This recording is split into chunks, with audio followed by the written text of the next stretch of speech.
Last we left off, in attempting to help Claudine in her somewhat forced assignment, you all leave the Golden Gala and begin with Ernest the raid on the Beacon of Repentance in Teague, with the goal of ultimately assassinating the Grand Arbiter.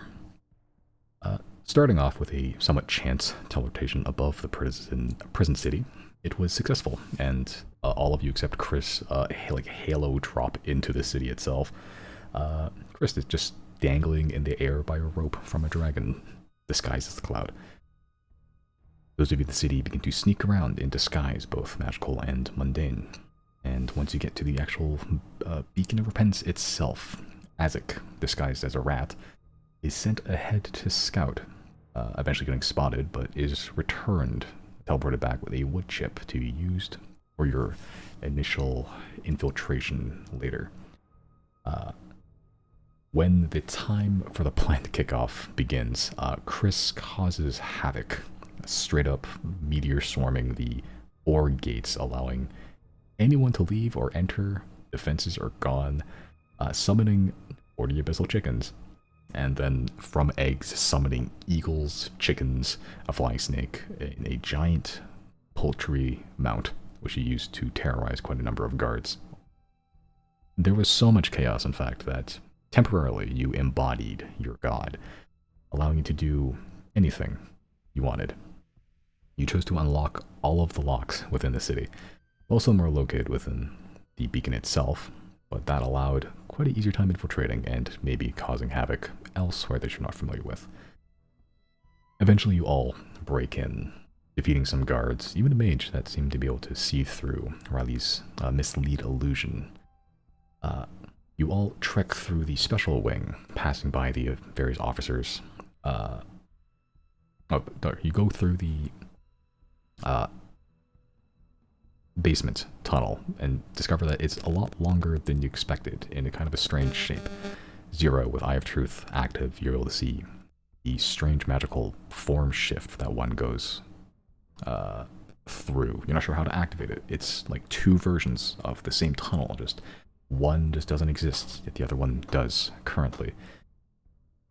Seeing this strange phenomenon, Riley and Chris go upwards towards the Special Wings officers' quarters and head straight towards the Grand Arbiter's room, initially ignoring everything except the papers.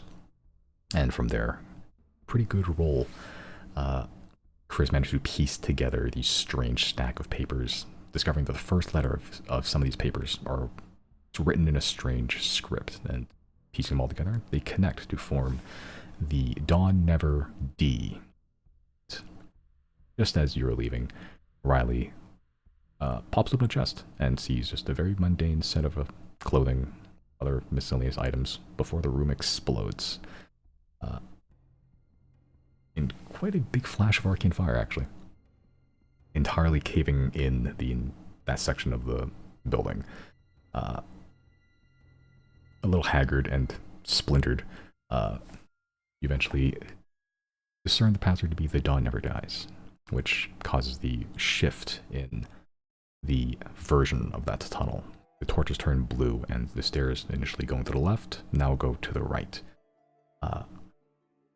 As you're walking through this semi-magical tunnel, the blue flames lighting your path, Zero with your Eye of Truth, the last remnant of it, see an eye kind of floating in some of the flames, just watching as you're passing by. Eventually you reach the bottom, where you see a large chamber. You see 2 current visible red glowing dazes, a number of people, and most notably a large pulsing train just flickering with arcane energy. And atop of one of the carriages is Burnbrand Igniter Kelvin Jagan, who says as you enter, "Welcome, interesting ones, to the Dawn Flare." That is where we pick up.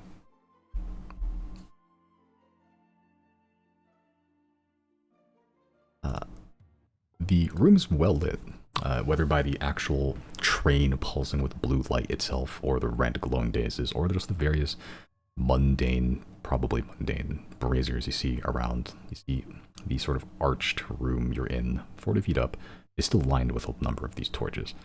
You find yourself flanked by two seemingly mundane looking guards. You see a number of, some of these people are definitely, are keeping watch of you specifically. You see a couple of people that are dressed in red robes, most notably to the right of you. You see what seems like a large study area over there to the far, far right of the room. But you see also the igniter, Kelton Jagan, atop one of the carriages, just hunched, leaning on a white willow staff and a sort of black wrought iron lantern in the left hand. The left side of his body entirely scorched, and you can see some of the cracks in his visage kind of pulsing with flame underneath it.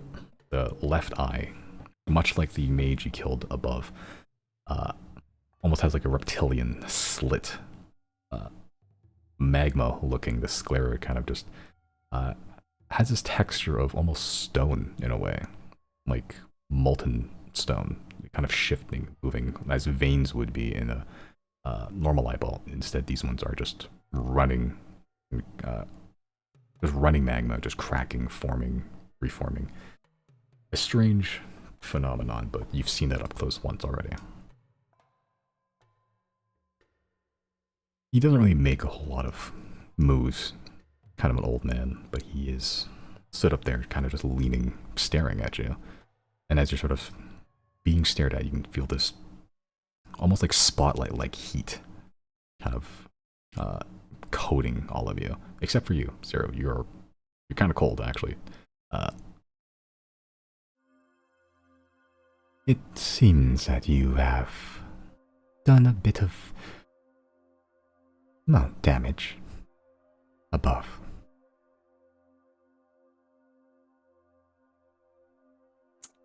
Are you underestimating my power? Yes, let's go. Oh, I've never underestimated it. From the onset, I knew that you were not standard individuals. After all, the first we met, you have brought quite a number of secrets to the fore. Things that may have been forgotten by lesser people, and yet you dragged it kicking and screaming to our doorstep. So, again, interesting.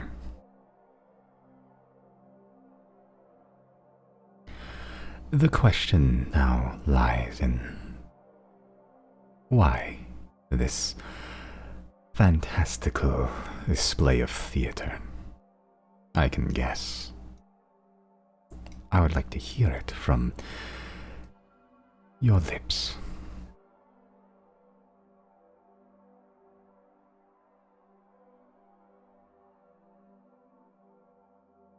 Riley will look at Claudine. The end is near. The end is near. Yeah.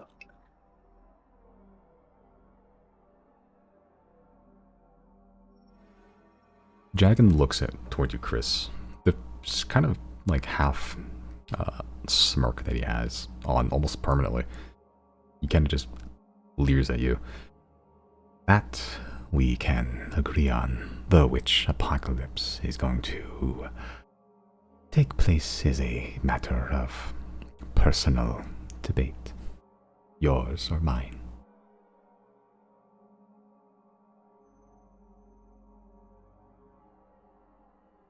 I doubt you are here for any friendly or cordial event.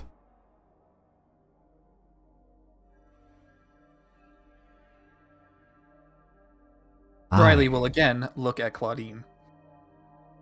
Yeah, Claudine is, having never met the Burnbrand, or really, yeah, kind of out of her element here, is trying to make an insight check.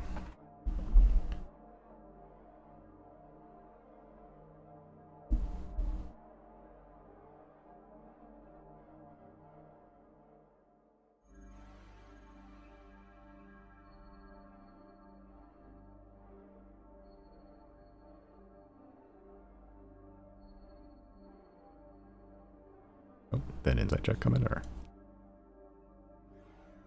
did it slow? Hmm? Make an insight check. Oh, me? Yes, you. Oh, I thought you said she was trying to make an insight check. I did too. I was like waiting for you to load or to roll hers. Nope, My bad. All I'm right. waiting for you. Do insight. Okay. You gather, yeah, she's pretty out of her element here. She's not great at like social encounters. So she's trying, you discover or discern she's trying to lean on what she does know. Though that is a little bit difficult now with all the attention is currently on all of you. She is, you surmise, trying to find a way to be sneaky, but everyone's looking at you currently, so that is not a possibility. Yeah. All right. Riley will step forward a bit then and be like, well, if it's any consolation, we're not here because we want to be. How high up is Calvin? The actual train itself is roughly about 15 feet high, 20 feet high-ish. How long would it take for one to climb that? How far are you? I'm good. I'm a good distance away. I think maybe like 55 feet from the closest point. It'd probably take you like 2 turns or so to get there, but then you won't have movement to actually get up there. But then, so next turn probably. You're a speedy little bitch, so it's gonna take you a lot less. There is a dip in the actual, where the ice begins, there's like a dip. I guess you can try jumping across it. The dip, the actual, okay, so just for layout. The train itself is somewhat submerged, kind of like you would see like a subway. There's like a 5-foot drop. The train itself is about 50 feet high, so if you try to jump from the platform onto the train, you can try that this turn if you want to. I have one more question, then I'll let Bowen continue. The pipe that's running from the like stone where we're standing, that side, to the train, what does that look like in terms of like height? How is that, like on the ceiling? Is that on the ground? That is on the ground, actually. It goes where the circles are, those pillars, I guess, suppose. That's where it feeds through the ceiling. It's low. The ceiling where you are is low. It's like a vaulted ceiling. So it doesn't have to go through. It doesn't have to go up that high before it meets the ceiling. But then it kind of runs along the ground parallel to the ground itself, and it goes straight across. You could try running across it if you want to. I was gonna say how like if I was to jump off of that pipe to the train, how much like height does that reduce it by? It acts more like a bridge. Like you could climb onto the pipe like right now. The height itself is probably be negligible, but it would make it easier to actually probably access the train itself. It depends on how you want to get there. You can try to like jump straight across to him, which would probably make it be a check. I'd say your acrobatics is good enough that that you probably don't need to balance on the pipes. You can just run across it like through here, but then that would be, you know, a bit extra movement, but it would make it a little easier.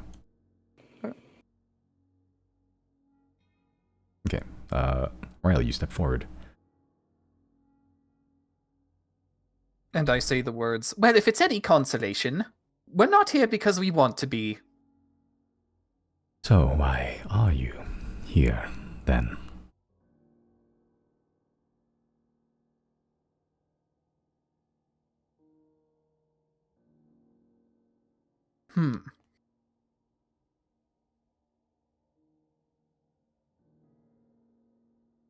Riley will turn to Claudine.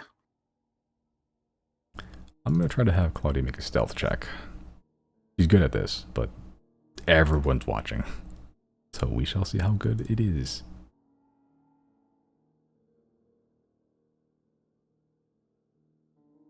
Oh, Riley man. will turn away from Claudine. She rolled a 27. I don't see her. You don't, actually.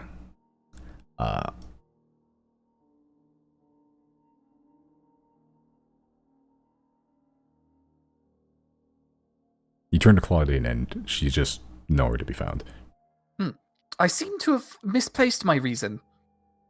We are here to uncover the secrets.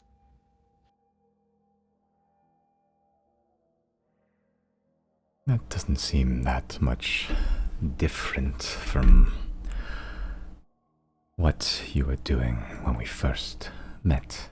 What did you really have to blow up the city to do that? Well, What secrets did you think you would glean from us? well, I guess you guys kind of blew up our reputation, so kind of had to pay it back. Ah, so a meager and boring reason of vengeance. Well, if that's what drives him, all the better, I suppose.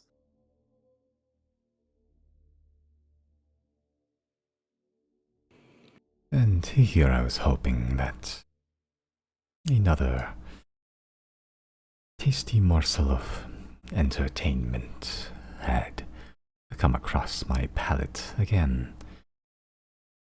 And unfortunately, I find you disappointing in a way. All this power and knowledge and secrets, as you call it, and what do? Come crawling back to us for a petty reason like revenge. Well, also seeing what you're up to, and just from what I gather, it seems that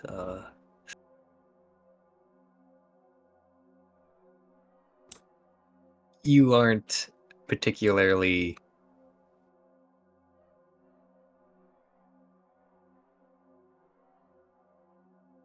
a good person yourself. It seems more like you have your own sort of motives separate from the Grand Arbiter.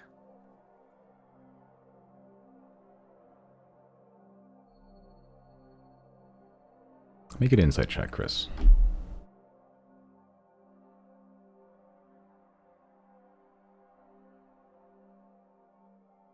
Jesus.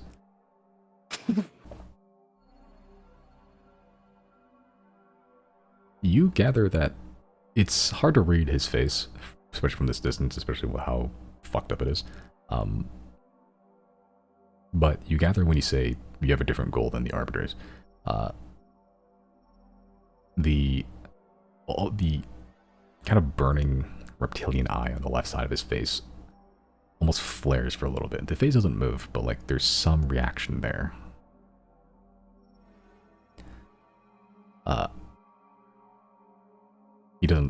His facial expression doesn't really change very much, sort of just pacing back and forth here. Regardless of my goals and motives, for the time being, myself and my liege are united in destination. So what's this contraption about? You headed to Lipet or something? Oh, no, nothing so base.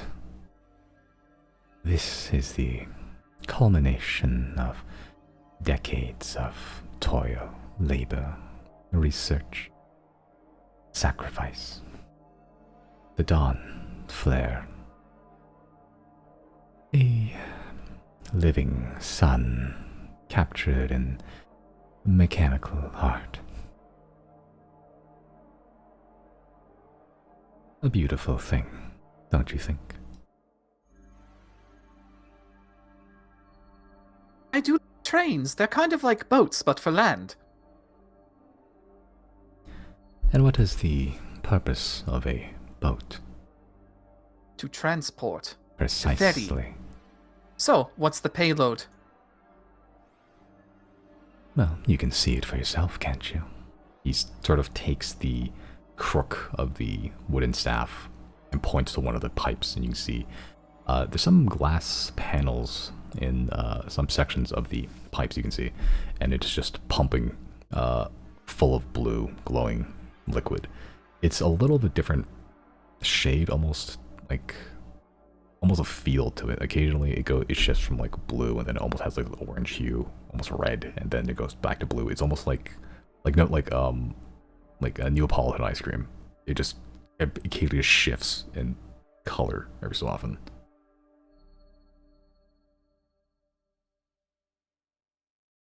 Not 100% fueled yet, but enough for this current purpose.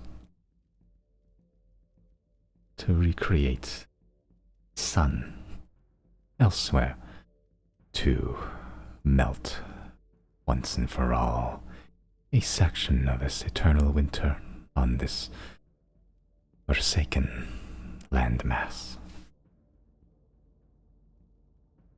So let me get this straight. Endeavor, don't you think? And once again you meddle. Do you think yourselves heroes? Us villains? Well, I don't really think of myself as either of them particularly. I've done some heroic things, and I've done some villainous things.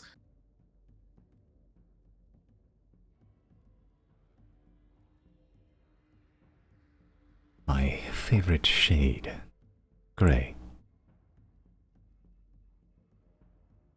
I do not believe in good or evil, just advancement and regression.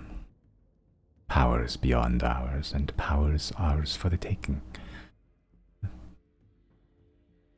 He sort of taps the metal carriage that he's currently standing on, and you hear it just echoes almost endlessly for a bit in this very barren stone chamber. This is a power all our own. Eventually, life will find a way back to this land in a place that we settle. The Arbiter, a true king now. Shame you won't be around to see it. Will you? He We will find out. He points the lantern he has just forward, and you see there's a flame in there. It kind of looks like an everyday flame, but when he points it forward, it flares very, very bright for a bit, and basically licks. There's no glass seemingly containing the flame inside. It's pretty much just like a metal cage. As it flares out, it almost burns his hands, or at least it would have if it affected him at all. You're screaming, for one, and then a fire start, kind of right at the base of the train where he's standing, actually. These screams are Claudine's. Oh, fuck. So what do I have to do to get up there? Again, like how does that shift my movement? How does that, like how I know to climb or like difficult terrain, it like reduces it like by half. How would I get up there? Because I have action surge, just counting action and my movement, so I can get up to 90 feet right now. The like jumping and climbing rolls just suck ass in 5e. I'll say just make an athletics or acrobatics check, and depending on how you roll, we'll see. Because I want to make a straight beeline for him and get up there. I'm Okay. gonna nudge Gary and ask him, "Hey, what do you think about this guy?"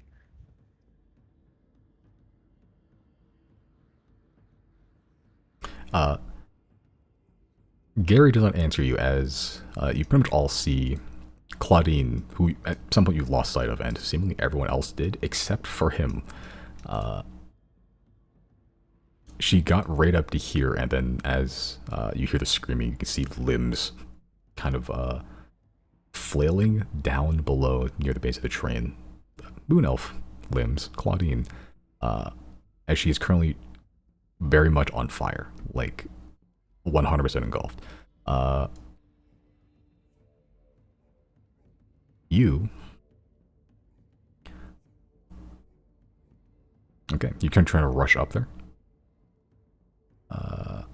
Okay. I'm going to make a couple of contested rolls here. Or one. Nope. There's a one guard there trying to keep a guard somewhat. He tried to grab you, but you does not succeed.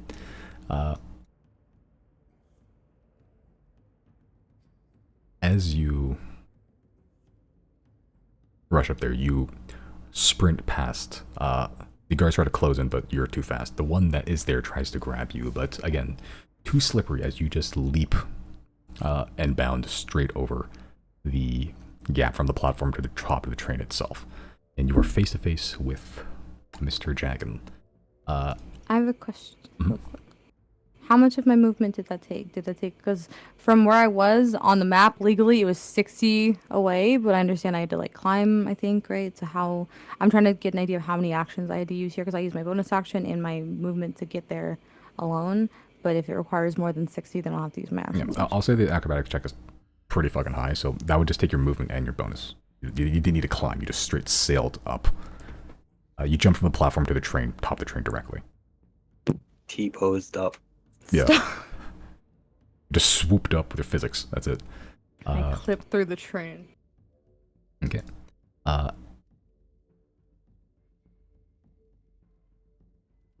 As you get up there, the lantern in his left hand flares again as the robes begin to kick up around him, almost billowing in the breeze. You can see directly just this wry smile and this burning eye. Not like that affects you very much, though, as embers and flames begin to just surround him. But you are not affected by magic, so actually nothing happens.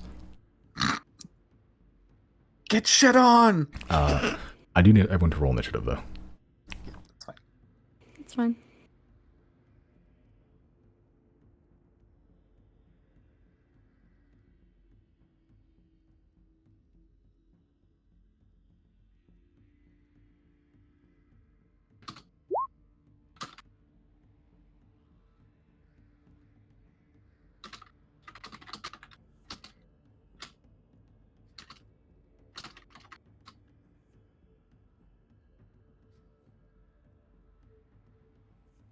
Can I roll it for Azek too? Do you want a little rat just with you, or? Do I want the rat with me? Yeah, it's my rat. I mean, if you wanna. I'll get one good look in. That's all I need. That is all I need.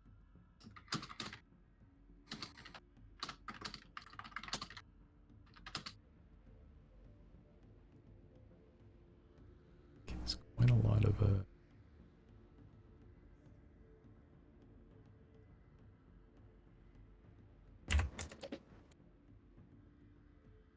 gonna open up a couple more character sheets. Guy just chilling around here.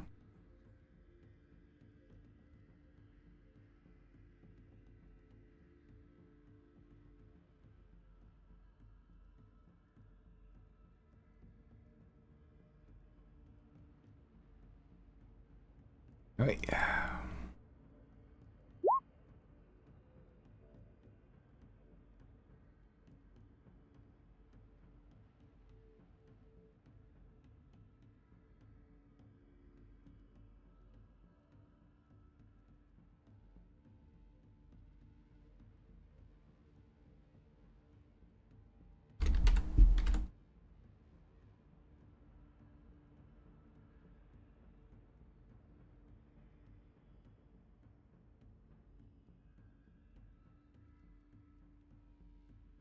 Ah, shit, I gotta turn off this like weird automatic sorting thing.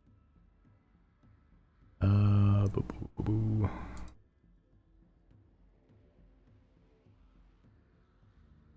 Where we go? Theater.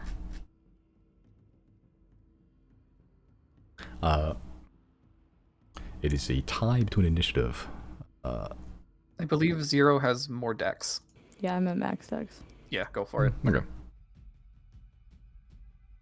All right, 0. It is your go. What are you doing?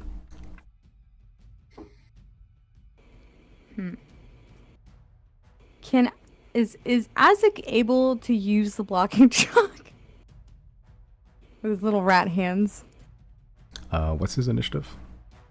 Oh, I didn't roll it. You're right. Sorry. Well, I thought he acts on my initiative. Where are Gary and Merrick? Oh yeah, And Claudine, I guess. yeah. Yeah. There's Unless she's dead. Yeah. No. Don't say that. not dead, but she is on fire and has I need to have her take damage too. Actually, No. yeah. She rolled good, but this man has a mystical eye.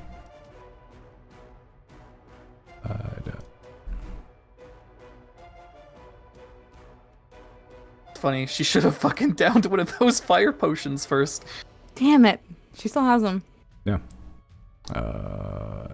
Merrick.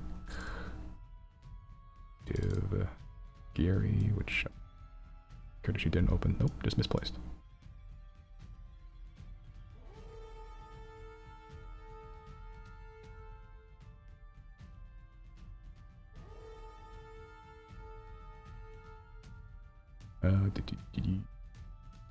Wow, they rolled very similar initiatives. Okay. Corners are synced. Okay. Now I think we're good.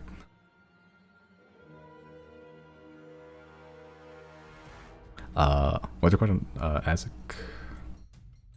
Yeah. Would it be an option for Isaac to be the one to use the blocking chalk with his little rat hands? I think familiars can use magical items. Okay. That'd be crazy overpowered if they could. Isaac with a wand of lightning bolts. Yeah, that's true. Okay. I would like Isaac to make an attack on this guy. Does he? Well, yeah. Question: does he act on my initiative, or do you want me to roll initiative? I'll just have him back to your initiative just for simplicity's sake. There's already quite a lot of moving parts in this initiative already. Okay. I'm gonna have Isaac attack the guy, nipping at his little ankles. Okay. Sure. Roll for it.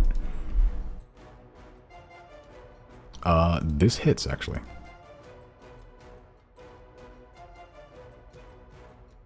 One piercing, but that's what rats do.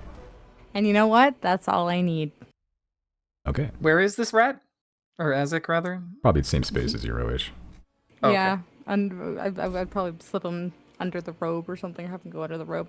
I understand he'll get fire damage, but that's okay because has 1 hit point. I don't care. Okay, so Isaac attacked him. Cool. I'm now going to make, how many attacks is that? That should be 3 attacks. And I will get sneak attack, correct? Because he's technically legally on paper distracting this man for a moment. Technically, you see Isaac runs down your pant leg and just literally runs under the rope. It takes a chunk out of his ankle, like a rat-sized chunk out of his ankle, and the igniter just looks down, barely reacting.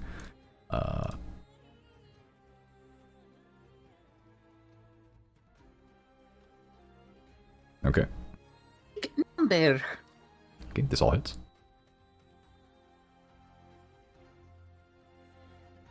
Come on, the triple. You know what? That's better than the triple.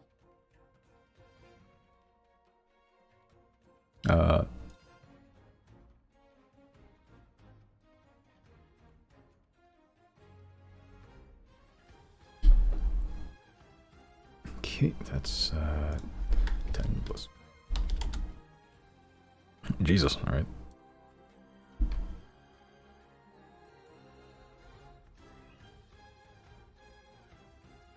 And as he's looking at me, like smiling and seeing that I'm, in his fire ring with him and I should be taking damage, I'm going to slice and dice And I'm going to just smile back at him, just giving him like a smug little smirk type of shit, just because this just feels real good.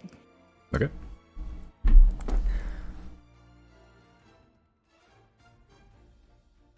Okay. Yeah, that is 3 separate attacks, right? Yes, 'cause that's my action. As a fighter, I get 2 attacks, and then my bonus action, I am taking the bonus action attack because I have Okay. 2 light weapons. Okay, let me make concentration checks for his spell.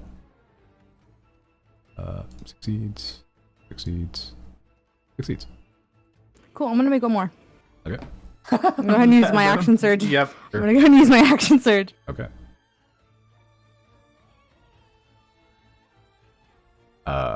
Hits. Okay. Concentration succeeds. Okay. Yeah, as you run up, and then slice the hell out of him,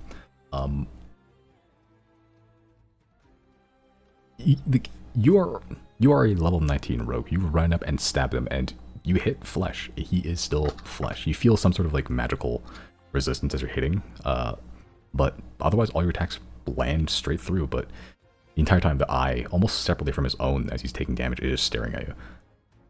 That's fine.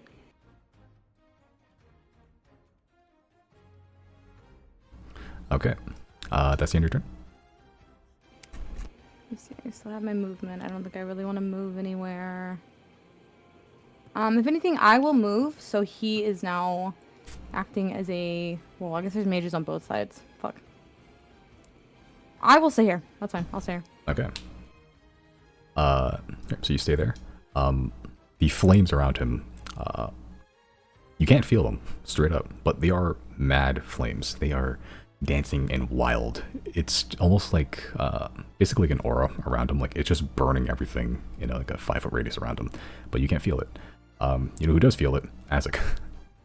That's fine. Azek poofs, but Sorry. that's there. That's the end of your turn. Yeah, I believe so. Okay. At the end of your turn, Killenjang is going to use a legendary action to cast. Let him waste them, you stupid fucking imbecile. Okay, Sorry, go ahead. to cast Fireball. Uh-huh. On me? Nope. No. Fireball is how big? 20-foot radius. Okay. Decent.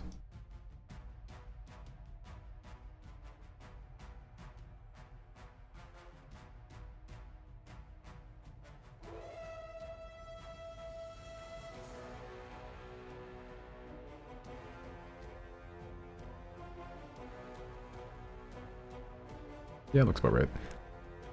So what save is this, or is it just damage? Dex. Dex save? Alright. Yep. That is Merrick, Gary, Chris, and Riley, and including those 2 guards there, actually. Chris, how much HP are you at? He healed. 75. Okay, so Yeah. he's back We're up to on like the same his full. HP. Okay. Let me see here. Merrick. Oh. I think he does have advantage on saving throws. Dexterity ones, I think. Danger sense. And Gary. Hey, Gary's pretty good at it. Riley, you succeed. Chris, you fail. Merrick, even with advantage, fails. And Gary succeeds. Alright, Chief, what's the damage? 27 fire damage, halved to 14 for Riley and Gary. Unless y'all have some resistance to fire. I could have if I fucking... Oh wait, no, that would be my elemental resistance. But that's a lightning thing, not fire.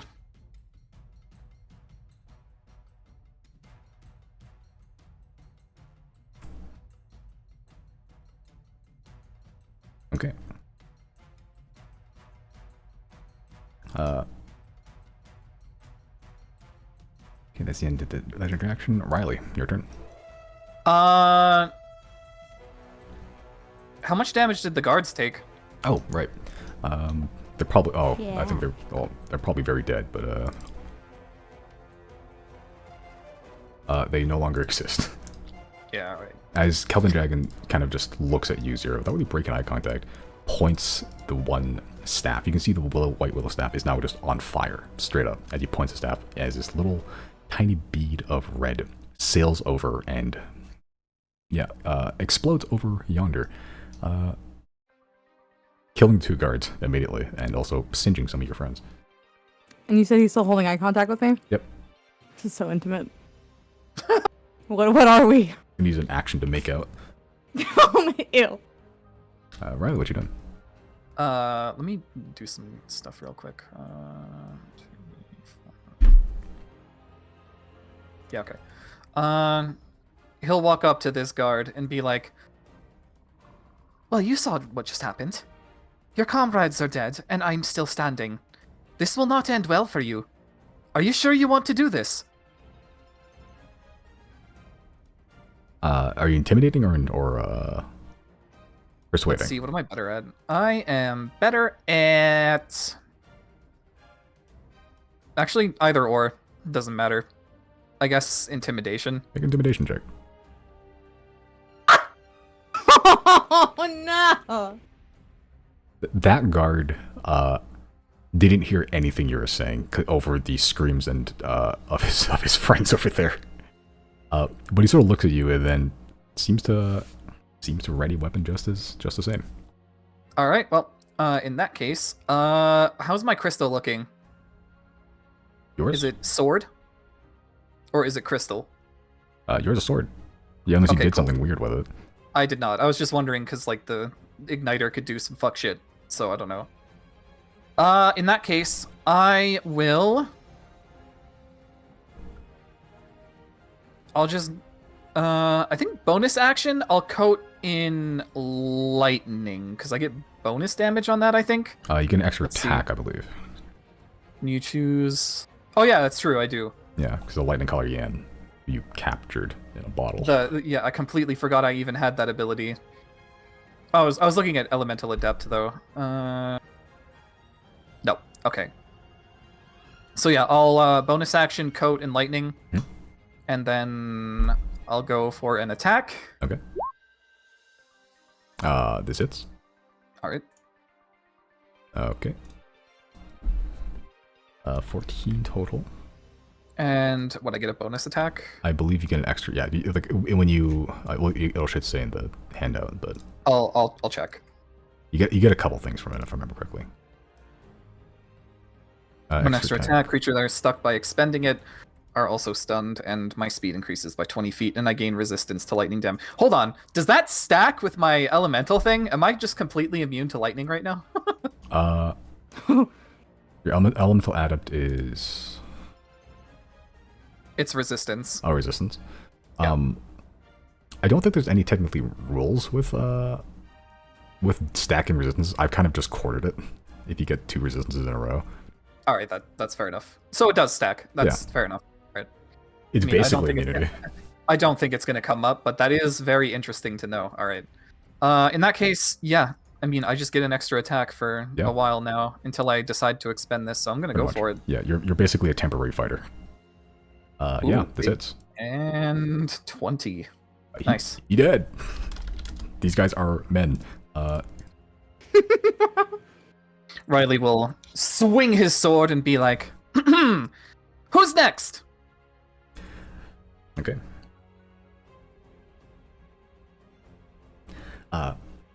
As you swing your sword after impaling this man twice, your speeds are almost, well, they are unnaturally fast, as you are, before it was just your sword that was coated in lightning, but now as you recall the speed of Lightning Color Yan and you're hunting him through the jungles of Hara with your friend Yul, you yourself are now coated in lightning, as your moves are a lot more swift, and when you stab, time almost slows for a bit and you feel like you can stab again.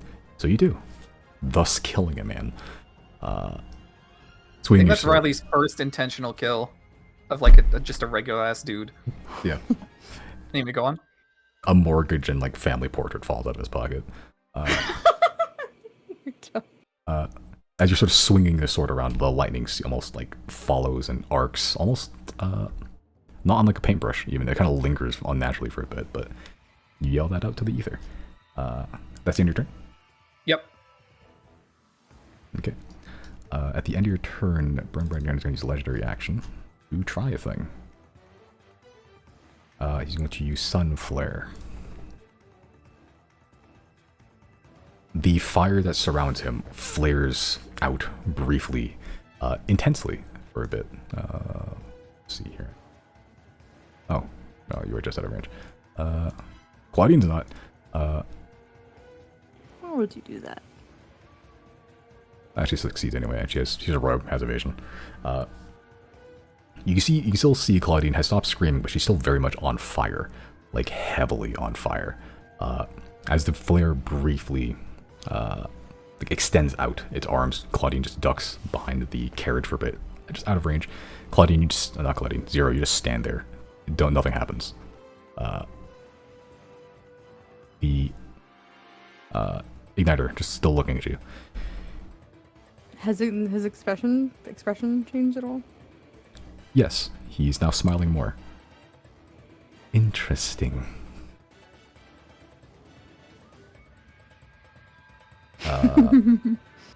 That is his last legendary action for now. It is now the guard's turn, just the normal dumbass guards. How many are there still? There's 1, 2, 3, 5, okay. This one's going to get up to here. Double dash. This one's going to get up to here. How many are left? Yeah, these guys are fine. Guy's gonna take cover behind here. Guy's gonna run 30 feet down here. The 3 on the right side are going to attack the only thing they can see that is hostile currently, which is you, Zero. They are not magical. They are just people. That is 3 crossbows attacks. That is 18, 9, and 17. Okay. Yeah, the 18 would hit. Can I use uncanny dodge? Wait, no. Yeah, you still uncanny dodge. Because it'll half the damage. Yes, if you want to have 3 to 2. Sure, why not? Every little Sure. bit counts. Yeah, as you uncanny dodge, you just barely skid out of the way. A crossbow grazing your cheek. The other 2 miss though. The one up there is, I think they're actually all in range now. One of them's gonna shoot at Merrick. The other one's gonna shoot at you, Riley, because you just stabbed man. This is gonna be Merrick. Miss. 5. Miss. Okay. Men, right? What is a man? But a miserable pile of secrets. Yeah, a lot of crossbow bolts flying. Only one of them kind of hit the mark. Speaking of, now Burn Brand Igniter's turn.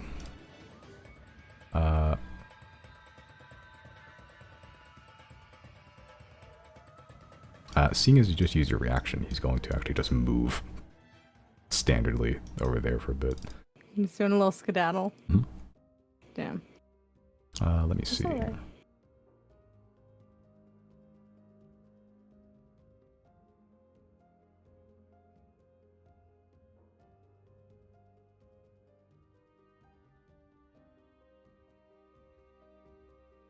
He's actually going to do a thing.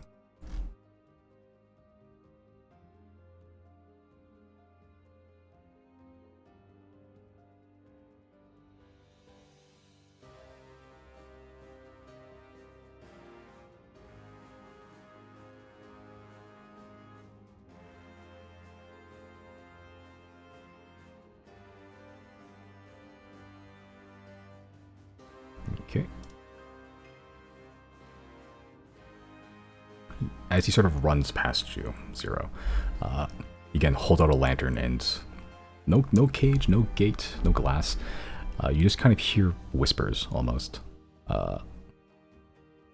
As you look at your feet, the flame sort of follows him, but there's this one little tiny ember that has stayed behind. That ember grows in size, in form, and takes on a huge, not huge, eventually from that tiny flame, a skeletal hand comes out, followed by another one, and then they pull themselves up out of this tiny ember, shoulders emerging, a rib cage emerging, and a skull with a very elongated, almost broken jaw that appears right there. That thing actually needs to roll initiative too. And we'll see when it acts. Oh, well, not this turn. Or not this round.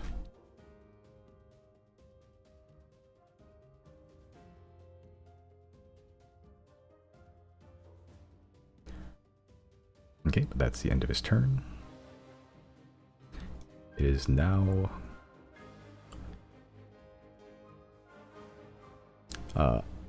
also, Zero, you hear the doors of the carriage beneath you slide open, and heavy footfalls.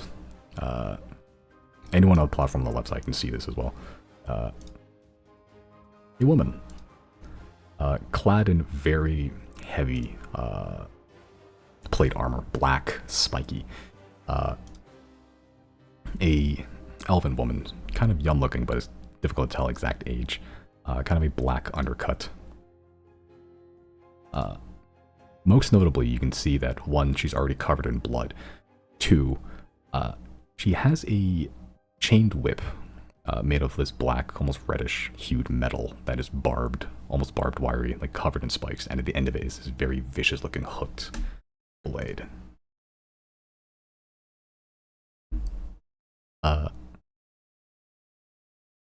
She sort of jumps out, the carriage door still open, looks around, sees the Claudine on fire, and just generally scans the area, eventually seeing you, Zero, kind of being assailed by this almost like fire ghost.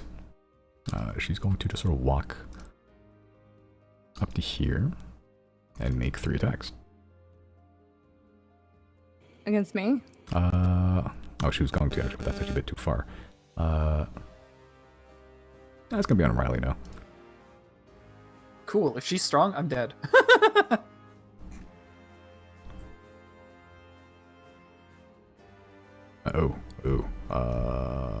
Don't like the sound of that. 18 for the first one. Hits. Natural 20 on the second. I'm dead. Oh no. And... oh, I rolled 4 accidentally. 11 on third. Okay. The first 2 hit. Okay, the first 2. The first... I think that's not too bad. The first attack is 8 slashing.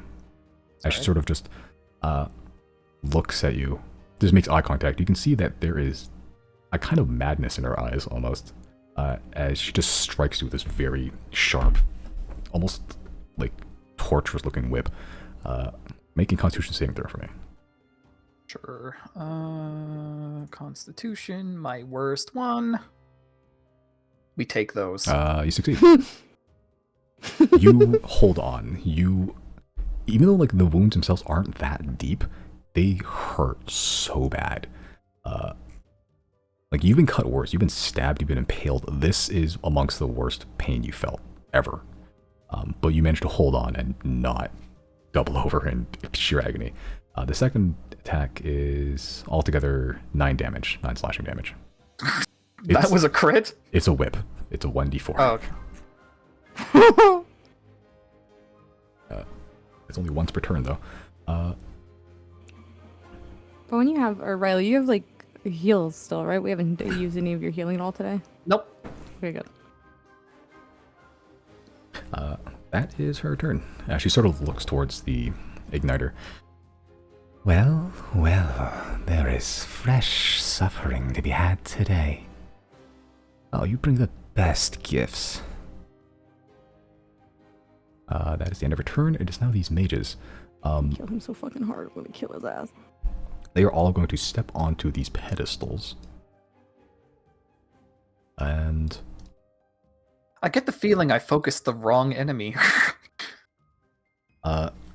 they all begin to chant.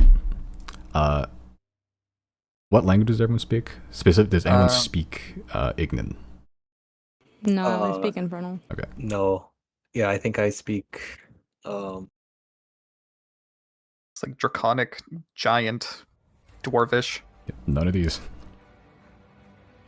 Yep, none of these. Yeah, celestial. Okay. If no one speaks Ignan, you have none of you have any idea what they're saying.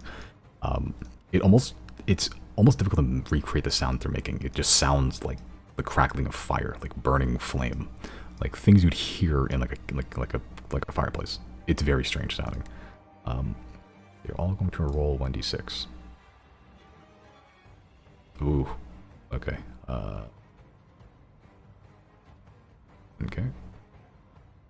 Okay. Okay.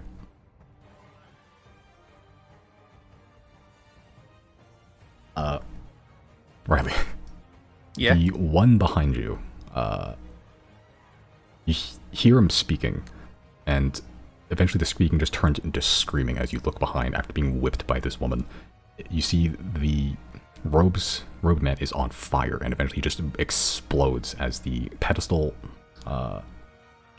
glows very, very bright and almost rips open a portal. You can see, with your perception, a very minuscule slit.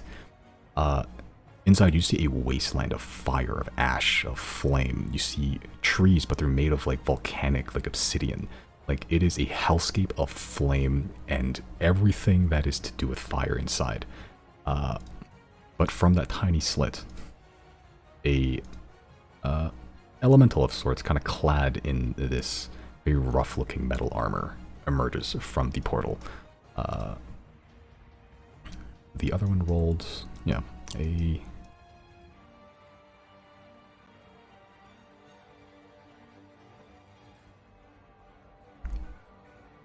the one over there doesn't explode, but another ghost does appear over there. It's a ghost? A ghost skeleton? It looks ghostly. Like, it is... There's no lower half. It is just kind of floating almost spectrally.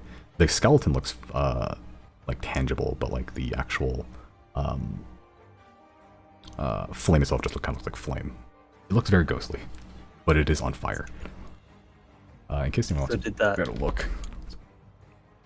Ew. Did that one mage die? Nope, he's still there. It kind of just ripped open.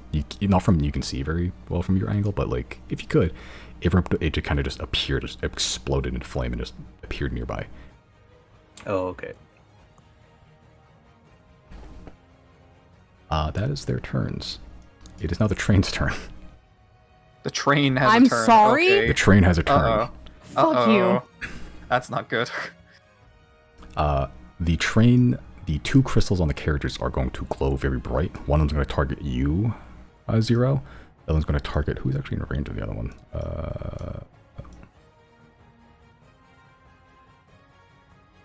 Everyone, actually. It's going to target who seems dangerous right now. Target Merrick. Zero. Whether it hits you or not, it does not matter.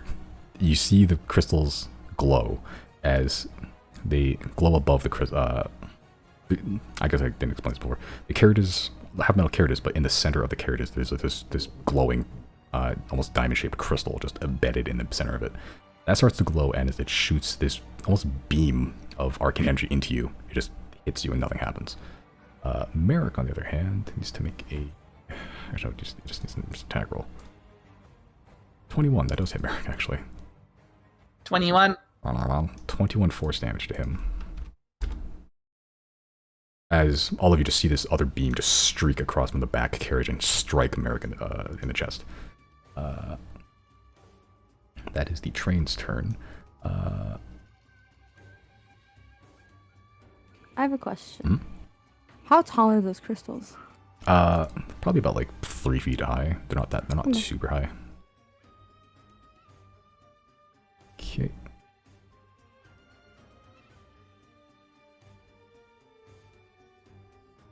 Mills. Yeah. Player to player, I need you to do something not stupid on your turn.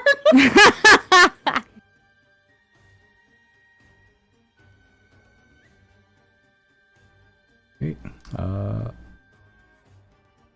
You sound like that kid on Magic School Bus who's like, can we have a normal field trip this time? Wait, Miss Frizzle? No way. At the end of the train's turn, Brand Ignite is going to use a legendary action to summon another Ember Shade. Wait. When did he get his fucking legendary? He rolled one back? Man. He got to his turn. That's when he gets his legendary actions back. Oh, you just get them back. I thought you had to roll for it. is he summoning it? Where the woman is.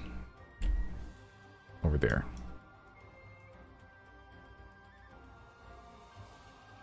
So now 3 ghosts, Ember Shades, they're called. Not that you know that, but that's what they're called.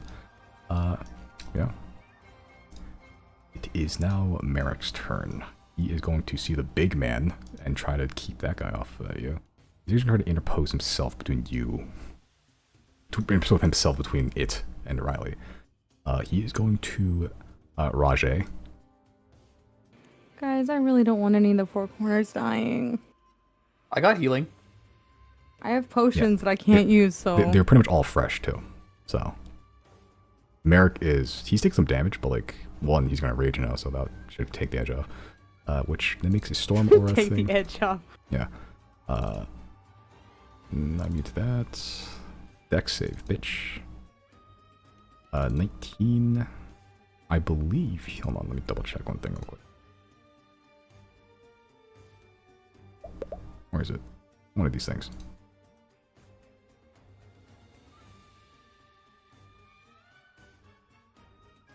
Oh, okay. Nope, okay, that doesn't apply. It does succeed, but it does take half damage. Now he's now just going to attack twice, because he can do that. Merrick consistently always rolls good on his attacks. Someone's getting arrested outside. It's us. Alright, so both hits, that is 18 damage on the first one, and 13 damage on the next one, and he's going to use his reaction to summon a small wave to try to knock this thing over, which he now needs to make a strength save. Succeeds. He's still standing. As Merrick, seeing this thing suddenly get summoned and seeing you, Riley, kind of fucked up, rushes very quickly to try to interpose himself between it and you. As you can see, he's striking into it, lightning streaking off him. Lightning bros, I guess. And the final hit, a small wave kind of emanates from his feet and try to wash over this elemental, this steam sizzling off him, but still standing, alas. That is his turn. Gary is going to... He has a longbow. Maybe he's going to try to pick people off. Let's see. Well, someone's really getting arrested outside. Ooh. Grace. I think he kind of cast that twice.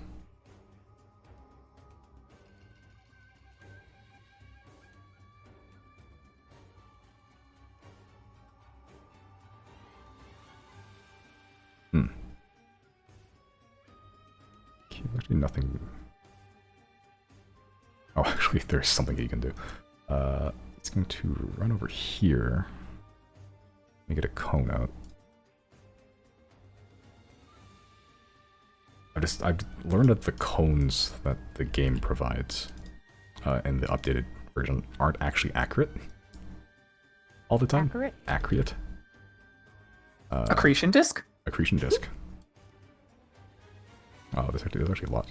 Hold on, is it 30 or 60? Double check. If it's 60, that's way better. I think that's too small. Oh, it is 60. Oh, shit. Wrong one.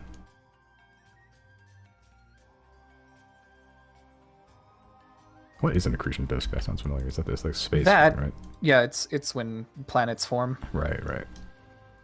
Or like usually they refer to it as like when the black hole, Oh yeah, the black hole. Sorry, no, I'm an idiot. It's black hole. when it takes in matter from like a star or something like that. And then you have like a ring of fire, basically. That's very relevant right now. Yeah. Oh shit, he's gonna hit Merrick with this. Yeah, but he's also raging, so. True. And the corners have worked together before. I'm sure this isn't the first friendly fire. Yep. This is something Merrick is very okay with. So, Gary's going to cast Conjure Barrage on all of those guys. Classic Ranger. He's going to upcast at 1 level. Oh, never mind. There's no reason for it to do that.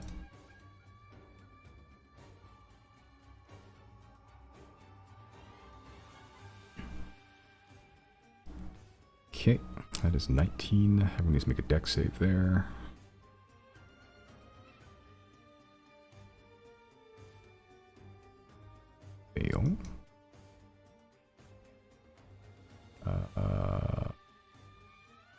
succeed with flying colors.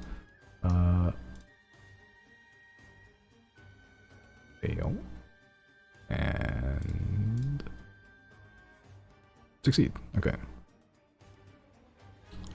That's half damage, so this thing takes it's 19. That is 11. You take 11. Everyone else take the full 19. That man down there is not looking great already. Gary just slides down the stairs, pulls back this giant bow as it fires. It both multiplies into this shotgun spread. Oh, Merrick is make it actually too. Succeeds. So he takes half damage and then halved again because of raging. So that's like 6 damage. Merrick face tanks the whole arrow barrage, where everyone else in that cone gets quite a peppering. He knew it was coming. Yep.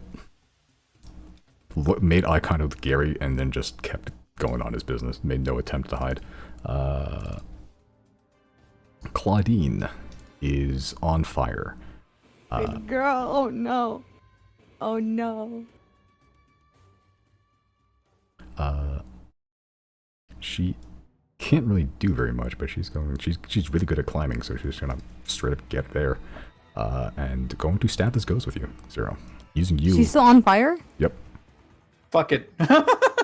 Bro. Stab the ghost. It is. Oh, she's flanking her. That's advantage, so it's 22 instead. Oh,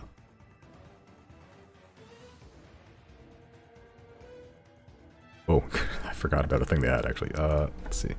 That counts as sneak attack, so that's 8 plus 4 cold with a short sword. 8 plus 37. Jesus, okay. Claudine's still on fire. As she's climbing up, trying to pat herself out, it's not going out, as she just gives up, gets behind this ghost. It's kind of screaming at you, Zero, as Claudine just runs up behind it, and you see a short sword go straight through its skull and pierce the other side, like right between the eyes. It's still up, but it's not looking great. The flame's kind of dying out. She's still on fire. That was just her movement. She is going to actually just throw an acid vial at Calvin Jagan, actually.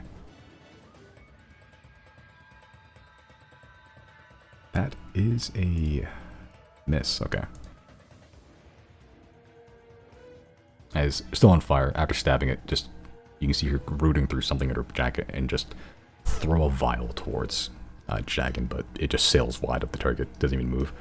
That is her turn. Just gonna stay there for a bit. Chris, that is your go. Okay, I'm gonna cast Fire Shield, and I'm gonna cast it as Chill Shield, so it gives me a fire resistance. Smart. Okay. Okay. Yeah, you can do that. Is that concentration or no? No, it just lasts for 10 minutes. Oh I think. shit, okay. Oh, that reminds me. Claudine's still on fire, so she still takes damage. 14 burn How much damage. damage does she know? How's she looking? Damaged, for sure. Okay.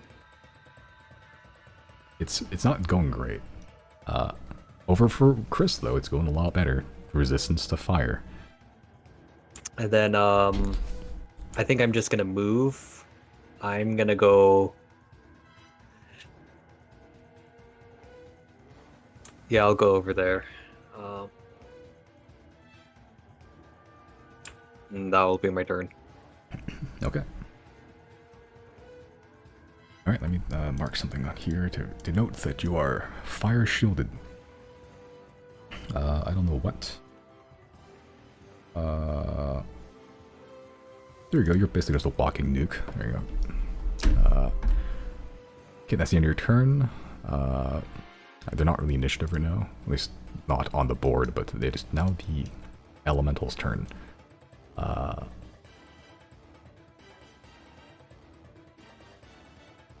This one's gonna step off the platform, get to there, and make a couple of attacks.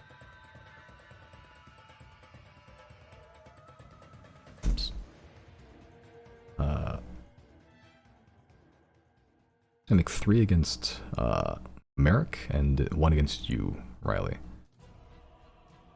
Miss on Merrick, hit on Merrick, I think. Yep. And 1 more. 26 towards you, Riley. I mean, listen, there's only one thing you can do in this scenario, and that is RP dodge. Okay, so that's a miss on you. No. I fucking wish. RP dodge. I cast plot armor. That is 18 moves to 4, so that's 10 damage to Merrick. You take Too important to die. you take 5 slashing, Riley, and 5 fire as Total of 10. total 10. As the swords themselves aren't on fire, but they are heated, like they would be in a fort. They're red hot as it just singes through and yet cauterizes at the same time. These 2 bladed scimitars that are almost attached to the hands of this thing, actually. Because I want a better look at it. There you go. Where do you find these enemy designs? That one is a straight from the book, actually. Oh. The art is, at least. I've messed with the stats a bit. Almost the same thing, though. Next round. 0, your go. Okay. What do I need to use to palm Claudine a healing potion really quick? Is that like an action to just hand her one? I think so, yeah. I guess if it's, you have to use object free interaction, I think, every turn.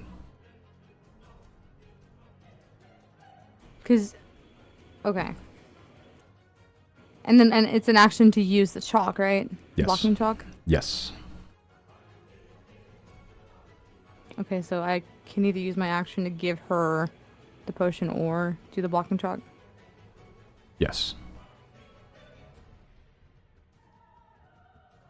Okay. I'm going to run down here and I will take the opportunity attack. I don't care. Okay.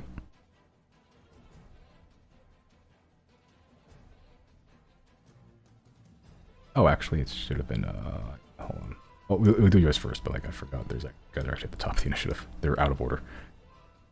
You can Have they already gone yet? No, you can keep going through the thing. I'll do the turn after. Okay. Yeah, I will run down. How much movement was that? Hold on. That's 25, and I'll go ahead and move down here in front of Kelvin, and I'll take the opportunity attack. Okay. 18 to hit you. It hits. Okay. That is 5 slashing and 1 fire, and you're also on fire. Okay, is that any of that canceled out with the magic? Nope. Okay, so I'm on fire. You said 5 slashing, 1 fire? Yeah, which is Do I halved still within. take it? Yeah. Yeah. It's halved So within the it rounds still up. sits at 1? Still sits at 1, yeah. That's so stupid. Okay. You can't do a 0.5 of damage. Wait, why is 0 on fire? You just negate it. It's not magical fire? Nope, he's just on fire. That's So it's not. whatever, It's I not have a. fire resistance. Yeah, it's not a magical attack. That is just the thing slashing at 0 with the claws, and also it just being on fire. Oh. Okay, that's fine. And then I'm going to use my... Okay, because I have an action and a bonus action. Could I not use a bonus action to just drop a healing potion on the ground and hope Claudian sees it? I'm pretty sure you can just drop like objects just for free. I think. It's not handing it to them. That's fine. If I was to drop the healing potion, like on my way, I'm skedaddling from that first point to being over here by Kelvin, would the potion potentially roll off the top, or would it just sit? Just drop where I dropped it? Maybe. The roofs are kind of sloped, but they might stay up there. I don't like the sound of that. I don't want it to be wasted. Okay. I'm going to use my action to use the blocking chalk and make a nice circle around Kelvin. Okay, as you lean down and hit the chalk on the ground, nothing happens. Fuck me! I forgot I can't Wait, does that count as a magic item? It's fucking magic canceling. What do you mean? Yeah, you can't activate any magical items. It's a magic item? Yeah. It's magic That- canceling. I think that's why Isaac couldn't use it because it was a magic item. Wait, oh yeah, he did say that. Wait, so can I take that back? Because I didn't realize that. I figured because they're both magic canceling items, it wouldn't matter. So are you going to make me use that chalk and nothing happens? No. Yeah, you also you try it and then nothing happens, and then but you have a split second to try something else. So do I get my action back? Sure. Are you sure? Yeah. Hmm. I think next time, if it happens again, I'll hold you to it. But for now, we'll let it slide. Okay. I'm gonna make 3 dagger attacks. Not dagger, the rapier attacks. For sure. These are not sneak attack.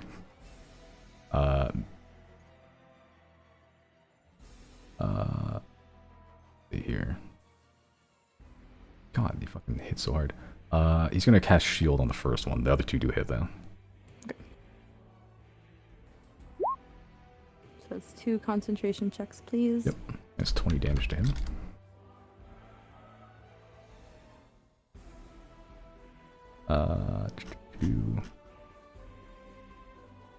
Fail.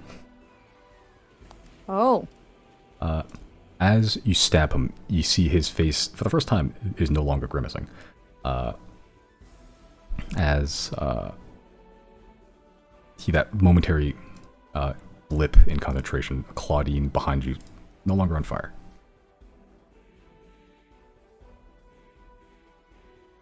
Interesting. But he's no longer concentrating, which means now he's free to do other spells. Shut up. Okay, and then I will use the rest of my movement to get over here, and Okay. then that'll be my turn. Sure. Okay, that's the end of your turn. Well, from now on, it'll be now the initiative. The real initiative order is now the Ember Shade's turn. There are 3 of them. This one's gonna float over towards you, Zero. This one is going to actually try to sneak over here towards all of y'all. It's gonna take attack of opportunity from Merrick if he takes a straight line. But things are not smart, so that still hits. Okay.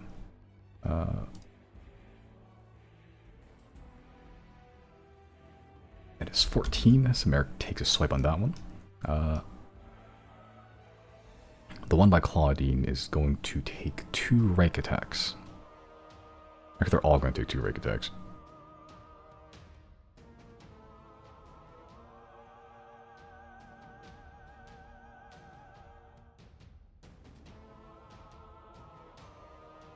Actually, hold on. Better idea. I'll resolve the raker attacks first. Gonna be 2 on you, Zero. You're already on fire. But that's 19 and a natural 20 to hit you. Actually, it's 22 because it's advantage because of flanking on the first one, and then natural 20 on the second. Okay, can I, what was the natural 20? Like, what's the roll? You don't know. Do you want to uncanny dodge it? You're not gonna let me know what the attack roll was for the nat 20? I mean, I'm not gonna uncanny dodge. I have the defensive duelist. I was gonna use my reaction to get my proficiency bonus with my armor class. Right. That would bring me to 24. 24, okay. Yeah, so that will allow you to dodge the first one, not the second. It'd be 26 to hit you on the second one. Fuck. So the second one's going through no matter what. Yeah, I'll use it for the first one. Okay, so that's, you negate 10 damage as your attention split between the ghost behind you and Keldon in front of you, your target. You've done a number on him.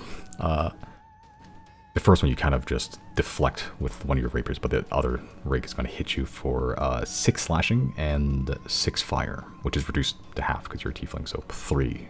So that is 9 damage total.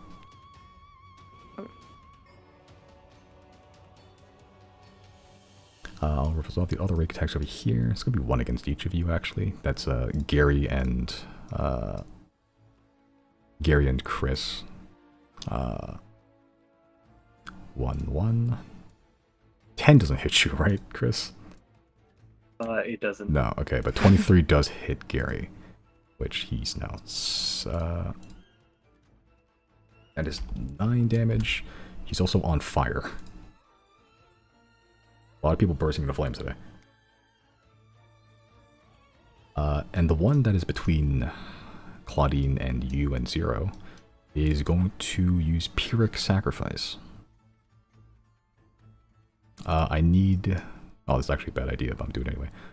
Claudine and Zero to make dexterity saving throws. I know, that's why I was like, oh, this is actually an awful idea. Hey, you succeed in it with flying fucking colors, actually. I think you, now I'm looking at your numbers, you would have both need to roll a natural 1 to fill it. Whatever. These things aren't smart. No, they're not. They're really not. This one just straight up explodes. Just full on. Like you can see the skeleton begin to get bulged and like almost engorged in a way, and then just detonates in fire. I guess I'll damn it. I'm actually gonna. And we both have evasion. Both have evasion. Yeah, that's why I was like, oh, this is actually an awful idea. I'm actually gonna leave this one on the board. I'll put an X over it just to keep it in the initiative order. But it's dead. It's dead over there. That is the Ember Shade's turn. You did yours. Riley, there you go. Ooh, what the fuck do I want to do? A lot of shit happened. I guess first I'll call out here and be like, in Elvish, is there anyone in there? Yoo-hoo!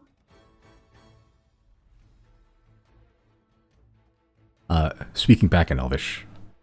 Of course there is. Me. Did that sound kind of like influence? Make an insight check. Insight. No idea.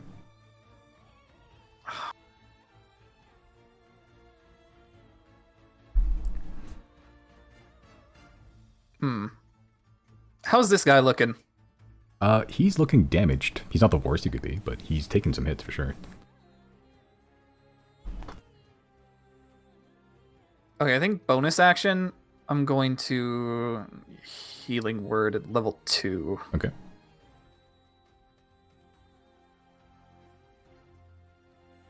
Cool. 8. Nice. Every bit counts. Shit. That was not correct. Nope. And then I'm going to lay into this big fucker here. You may. 2 attacks. Let's see what we can do. That hits a lot. Oh shit. 16.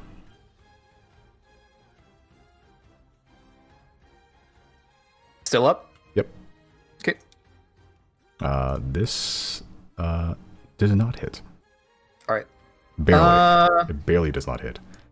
Yeah, I've already done everything I can except move. So I guess what I could do...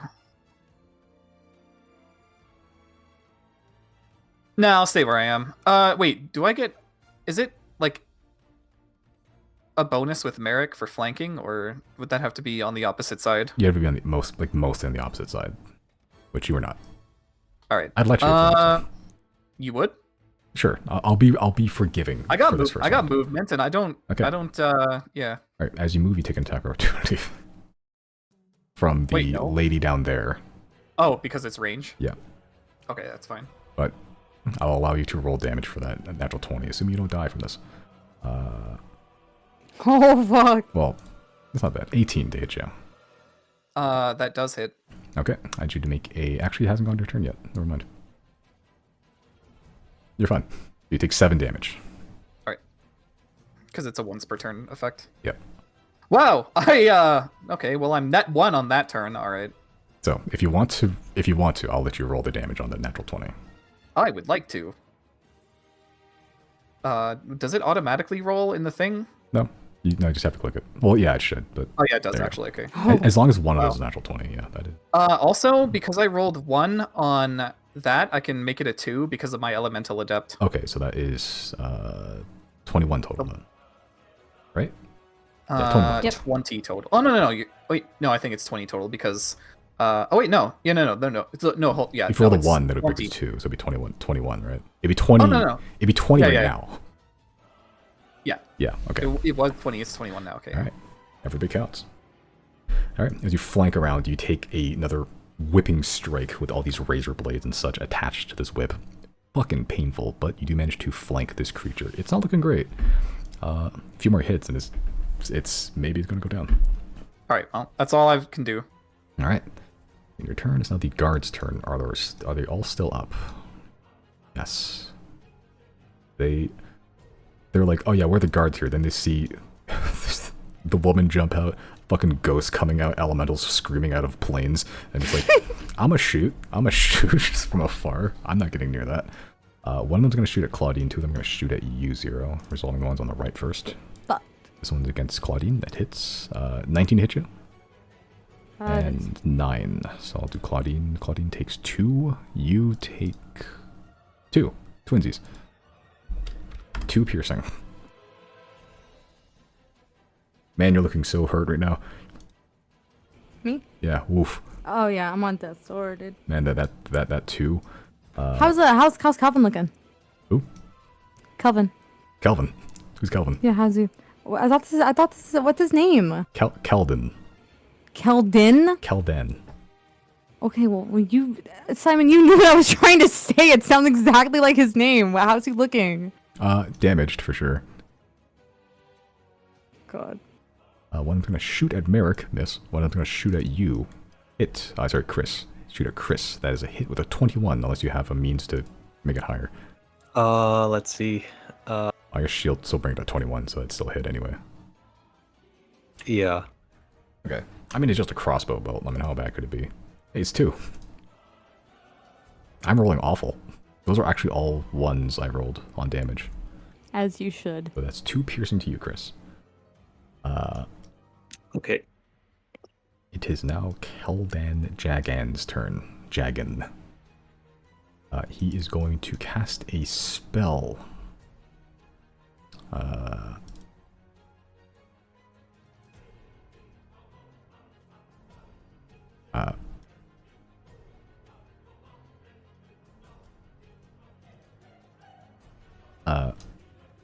Zero, you see, he sort of still looks at you as the flames sort of erupt, burst up in front of you, and when you look back, he's just gone. So you look around, and he is over here, to the left. Oh, bitch. The ones on the left side, the people on the left side, you see that brazier just kind of erupted in flame, and a tiny little ember spat out of it, and from it grew Kelvin Jagan. He's going to move 20 feet back here, an extra.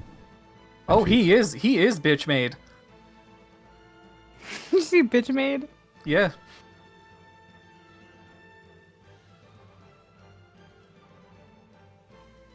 I don't think it's a bonus action. No. Is now Taskmaster Yosola Unover's turn. What the fuck's she gonna do? I'm gonna try to kill Merrick. It's a big boy. I'm going to make 3 attacks against Merrick. Actually, hold on.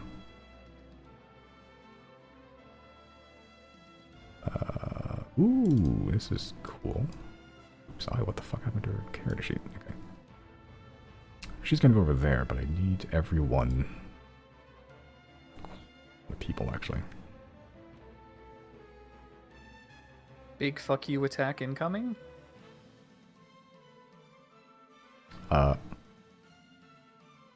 Yes, I need literally everyone to make a Constitution saving throw. No. Me too? Yep. It's fine. I'll roll a 20. That's not a 20. Actually, no, not you, Zero. Never mind. Get fucked! Everyone else, though. Everyone else gets fucked. Not you guys, I've been hurt. Jamming jam. Saving throw. Go, Jesus. Oh, Gary. Oh, honey. What do you mean by that? Why would you say You that? rolled a natural 1. No! Does that make it worse? Actually, does he even... No, yeah, no, it's fine. 16 actually work on this? Hold on.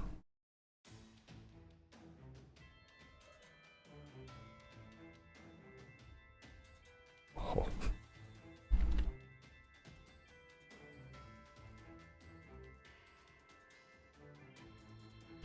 Okay, so I believe everyone fails except for Merrick and I believe Claudine. God. She cannot afford another hit. But Riley, Chris, and Gary, and that's it, actually. You take 32 points of necrotic damage. That's actually a really high roll. Oh my god. Okay, so I'm still up, but not for long. Hey, please prioritize your health, because just prioritize. It's 32? Yep. For us? For me? For anyone that failed, which is everyone except for Merrick and Claudian. Oh, okay. What are you at right now? Me? No, Chris. Hold on, let me take it off. Yeah, take it off. Oh, I forgot, Zero, you're on fire. Well, he's taken less damage than I have, so he's probably in the double digits still. Hope so. Zero, you take 1 point of fire damage because I forgot to. My mom takes 1 point of fire damage. I forgot Bitch that you're boy. on fire from the ghost earlier. Yeah, I'm at 14. Oh, Chris! Gary's at 76. You can see as you're all sort of bleeding, somewhat wounded, this woman walks over. The smile gets really creepily big as she sort of holds her hands out as your wounds that you currently have open even wider. And the blood begins to just sort of seep out with greater intensity. It's not flying out and getting to her or anything, but it is just bleeding a lot, and it hurts so much. Medic. I'm preoccupied! Kinda dying myself. That is her turn. It's now the Burn Brand's turn. They are going to each, the ones that are still alive, each roll a d6. Hey. Okay. Hey.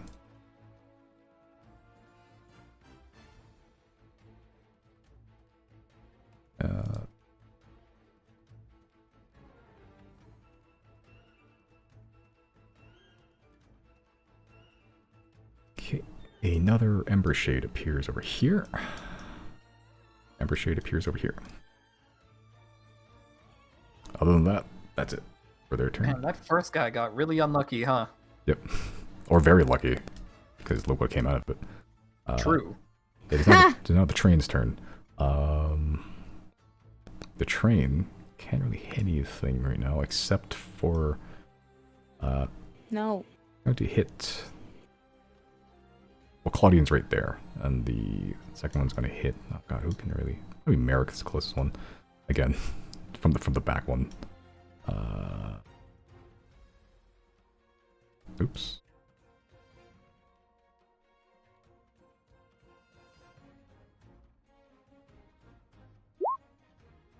This one's going to be Claudine. 24 to hit. 15 to hit Merrick. I don't believe does. Claudine takes 16 force damage point blank from that crystal in front of it. In front of her. How does she look? Not great. No. No. As these bolts of arcane energy fly out from the crystals and strike people once more. Oh yeah, easy, okay. Merrick is going to stay in this current position, try to finish off this one dude here. Actually, he's going to Storm Aura the woman back there because he can. I think it's... yeah, it's roughly... no, not sure.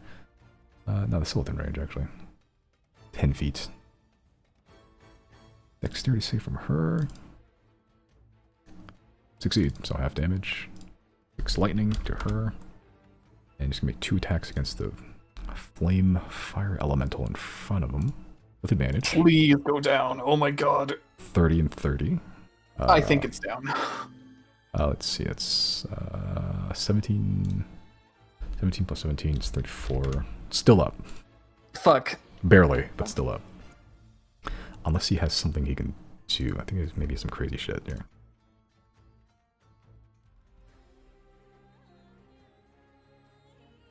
Nope.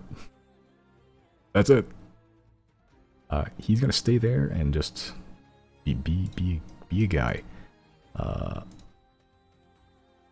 There's a ghost. Gary. Oh, this kind of works out. Gary's gonna cast lightning arrow. Piercing? Yep. Point blank. Yep.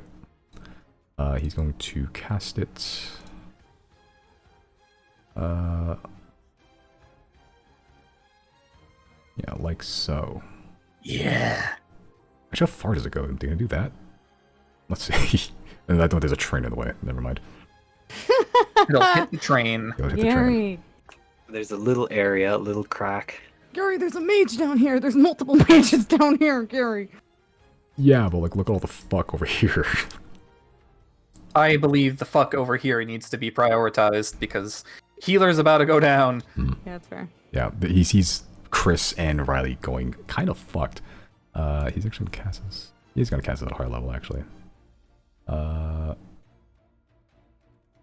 That's level 4. Do a little bit of extra damage. Oh, it's concentration.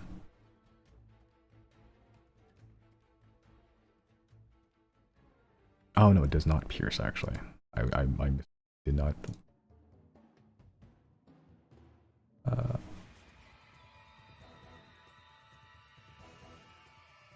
Oh, you know what? Actually, he's not going to do that. He's going to do something way cooler.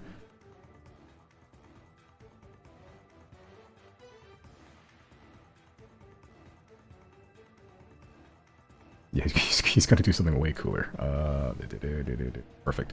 He's not going to cast Lightning Arrow. He's going to cast Steel Wind Strike. Oh. He's with his 1 5th level spell slot, but there is enough people that he can justify it. So first against the ghost in front of him. Miss. Good start. Second against the guy up there. Miss. Wow. Third against the elemental. Miss. Oh, no. Second against the woman down there. Hit, finally. This is tragic, actually. Hold on. I'm just gonna take a screenshot of those 4 rolls he made. That's super tragic. Sorry, Gary. Only Chris gets to be cool. No! Oh my god. Hi, Gary. Couple natural He 20s, gets but nothing. one. He gets 1. With 4-person Steel Wind Strike, he gets 1. He rolled 3, 3, 1, and a 14. Sorry. The bucket was in my way. I couldn't see. Oh, but he rolled fucking baller on damage, though. He does appear over here, I'd say. Because he misses everyone else. He does leave you with Chris over there, but he does 51 force damage. That's a big roll, actually. He rolled mostly 10s. Pretty good number. That's a very good number, actually. Unfortunately, this fucking thing is still up. Yep. I was hoping it'd kill everything, but no, it did not. He missed 3 times in a row. A Steel Wind Strike, as he sort of pulls the flail from his hip, you can spinning it and he just disappears and just reappears here. You feel flail strikes, but none of them hit except her. Claudine's turn. That thing exploded. You didn't leave a potion here, did you, or no? I mean, did you let me do it for free? Yeah. I guess I would have, yeah. I would have liked to, without the fear of it falling off the fucking roof. Just roll D20 for me. Man. Oh, fuck There you. we go. You rocked. The pyramids are like kind of pyramid shaped with a cork at the top. You don't bounce it on the bottom, you bounce it on the top. Cork down. But it's balanced. Claudine does pick it up using the free object interaction. She's going to stab this thing with you and then chug that later. 30. That is... I think it's an identical roll to the last one, actually. How does that work? Almost identical roll to the last one. Exact same thing happens. A ghost gets summoned in front of you, and then Claudian runs up behind it, and then another sword pierces through the skull. This one between the eyes. Exact same imagery. She's going to what healing potion was it? Regular. It was a greater. Yeah. She Let me double heals. check. I'm pretty sure. Yeah, 'cause I bought like 5 of them. 12 hit points to her. Oops, that's minus 12. Alright, she's looking better, slightly.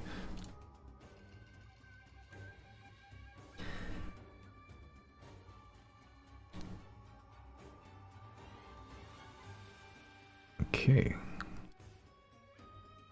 Okay.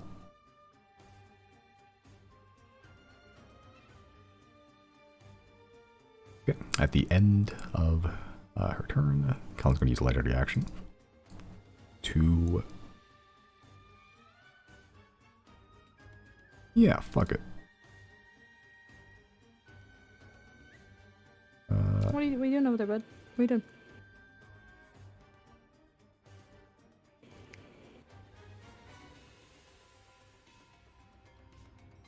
Another ghost.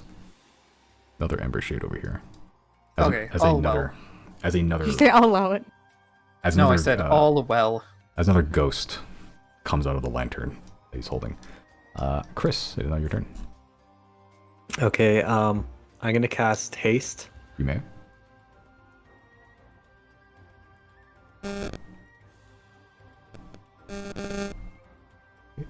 You cast haste. Oop, I'm gonna roll fire damage for... I forget that fucking Gary's on fire. And That's then damage. I think I get an extra action with that. I believe and that then- an extra action to do certain things, but yes. Okay. Am I able to cast another spell with that action? No. Okay.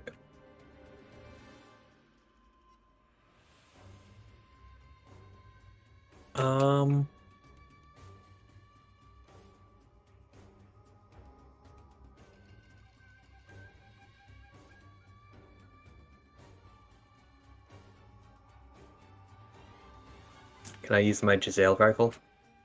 If you want. Are you shooting? I'm gonna shoot the elemental. You may.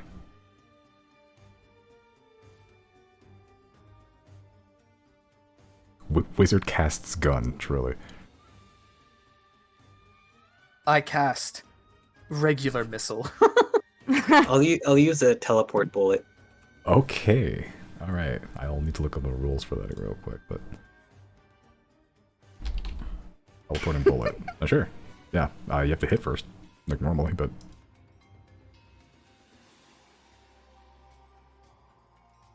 Yeah, so roll a hit.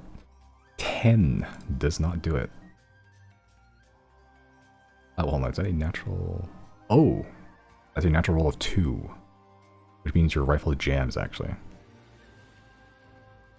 Does that mean it takes an extra action To clear it, yes. clear it? Okay.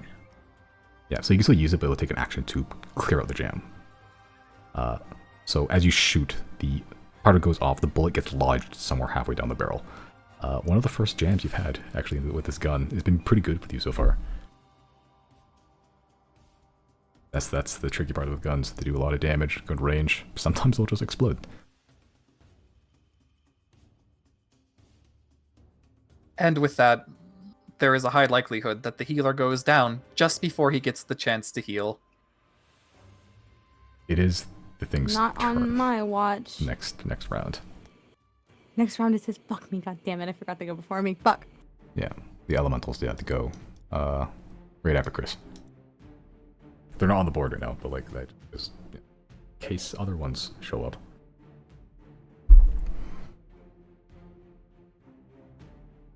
Oh, fuck, I'm just gonna turn here. Add them manually, fuck it.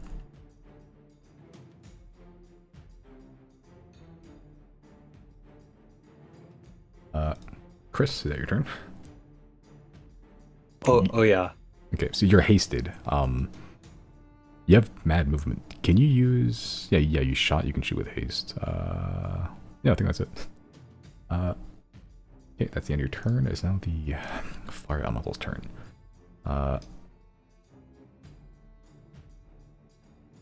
Okay.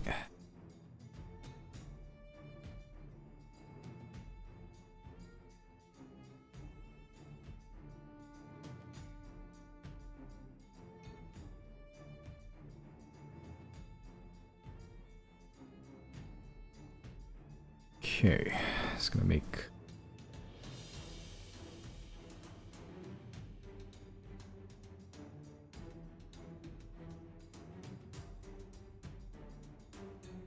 One attack against you, Riley. 2 against Merrick. All right, here we go. The determining factor. What will it be? Does 15 hit you? Yes! It does? It does not hit. Okay. Oh, thank fucking god. Oh my fucking god. That is 26 against Merrick and the natural 1 against Merrick. That is 5 reduced to 3 plus 1, so it's 4 damage to Merrick. Very good rolls. It's quicker than you think, despite its size, despite its metal armor. It's wielding scimitars, and it wields it with great skill. Thankfully, I have the power of dodge. Yep. Okay, Ember Shades. Who still exists? Is the one in front of me in Claudine? I thought it was dead. Nope, it's close to dead. But Okay, she just stabbed it in the head. Okay. yeah, stabbed it in the head. That one's going to explode again. What? Dexterity saving from Claudine and 0. Unsurprisingly, Claudine succeeds. Unsurprisingly, you succeed. This one just explodes, and you basically just stand there and take no damage. This one is going to float over here, though. Attack the closest thing. This one's going to float over here. Attack the closest thing. Is there one over here, too? Yep. Going to float over here. Attack the closest thing. And there's still one in front of, Chris. I'll start one with, I'll do Chris's last, because it's funnier. I'll start with Claudine down here. That is 2 against Claudine. 14, 22. 22 hits. 4 and 6. 11 total, and she's on fire. Again. Less intense this time, but the one against you, 0. Going to be an natural 20 on the first one. Cool. And a 17 on the second. What's the natural 20 come up to? 26 total. Yeah, I wouldn't be able to get that anyway. Okay. Okay. So. So that is 7 slashing damage and 4 fire reduced to 2. That is 9 total. Okay.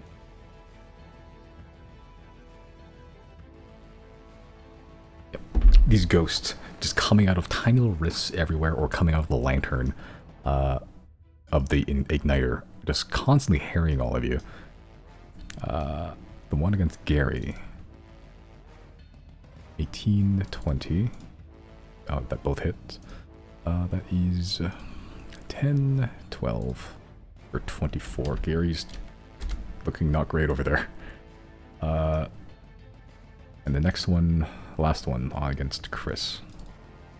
The 16 hit you, Chris. No, not with the haste. Right, because your ACs are boosted. Does 19 hit Oh, you? thank god. If I cast shield, no. Are you casting shield? Yeah, I'll cast shield. Okay, so your AC gets increased to, what is that, 23? Yeah. Jesus, yeah. The first one, you're hasted. You physically dodge it. The second one, it scrapes across your arcane barrier, unaffecting.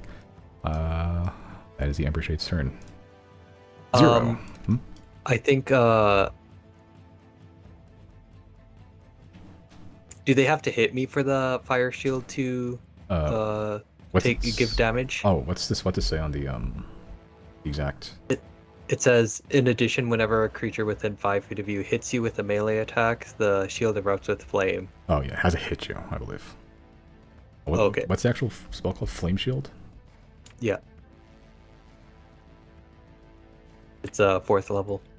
Flame shield. Why do I not see it here? Fire shield. Oh, fire shield. Okay.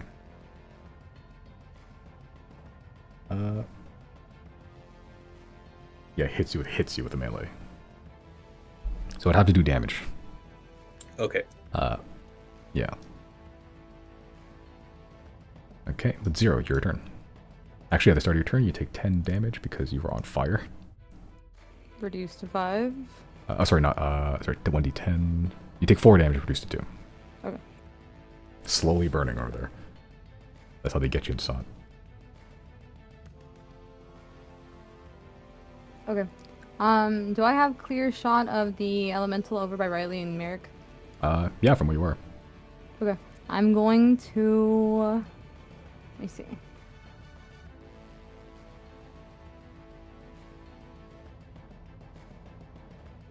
I'm gonna attack with my short bow. Okay. That would give you sneak attack, yeah. That hits.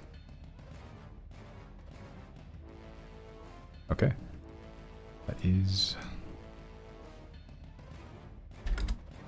Okay. Riley, as you are being bared upon by this elemental, it raises its sword up for one final strike as a non-magical arrow shot from a non-magical bow just hits the side of its temple as the fire axe itself burns out and it just clatters to the ground as a useless pile of armor. Nice save! Okay, and then that's my action. I'm going to use my movement and my bonus action to dash to homeboy back there. Okay. And I will take the attack of opportunity. I do not care. Okay. That would be 2 actually, because you're dashing through both of them. I guess. Okay. That is 1, 2, 25 and 10. Okay, a 10 doesn't hit. Okay, 6 slashing and 3 fire reduced to 2. So 8. 8. As both you and Claudine are just still on fire. Everyone's just on fire. Still fighting. For the record, I'm still, my health is still in 3 digits right now, triple digits. Riley, I need you to prioritize yourself. Please protect yourself. Heal yourself. Do what you have to do. Chris will be okay for the time being. I'll try to get a healing potion to him next, but I'm more worried about the 3 of us going down than I am about the 4 corners at this point in time. Easy enough. Okay, then that is my turn. If I don't have an action or anything else, I will just post up next to what's his name. Okay. And he can keep using his fucking spell slots and wasting them to teleport away from me, and that's fine. That's less spell slots for him. Okay. God, immune to magic is really annoying. So cute. Alright, that's your turn. Riley. Oh, Riley I'm gonna will- be right oh, back. okay. Sorry, I'm sorry. I made to interrupt. that's I'm gonna be fine. right back. Riley will flash step to this point. 1 second he's here, the next he's there. Yep. And then he will cast level 7 Mass Cure Wounds, affecting everyone except Zero, because Zero cannot be affected. Also, I don't think they're in range. No, definitely not. Okay. Level 7 Mass Cure Wounds. Everyone can fucking use it. That's That- pretty good. That is 39. Yeah. That's fucking solid. Everyone gets 39 hit points except for Zero. God, don't we all hate Zero? Damn. Fuck Zero. 39. And that's an action. I don't think I get... Yeah, because if I have to take the attack action to use my extra sword attack, right? Yes, correct. Okay. What can I do as a bonus action, then? Inspire people. This is true! I'm a bard! Yeah. Holy shit, it's been a while since I played this game. Alright. In that case, I will... use Bardic Inspiration on... Fuck it, Claudine. Sure. Yeah. This girl is on fire! Fucking- I mean, she is quite literally on fire. The flesh your melts turn. away in a very rhythmic beat. Alright, that's your turn. Now these standard-ass, bog-ass, standard-ass guards. Now that Zero's gone, all 3 of these guys on the right are actually going to just shoot at Claudine because they don't have any other targets. Oh.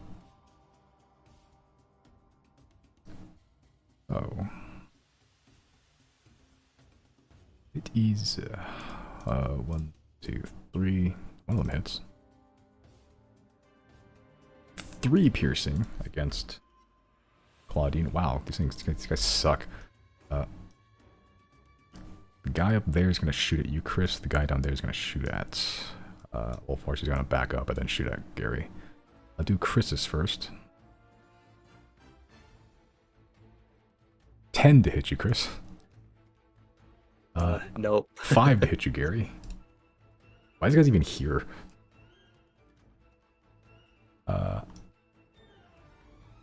But it is now Burnbrand Igniter, Kelvin Jagan's turn. Let us see.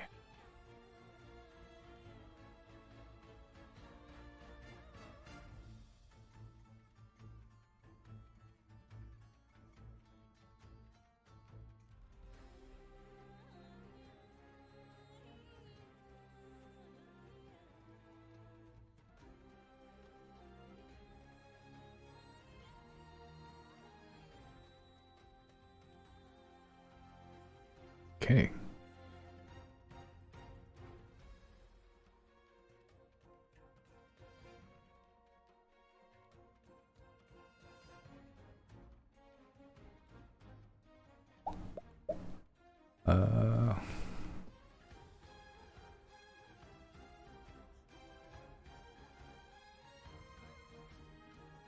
Okay. Let me see.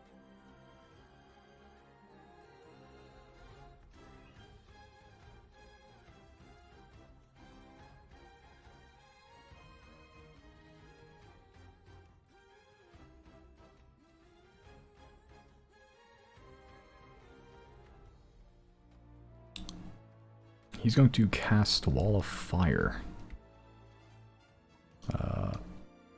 2, 5, 10, 15, 20, 25, 30. Hold on. Double check here. Clearly I can't read spells. Okay, we're good.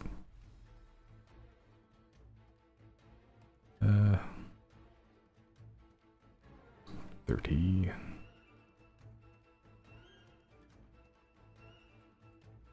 Wall of Fire, right about there.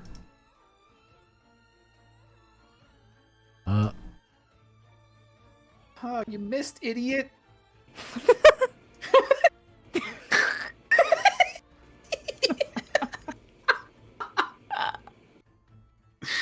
He thinks he's slick.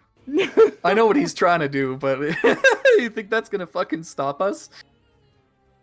He's so unserious. This is crazy. There we go. No! I need Chris to make a dexterity saving throw. I have advantage with haste. Correct. And if you take damage anyway, you're going to be half damage because of the fire shield. You succeed, actually. You straight up succeed. Man, that's a I fucking big roll. believe that is half damage. Yes, half damage. So that is 25 reduced to 13 because of fire shield. As you get a big wall of fire just erupts 20 feet high and around 60 foot long, just entirely coating the entire platform over there. Yeah, you're in it, and while it sucks and still hurts, you're not nearly as burned as you could be.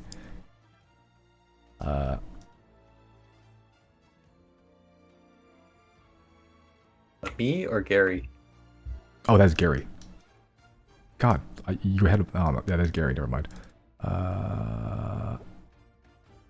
Too many tokens. He still succeeds anyway. So that's still half damage.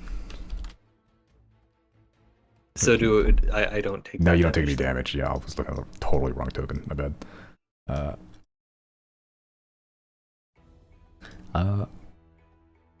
Okay. But that is his action. He's just gonna. He's gonna sit over. He's gonna move, shift over slightly over there. Actually, that's his turn. It's now gonna be Taskmaster Yusola Unerva. I should note this. The top side of that wall of fire is extremely hot. like exceeding the height. If you stay too close to it, you're still gonna take damage. So me included. Yeah. Do I take on the beginning of my turn, or do I have enough time to get out of there? We'll see. Okay. Actually, that question should be answered right now. Does she take damage? She doesn't actually. Hold on, I'm Okay. gonna check. I'm pretty sure she doesn't.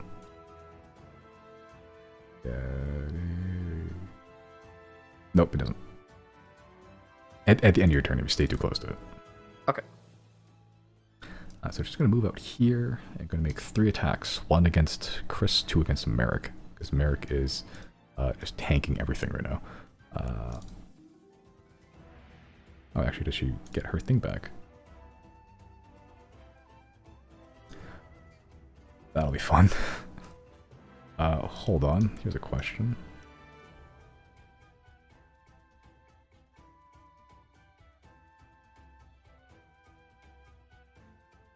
Oh.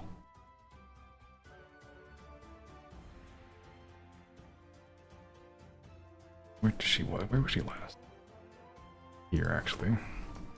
I need everyone to make a Constitution saving throw again. Oh boy, time to take Me a lot included? of necrotic Yep. damage and die. Nope, never mind. You're not you included. Constitution? Constitution saving throw.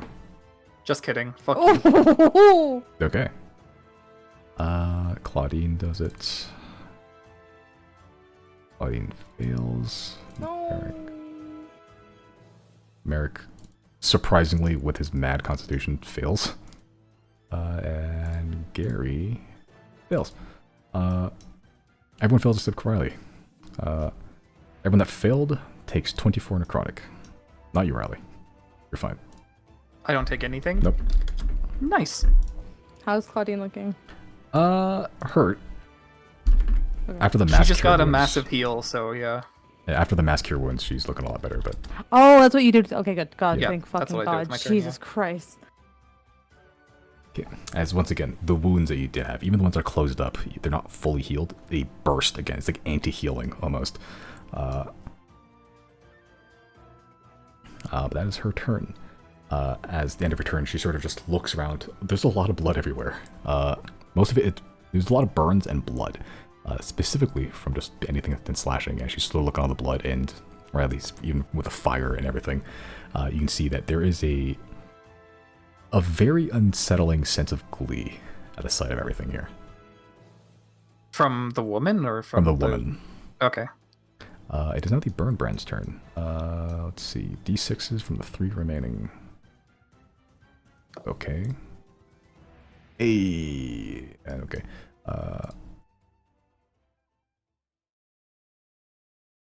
So another ghost shows up on Ember Shade.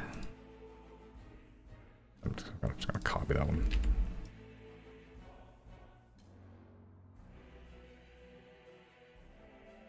That one over there. Ember Shade up that pedestal on top right. The guy at the bottom here explodes. Oh boy. Bottom right, bottom. Oh, bottom, Bottom left. left. Cool. Great. Love that. There you go. Oh yeah, that's not good. As Zero, you haven't seen this one before yet. No, you have actually, slightly. But like now you're seeing up close as the man is chanting something in some language you don't understand.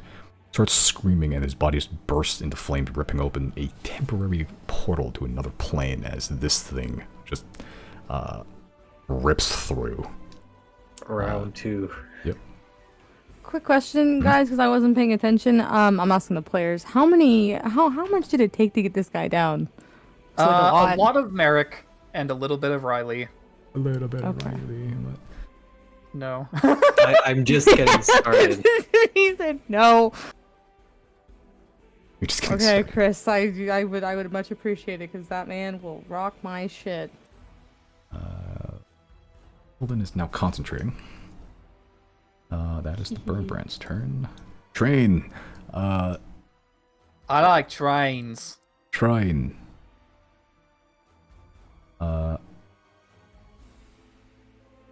Oh, hey, now that you guys are all on the right. Or on the left. I mean, one of them's gotta be wasted, but that's alright.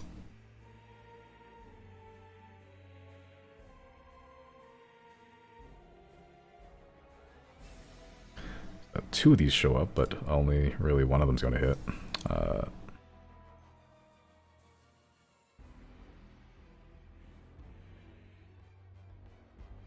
Merrick. Fucking barely, but yeah. Okay. I need Merrick and Riley to make dexterity saving throws. I'm good at those. Incoming that one. Ooh, yeah. Just kidding. Okay. I'm fucking amazing again. Merrick makes a dex save with advantage. He succeeds too. Before the crystals at the top were sort of shooting at you, Riley, you sort of look over and you see there's a smaller section of crystals just sort of on around the sides as crystals and pipes just embedded into the carriage itself. You see one vent opens and just jettisons this blue, burning, almost gas, like a jet stream at you.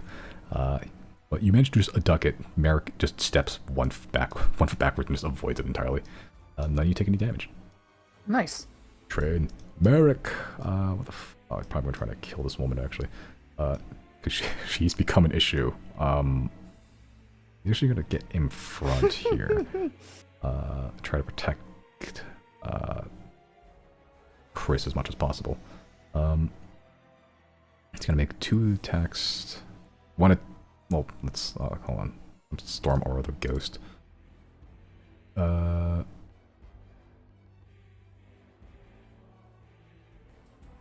We've actually more dexty than I thought. Oh, they still fail though. 16 lightning damage to the ghost from Merrick's Storm Aura. Merrick's going to get 2 attacks, well, 1 attack against the ghost, see if it kills it. He does. Yeah.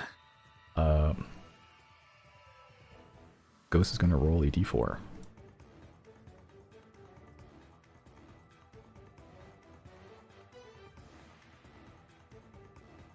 Okay.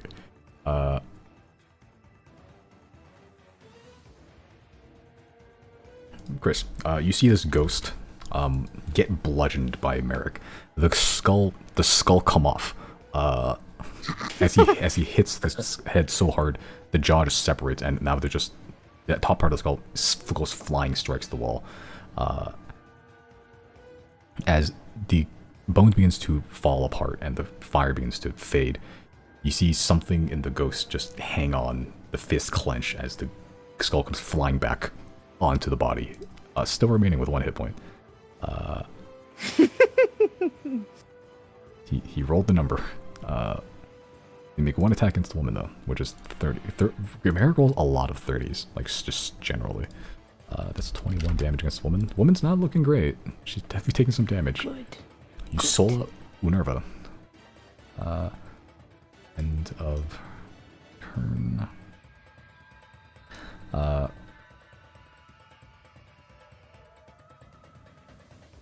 me see here.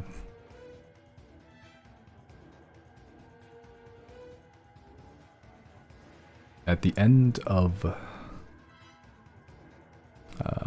at the end of Merrick's turn, he's later action to cast a spell, Kelvin Dragon. Kelvin Dragon goes whoop over here. And you know what? That's fine by me.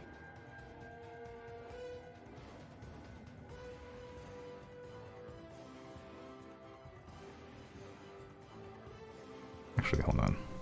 Never mind. He's actually gonna go whoop over here. Actually, I've changed my mind. Yeah.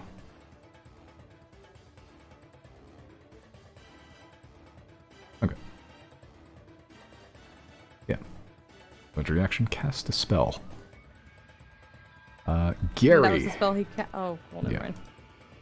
Oh wait, that was the spell he cast. Was his teleport? Mhm. And that's fine by me. Gary is in the fire.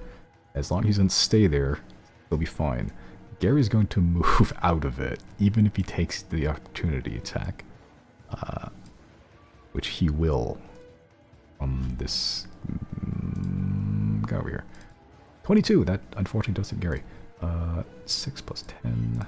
Gary is looking not great. Oops. Opposites. There we go. You have any spells? Gary has spells, right?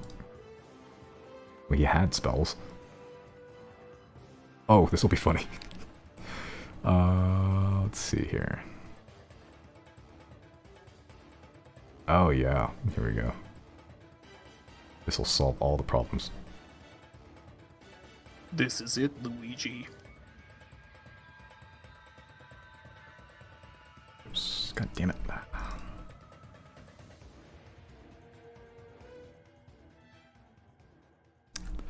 Okay, this worked.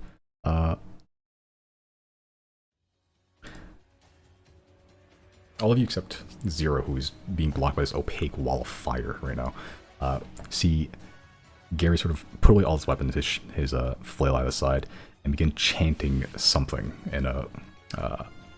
who speaks Draconic? Chris, right? Chris does, yeah. Yeah, I do. You hear a Draconic chant, which translates something to ancestors of the old. Lock away the danger behind your ancient gates. Touches this woman here, and she just ceases to exist. she just straight up. She looks over, touches her, and then she just. You hear something like a door being closed and wood rattling, and then she just vanishes. See ya. Gary cast banishment on this woman. Holy fuck, So wait, dude. does she come back in a minute then? She can keep making saving throws, I believe. Can make saving throws, or if Gary loses concentration. Okay. For the time Okay. being, the danger's been locked away by ancient gates. Hold on, let me check. Evil has been Let me check defeated. if she makes actually. Oh, she doesn't make saving throws. He just has to lose concentration. Oh, so he just has to not get hit and He just does like not out of get the hit. fight. Yeah. For now. Now, that is the end of the turn there.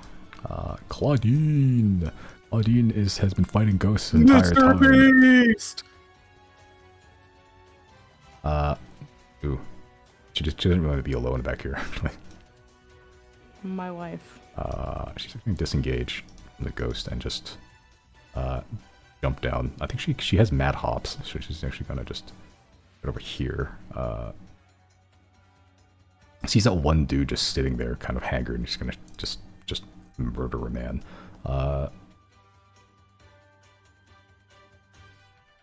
Yep. There's a fire elemental here. There's ghosts. There's wall of fires everywhere. Claudine sees this man with a mortgage and debts and just shoots him in the chest with an arrow. She's helping. She's helping. That's one less attack to worry A about. little girl's doll rolls out of this pot. You're lying. I hate you so much. A note is attached. Hey, little stomper. Stop. That's her turn. That is bonus action, movement. Yep. Attack. Chrysostomus. Yeah, I'll move down a couple of spaces. Okay. Right there. Okay. And then I'll cast Steel Wind Strike. Okay.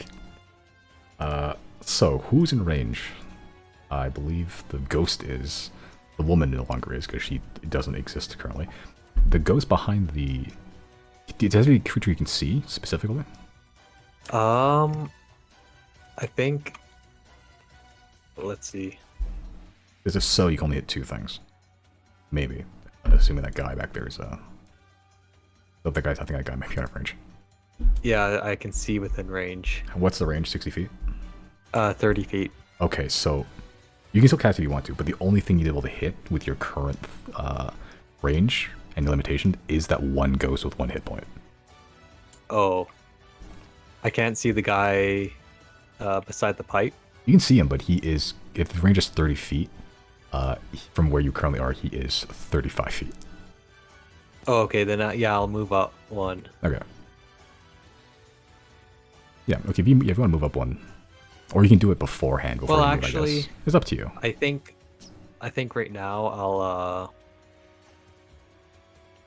I'll just do magic missile. Good choice. All right. So roll for damage. What level are you casting it at? I think you're kind of running low at this point, right? I'll cast it at level 4. Level 4, okay. All right, so that's how many missiles that is? 6. 6, okay. So roll damage times 6. We've been doing it. That's how we're going to keep doing it. 3 times 6 is 18. So how are you distributing that? Okay, I'll do 1 for the ghosts, Right. just above me. Right. Okay, and then the other 15 against the guy back there. Or they're 5, I guess, but 15 damage total. Yeah, I'll do 2 for the ghost. Okay. Can I see the ghost behind the wall? No, the wall is completely opaque. Okay. I should know, that ghost has 1 hit point. Like, it is barely hanging on. Okay. Yeah, then I'll do, and I can't see across from the train. Not well. Not really. There might be gaps, but it's not really like a line of sight. Make a perception check for me, actually. Because you are kind of in a spot where there is kind of a tiny gap.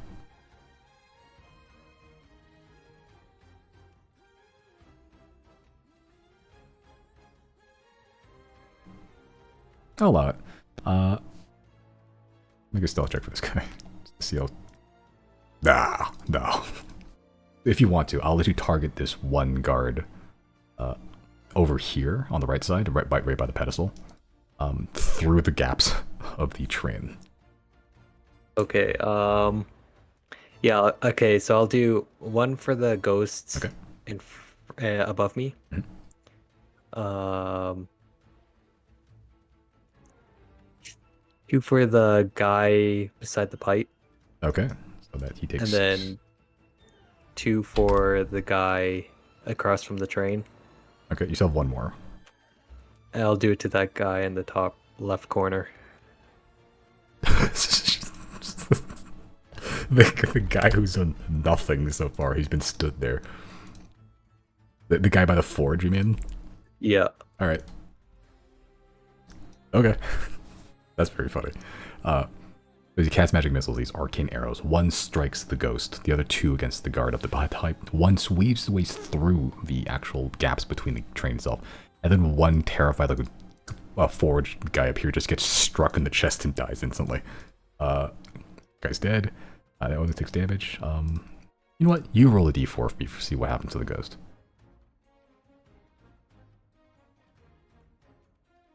He dies. He just straight up dies, actually.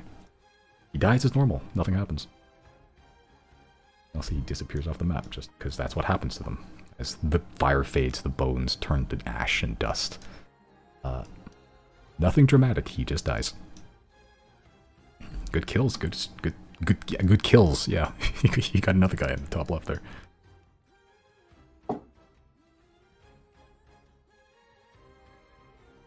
The smith. Yeah. Okay, that's the end of your turn. Did not let him cook. Actually, I'll for my extra action, I'll unjam the Right. Giselle rifle. I'll allow it. Yeah, as using your extra speed, you manage to get the tools out and just poke the, or drill a hole, like a little stick with a drill on it to drill into the lead ball itself and pull it out.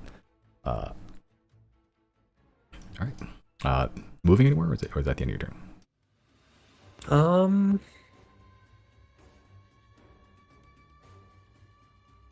I think I'll start to move on top of the train. Okay, are you going to go across the pipes, or you want to try to leap across the platform to the train?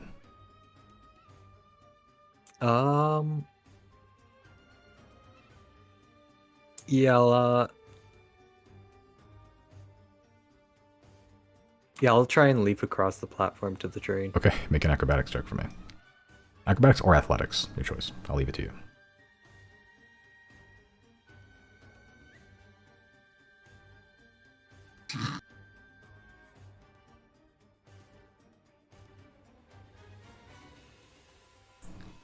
Wizard doing physical activity. Wizard doing the most unwizardly things, like running and then having a gun. Okay, nothing greatest roll. As you sort of get here, yeah.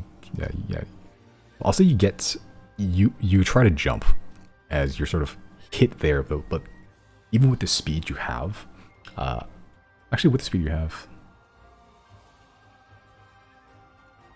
no, it is one below. I think. Yeah, I say you're hanging off the edge here. I'll say for purposes you're equivalent to prone.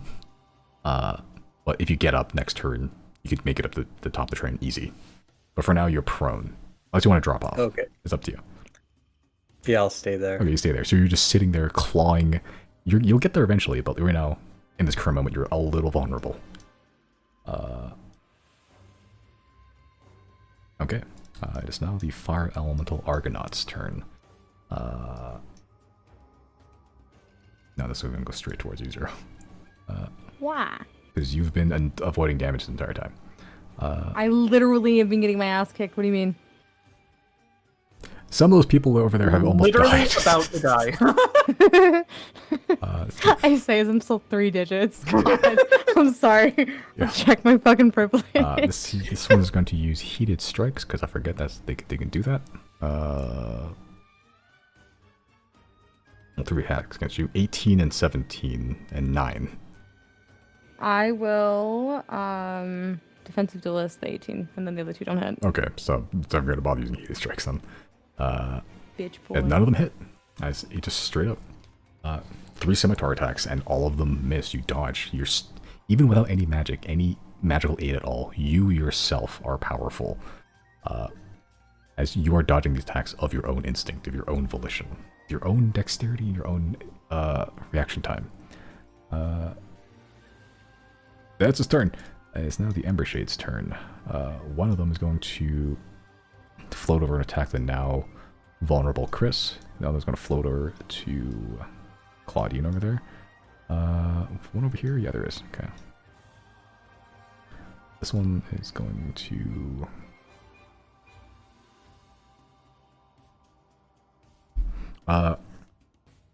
Riley and Chris just both roll d20s. Just for funsies.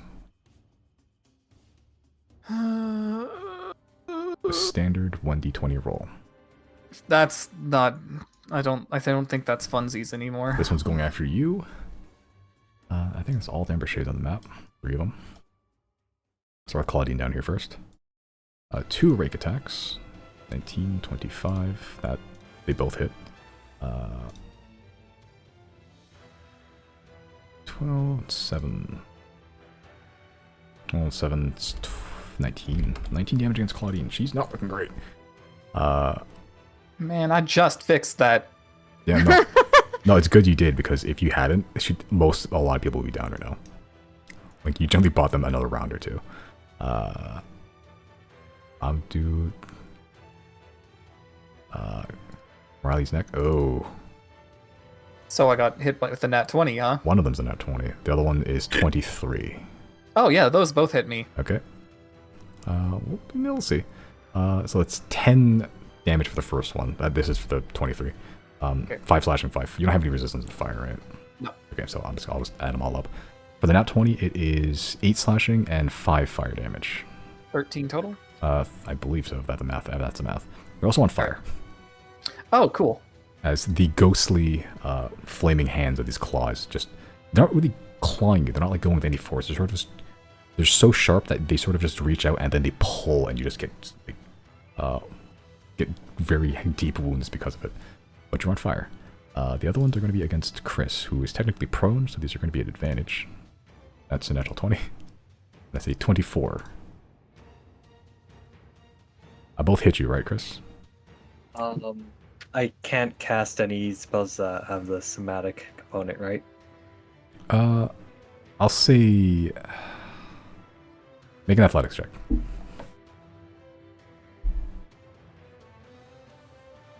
Just a plain old athletics.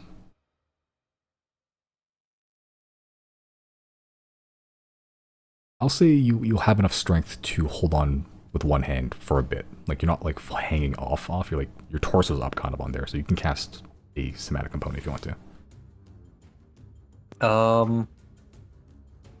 And it's a natural 20? Natural 20, which brings it to 26, and the second attack is a 24 total. Oh, okay. I think anyways, yeah, they both hit. Okay. Although, am I still allowed to cast shield even if they both hit? Yeah, you can cast shield. You'll still be hit. It just you'll have the increased AC. Though at that point you can just wait until something actually hits you. It'll be the same result regardless. Yeah, I guess. Yeah, I guess I could wait. Okay. So you don't have you do have resistance to fire. Yeah. So that's 9 slashing damage, and then 5 fire damage reduced to 3. So that is 12 total, I believe. That's a natural 20. And it did technically hit you, so you do get the benefit of the. Does it only happen once, or does it happen every time you get hit? I think it happens every time. Fire shield. Whenever 5 hits you with a melee attack. Yeah, every time you get hit with a melee attack, 5 feet from you. Yeah, and it's cold damage with the cold shield. Okay. So roll for that.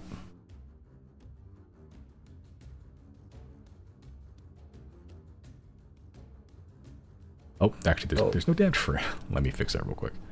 I probably imported it directly, and like sometimes Roll20 gets real lazy about actually adding in the numbers.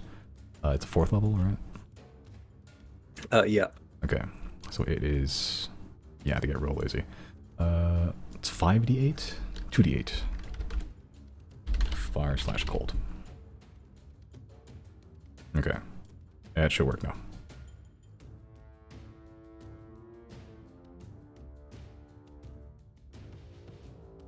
Nine. Okay.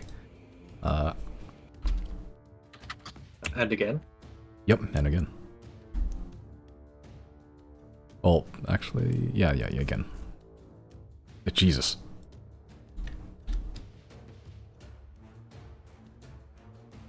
Okay.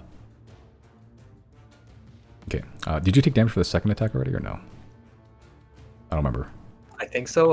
It was 13 total, right? It was 13. Hold on. Or 12 total? That's for the first attack, yeah. So the second attack would be 5 slashing, and then 2 fire, reduced to 2. Sorry, reduced to 1. So it'd be 6 damage for the second attack. Okay.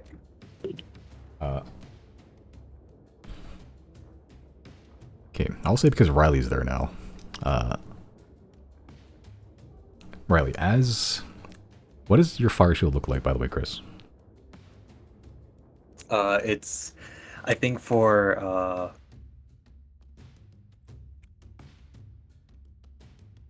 the cold one, I'll make it kind of more like a purple type flame. Okay. That's that kind of more wispy like, and just kind of when the enemies attack and it gives damage, it will be more like kind of like sparks fly, and it kind of it's like when you pour gasoline on a fire and it kind of erupts a little bit. Right. That's what happens. Okay. When they attack. All right. As this coating you have of this wispy, almost like condensation, like moisture lingering in the air somewhat, this flame around you, this ghost hits you. The ember shade strikes you twice, and it lashes out, bursts forward, freezing it somewhat. Riley, with your passive perception, you can see that whatever these creatures are, you're not sure exactly what they are, how they're made, but you see that just from those 2 somewhat like just passive strikes from this cold fire that Chris is making, those ghosts really don't like cold. And just from those 2 strikes, that ghost looking not great. It attacked Chris, and yet it's more damaged than Chris now. It's Noted. 6. It was 6 damage for that second attack, right? Yes, correct. Okay.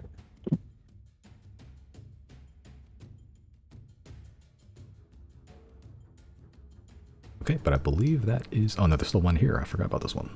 This one's going to go go straight up towards Gary. 1, 2. 1 hits. 8 and 11, 3, 11 total. Gary's not looking great.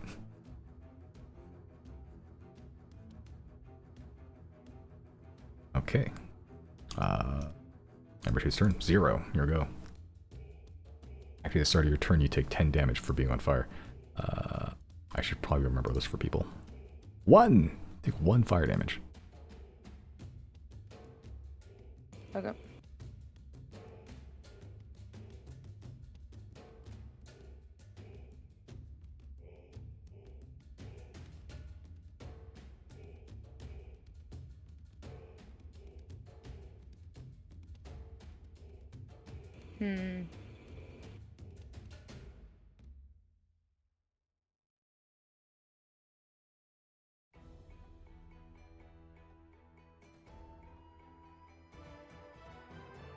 Okay, I'm going to use all my movement to run. Let me see. Up here. That's my movement and bonus action dash, so 60 feet total. And I will just take the opportunity attack. Okay. That's from 1, the Argonauts. 23. Yep, hits. Is 5 slashing and 6 fire reduced to 3, so 8 damage total. Okay. As I'm running, I'm going to shout at Claudine. I don't know how to say this. I'm just going to shout at Claudine as I'm running past. Prioritize the mages. Dropping the healing potion, that was a free action? or Yeah. no? Yeah, I don't think it's even a free action, it just happens. Okay, I'm going to drop a healing potion right next to her. Okay. So let me keep track of how many I have here. Because I have, like, I think 2 more after this. I will have to give them to other people. Because I'll be right back. Looking Okay. so hot.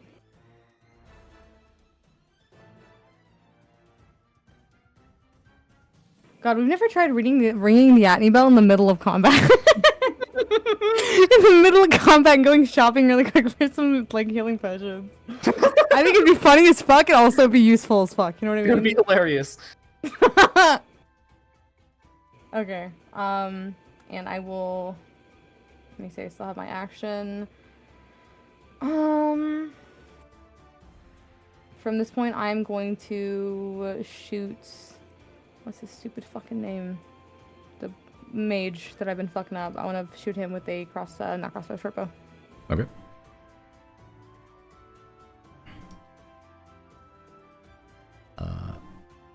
Okay. He casts shield. Okay. Oh, sorry. The which mage? The actual mage? or Sorry, the the burn bright, burn brand, whatever the fuck, Kelvin, whatever. the big one, correct? Sure. Yes, he will cast shield. Okay. So he's currently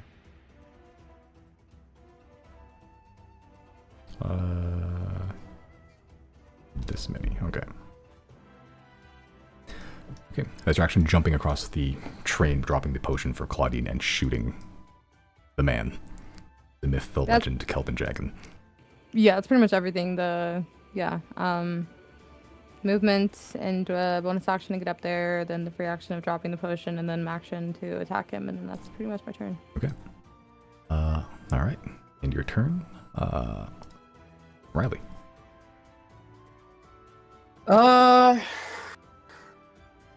mean, first things first. I gotta get out of that Realistic. fire. I will say at your current range and your perception, you're still within range. It's still very hot. Yeah. All right. Well, how about now? Now you'd be out of range, but you'd also take an attack opportunity from the Shit. Not if I bonus action disengage. Correct. And you also get a dash from that Do too I if you want want to to move do faster. that? It's up to you. It's true. I think Oh, actually, at the start of your here turn, is- you're on fire. Hmm? At the start of your turn, you take 6 damage for being on fire. Yeah. I don't think I can use my turn to do anything other than heal then. Yeah, I should note that, I guess I should have said this before. If you're on fire by the ghosts, you can use an action on your turn to put out the fire. Like, no roll needed. It would be an action, though. So it's up to you whether you want to continue taking the damage No, or I do think something. I think we need healing more. Where's Claudine? Is she in range of me? She is down there somewhere. She is just barely outside of my range. Oh. Damn bit. That. In that case, I'm going to reverse order. Okay, I will heal from where I was and then move to where I am. fair enough. All right. It's going to be. How's Claudine looking? I wouldn't be able to tell from here, would I? No. Well, make a perception check. Perception.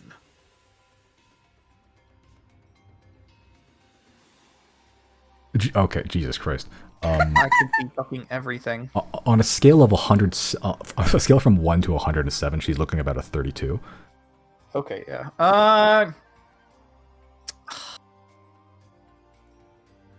Level 6 mass cure wounds. 18. Better than nothing. All right. That'll keep What a people alive. shithole. It was okay. Plus. Everyone gets 18, right? Yeah. Okay. Except Except 0, me! obviously. Except 0. Yep. Because I got excited for a second too. I was like, damn, yeah. no Yeah, healing no for you. anti-magic. Oops. Oops. Yep, I can't do anything else. That's my action and my bonus action. You know, I could move farther. You good. What's around me? What's the problem now? I think I'd like these things to work a little harder for their kill. I'll go here. Actually, no, I won't, because that fucker might have something AoE. What's the drop down here? It's all 5 feet. If you're going on the ice from the platform, it's just 5 feet. Yeah, okay. I'll hop onto the ice. Sure. Alright, hopping onto the ice. Alright, with mass cure wounds, everyone gets a little better holding them on. Remember that Claudine has inspiration. Correct. Yes, thank you for reminding me if I fail something. If when it gets to Claudine's turn, just remind me again, just in case. Yeah. Okay. It's now the guard's turn. They've been so useful thus far. The 3 on the right's gonna attack you, Zero, because the fuck they're gonna shoot at. 1, 2, 22 and 18.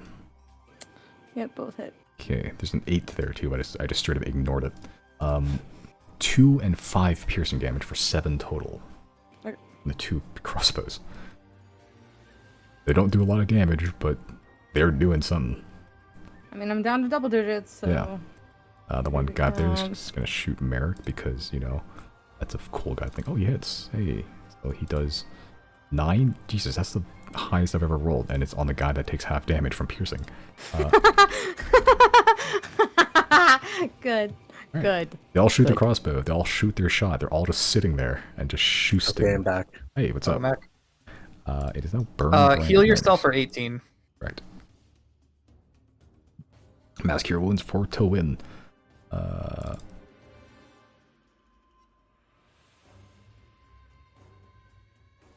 Okay, healed. Okay.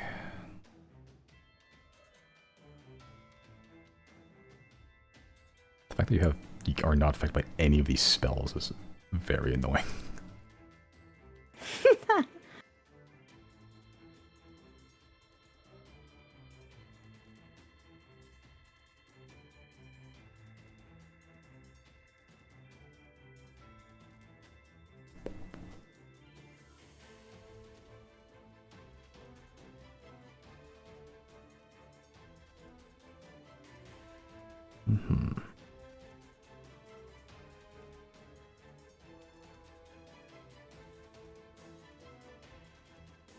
Can't really see very much of people over there. He's just gonna cast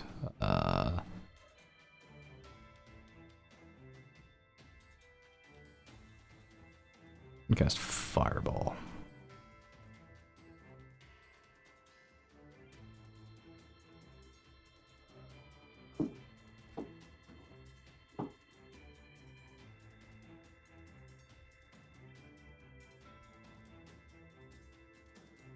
Yeah, he's gonna cast Fireball.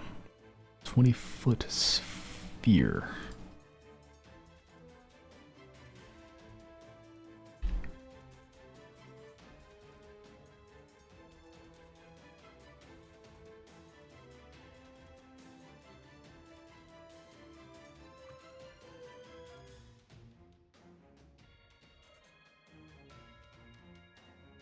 Fireball at one level higher, actually. Yeah, waste your fucking spell slots. I was thinking the exact same thing. Let's see. Cool, and it only hits me! I haven't positioned it correctly yet. Trying to see like what the radius was. There we go. Oh. It's Gary too. Okay, yeah, See, that's now a you have a little friend. bit He's not all bad. Okay, so I need you both of you to make dexterity saving throws. Good thing I'm good at that incoming one, by the way. Just kidding. Oh, you're good. So you take half damage. There's 33 halved. So what is that? 17, rounding up. 17 rounding up. Yep. Gary fails. Oh, do I have to make one? Nope, you're not No. out of range. Barely, but out of Okay. range. Oh, yeah. Gary does fail though, and that is full 33 damage. You need to take a concentration check to maintain hold of Oh, he's not very good at that. It's a good thing I just healed him, huh? Yep.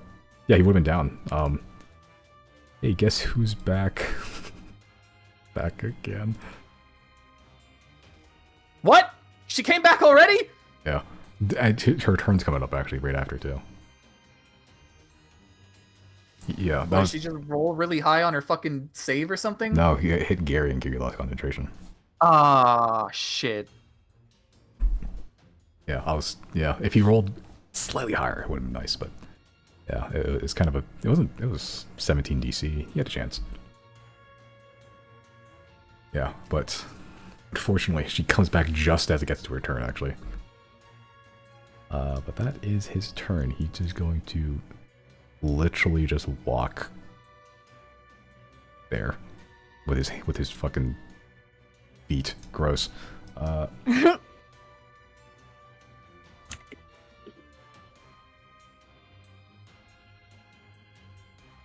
You hear kind of echoing after all the explosions and the fire and everything. Just echoing this old raspy voice coming from the front of the train. I'll admit you have more go than I thought. I wouldn't push it much further than this, for your own safety.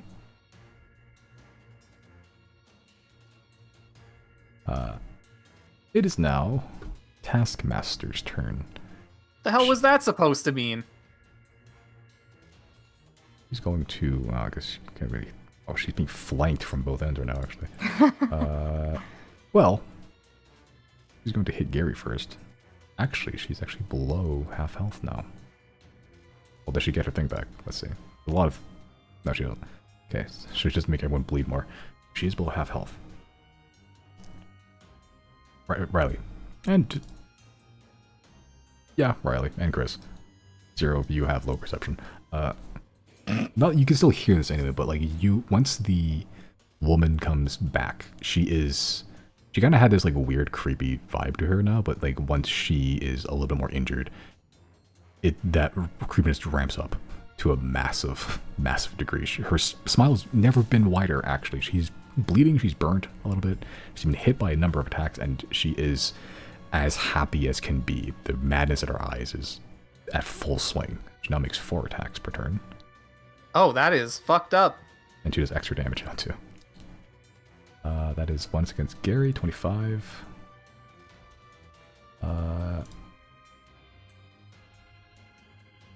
Gary has fell down. Yep. He's no longer concentrating. Where is the fall down? Oh, that There it is. He's still on fire too. The other 3 are going to be against Merrick. Miss. Natural 20. 19. But these are all halved for Merrick. He doesn't make a concentration check or Constitution saving throw though. Fucking passes with flying colors. It's Merrick. 6 plus 2 plus 8 plus 6 plus 7 plus 8 is 37 total for him, halved to 18. Not bad. How's he looking? He's fine. He's never been better even. Like He's gonna solo her. In his element. yeah. Like he has on a scale from 1 to 236, he's at 176 right now. 236? Holy shit, imagine being a barbarian. He rolled very good on health. Like, actually really good on health. That is her turn. She has, like, this very creepy vibe to her, and she's just, like, licking the blood off the lip, cutting her own tongue in the process. Oh, the blood.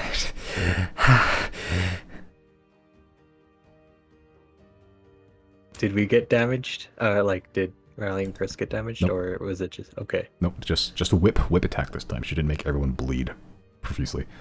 Hey, the 2 mages are still alive. They're going to go 1. Oh, and okay, nothing happens. They're still chanting. They've been chanting this entire time, and nope, they're still fine. Train's turn. One of them's gonna hit. I'm literally right here. I think one of them's gonna try. No, one of them's gonna hit Claudia. No, they're actually. It's the closest target. One of them is going to hit. Yeah, the closest target would be 0. Up there. And the train not smart enough to really discern what's going on 0. Keldon was. Not the train. Keldon, regardless of whether that bolt hits you or not, it does not affect you at all. Claudine, on the other hand, get hit. 29. Ah, Jesus. That's 12 force damage to Claudine.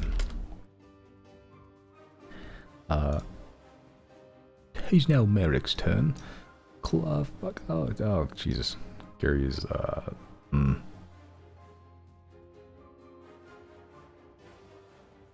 This is a pickle, isn't it, actually? He's actually going to move over here. Not guarding Gary. He's going to try to, first Storm Aura the woman.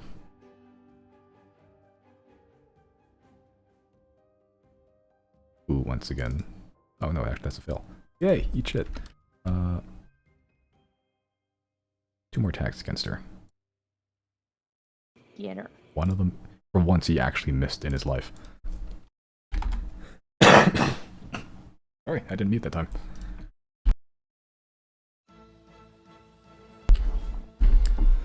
Yeah, seeing Gary go down, he put all of his attacks into the one woman there.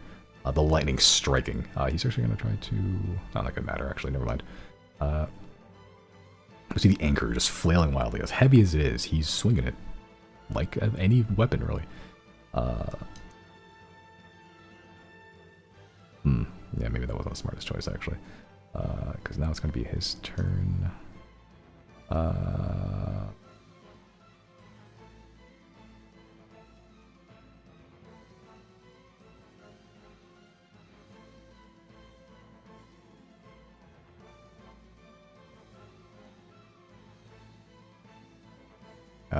At the end of his turn... Yeah, this guy's gonna summon another ghost.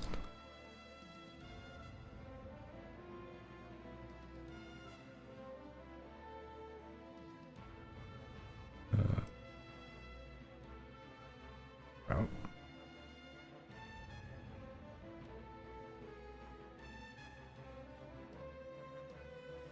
Okay.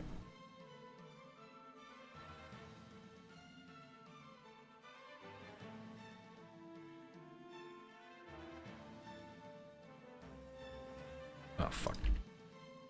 Oh, wrong.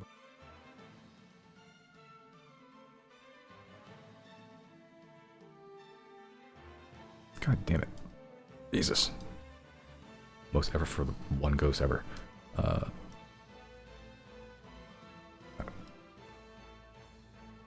her down there. End of turn. Merrick. It is now Gary's turn. Because he's on fire, he immediately fails one death saving throw. Yep.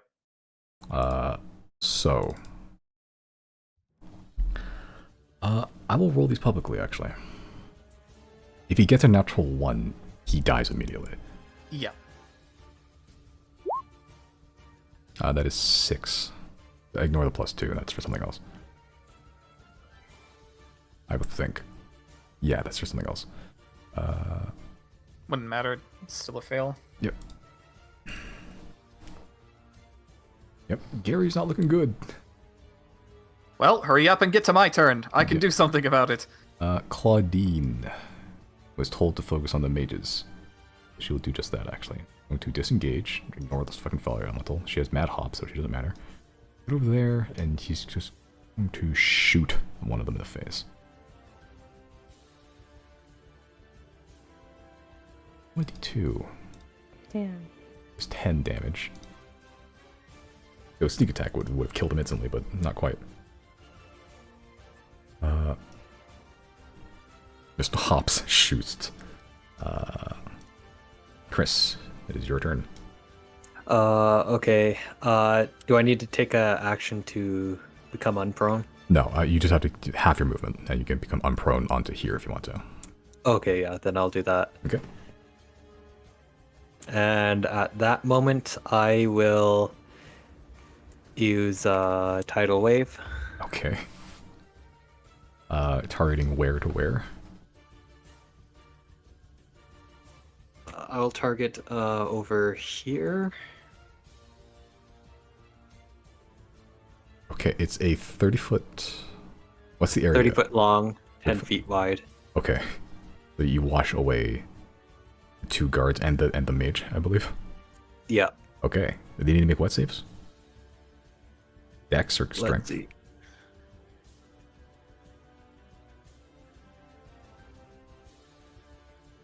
A Dex. Dex. Okay, so that's the 2 guards. 1, 2... Your spell DC is what? 20. Oh, Jesus. Fuck. Fuck. Holy shit. They all fail.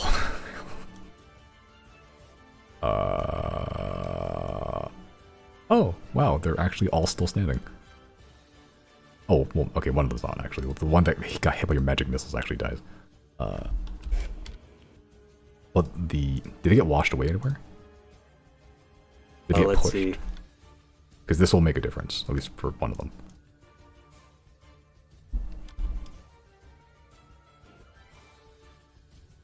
They're knocked prone. Oh, they're knocked prone. Okay, so that...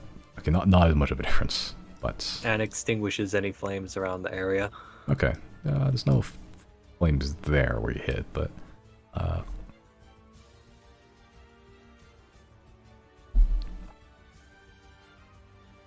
Okay, but you summon a huge tidal wave, and just one of them just gets battered to death. The other 2, haggard, bloodied, not dead, but quite injured because of that.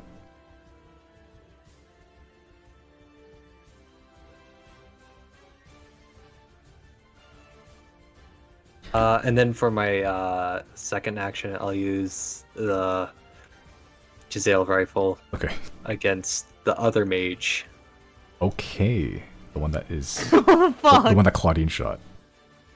Yeah, the one down there. Okay, alright. To the right. Okay. Awesome. Alright, roll for an attack. I'm sure this will go super. Yeah, sure. Yeah, no, it hits. Roll. I'll use the teleport bullet for this one. Sure, roll for damage. Okay. Oh, wow. Oh, okay. Sure. The teleport bullets. Roll a d8. Just for the direction. Oh, Okay, 8 is... oh, wow, okay. Uh...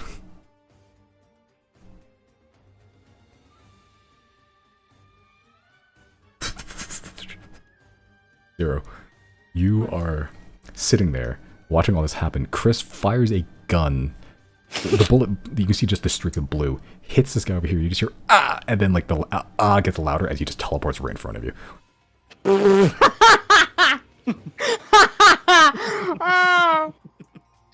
Oh, that's what that does. I Okay. love D&D so much. Yeah, there's like a bullet wound in his chest, and he's just like massaging it, and like, he looks up, he's like, Oh no. Oh. okay, And yeah, that's my turn. it's your turn. Good move. Good rounds. It is now the Argonaut's turn. He has a move of how large? Okay, that's pretty good. Going to... Yeah, he's going to try to follow you, Zero. You are the... double dash, but not going to do anything this turn. But you can see the Argonaut, fire elemental Argonaut, looks almost the entire time has been looking at you, and has just not really have any legs, almost like snake-like in its lower body. It kind of slithers down the platform, singeing the ice as it kind of crawls up towards you. You eyeing it, and you kind of looking at this faceless mask, and this one mage looking at the two of you, just like, bullet wound in the chest. Yeah, that's that go. Now the Ember Shade's turn. I'm actually going to go here. And these two are going to pile on here to Chris, I think. I'll attack the one on... How many? Oh, there's one over here. Claudine too, actually. There you go. The Ember Shades is one down here. Yeah, there we go. So, I'll do Claudine's first. 2 rake attacks. 1 misses. 1 hits. That is 8 damage total. I'll do Merrick's, because he's the least. Both hits. 5, 6. 16 damage to him. And he's also now on fire. I think everyone's on fire now. Straight up. Except for Chris, actually. Well, maybe. We'll see. The one person who would love to be on fire isn't. Yeah. Okay. 1 against, or 2 attacks against Riley. 18 and 22, Riley. Yeah, those both hit. Okay. Okay, so here's the challenge. Don't kill me. So, for both attacks, 11 slashing damage and 5 fire damage. Okay, so I'm mega dead. Are you really? Well, yeah, because that's only 1 attack, right? No, that's both total. Okay, so wait. 11 and 5? 16? Total. Yes, total altogether for both attacks. Sorry, I just added them up for some reason in my brain. I didn't do that entire fight, and then I was like, no, fuck it. I'll be different this time. All right, cool. I need a mid-roll on the fire damage. Otherwise, I'm down. Yeah, when it gets to your turn. And the 2 against Chris. So I'll start with the 1 first. The 1 full health up here. That is 14 and 23. I'll cast Shield. Okay, which brings your AC to 23 still, right? Yeah, 23. Okay, so if the one of them still does hit. Okay. Okay. A 7. So that's 7 slashing damage. And then 2 fire, which is half to 1, so 8 damage total. And then they take damage? Correct. So that was 8 damage? Yes, 18 damage total, and then you can roll 2d however much, 2d8. 2d8 cold, specifically. 8 doubled to 16. The one down there is going to just go to low health enough. It's just going to use Pyrrhic Sacrifice. And move. And 1 over. Yeah, that'll do it. Chris and Zero, and you both make dexterity saving throws.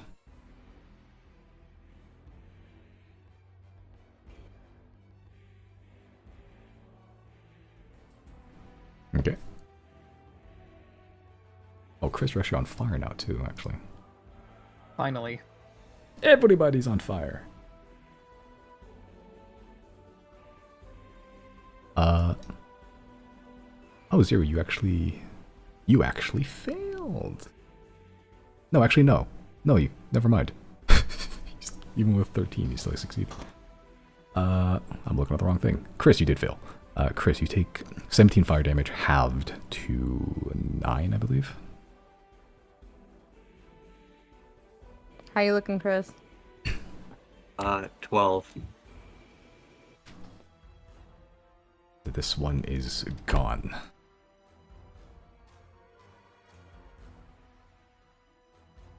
I believe that is all the Ember Shades.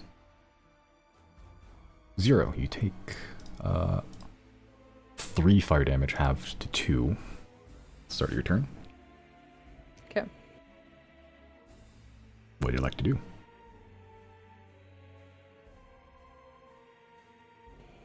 I have 2 healing potions left on my person. What would I have to do to give one to Riley and Chris? To forcibly minister an action. No, just hand it to them. Or drop it for them. I would say you can use your free object interaction to just hand one of them a potion. But you only do that once. Okay.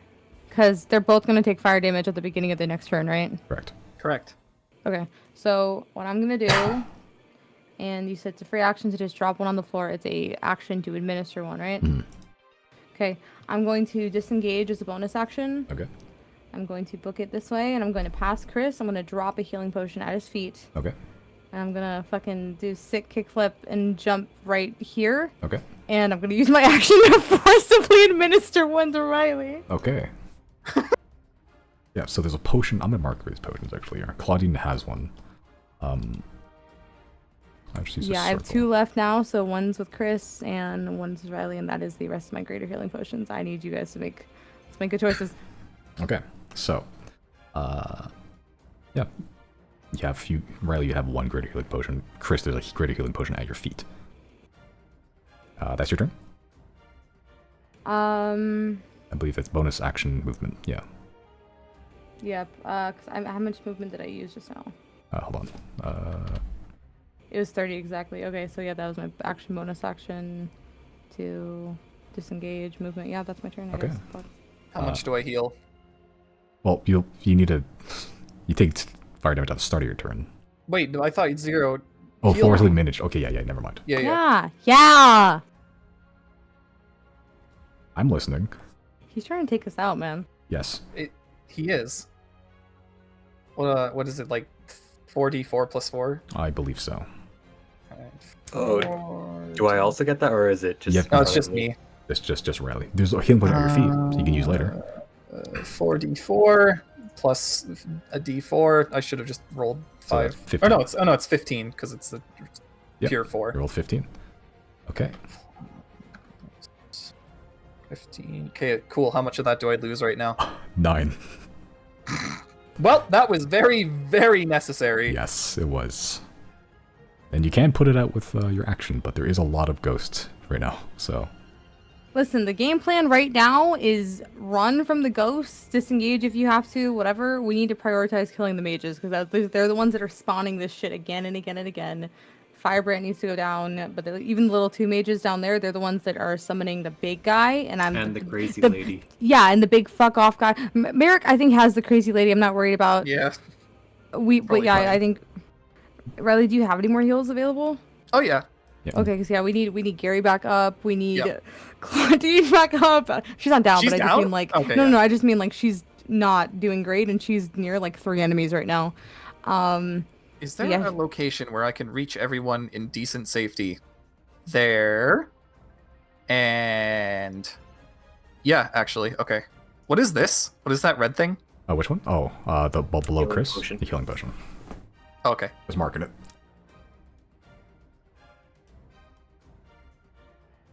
But yeah, I'm spending the rest of my turns just running from the other guys. I just need to take out the fucking mage, dude.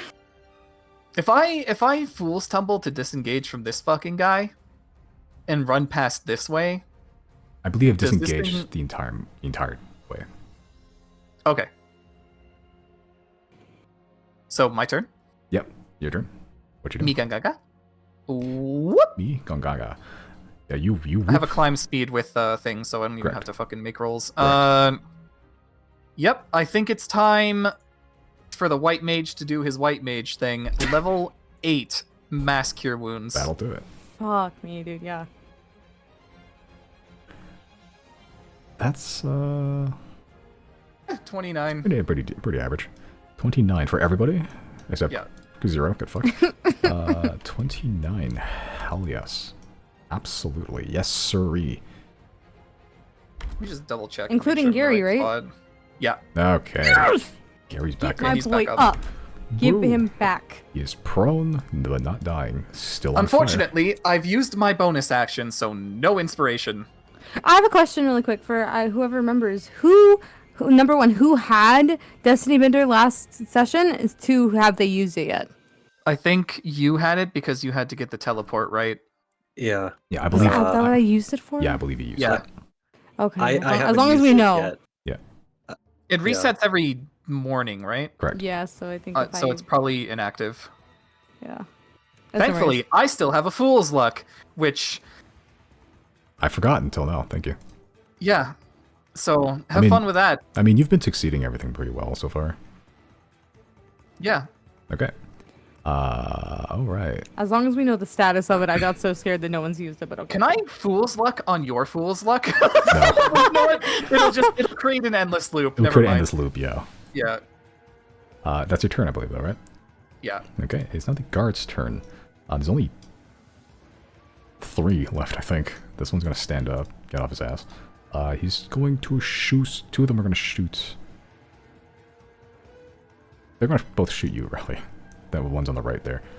Well, I am the white mage. You are white. He's That's so racist? Both miss. 9. I'm blue. I just realized one of them rolled 9, the other one rolled 11. Nice. Nice. Biden. Joe Biden. Wake up. Wake up, Joe Biden. This one's gonna shoot Merrick because he's big at 5. Okay. Glad they're pulling their weight there. Burnbrand Igniter's turn. Can he do actually? Oh. Let me check something real quick.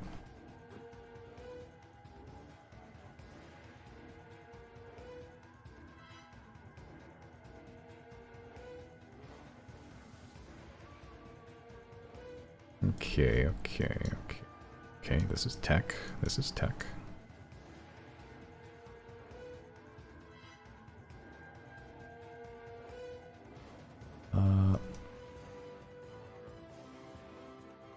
Mies.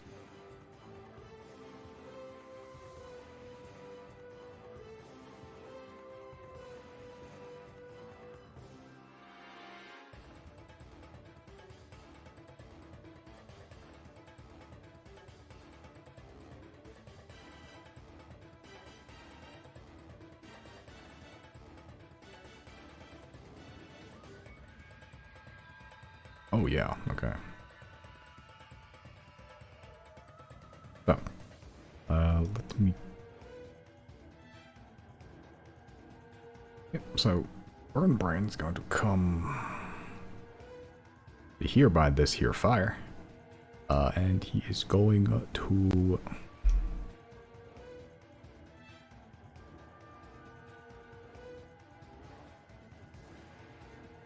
I can find the fucking rotating thing. Where is it? Okay. I don't have a good feeling about this. Yep, that's not good. Okay. So, 0, you'll need a roll.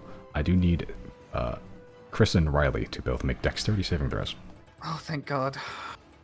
I believe it's, hold on, I'm pretty sure This is where I'm gonna get punished, though. Oh, thank fucking Yeah. God. Oh, thank fucking God. Riley, you fail Thank- actually. Yep. Fuck off. Chris, you succeed. So you both take... well, one of you takes. Riley, you take 49 fire damage. Good night. Oh no. Are you really down? Yes! Chris, you take 49 halved to 24.5, which is 20, round of 25, then halved again to 13. Okay. Chris, what do you got right now? Let's see.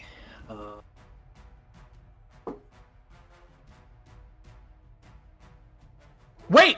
No, I'm 28. not down! 28. Bardic Inspiration.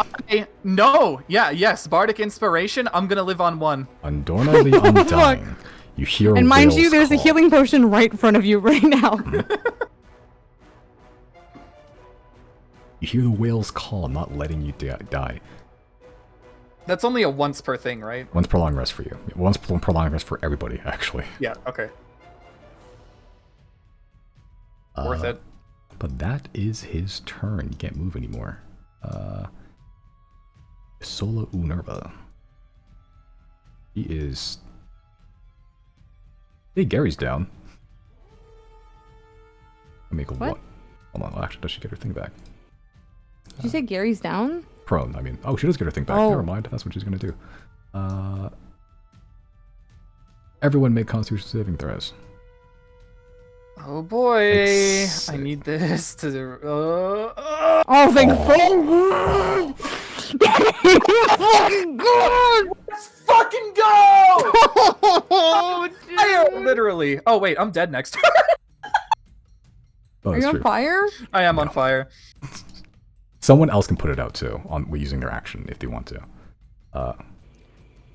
Okay, so Chris Riley's your American. Gary needs to do it. Claudine, thankfully, out of range. Merrick succeeds. Flying colors, unsurprising. Gary fails, unsurprising. Salt the wounds. Ugh. Okay, so anyone that's failed, which is everyone except Merrick and Riley, takes 30 necrotic damage. Safe. Oh, that means Gary's down again. Yep. 30 necrotic? Yeah. Okay, I'm down. Oh. Oh, I see. Chris, specifically, how many charges would you like to expend from Pointy Stick of Funsies?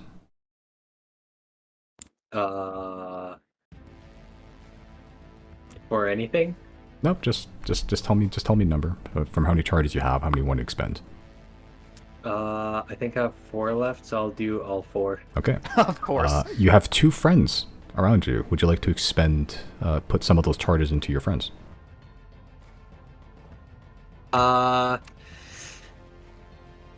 Is my only option putting it into friends? No, you don't have to. I'm just saying, like, you have 4 charges. You can put you can put all 4 charges into whatever's going to happen, or you can put 2 charges into whatever's going to happen, and then 2 to protect your friends. Actually, 0 wouldn't even be affected. I'm thinking about it. Yeah. You really only spend 1. Yeah, I'll have put to, one if you for Riley, Okay. and then the rest for whatever is gonna happen. Okay. So let me grab a radius real quick. So 3 total you're gonna spend.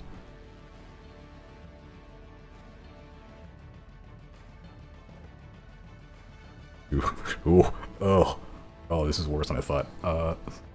Cool, so he killed us? No, actually. Wouldn't that be funny? So, Great way to end the campaign. Chris, I need you to roll 60-12 for me.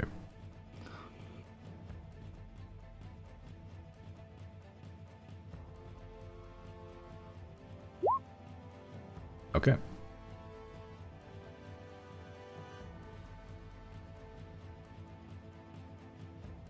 As Chris goes down, Riley, you see it. Riley, so all of a sudden, vision kind of narrows for a bit, and then you touch your face and you have a mask on for some reason. It's metal. Oh no. Zero, you're seeing this. You're just straight up seeing it as Chris. You don't know what's going on. You're unconscious. But the two of you that are still conscious can see that from Chris's mouth, a hand reaches out. A very long, stringy hand. And then another long, stringy hand. And then you're thinking, oh, he's going to pull himself out of his face. Another long, stringy hand. And then millions of long, stringy hands erupt outwards, all punching everything in this radius simultaneously. Every creature in that radius, other than Riley, because you were protected by the mask that was so graciously given to you with that one charge, take 42 force damage. Oh, that's gonna hurt Zero. Nope, Zero's not affected. What? Oh yeah, right, magic. That mage is dead. This guy over here is dead. That guy was out of range. This guy takes 42 force damage. This ghost is dead. I'm gonna roll a d4 for this guy. He dies. He dies normally.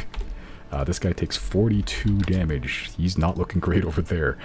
As all these flying punches come out of nowhere, all laden with arcane energy and all laughing, crying, screaming. Like, every emotion, everything at once. Some of them are even legs. It's pandemonium, and once everything gets punched at least like 5 times, they all retract back into his mouth. And Chris, you're still dying. But They do have the periaptive wound closure. oh, never mind. You're not dying. Oh fuck! Oh my god! No, you're Honshu Storm me fucking best rest of your life. But that is something you've had since the Lucky Strikes incident. Oh my fucking god! You just never went down that quickly. You just never went down. That is the ability Last Laugh, which I will now That's fucking cool, dude. I'll now put into your proper handout.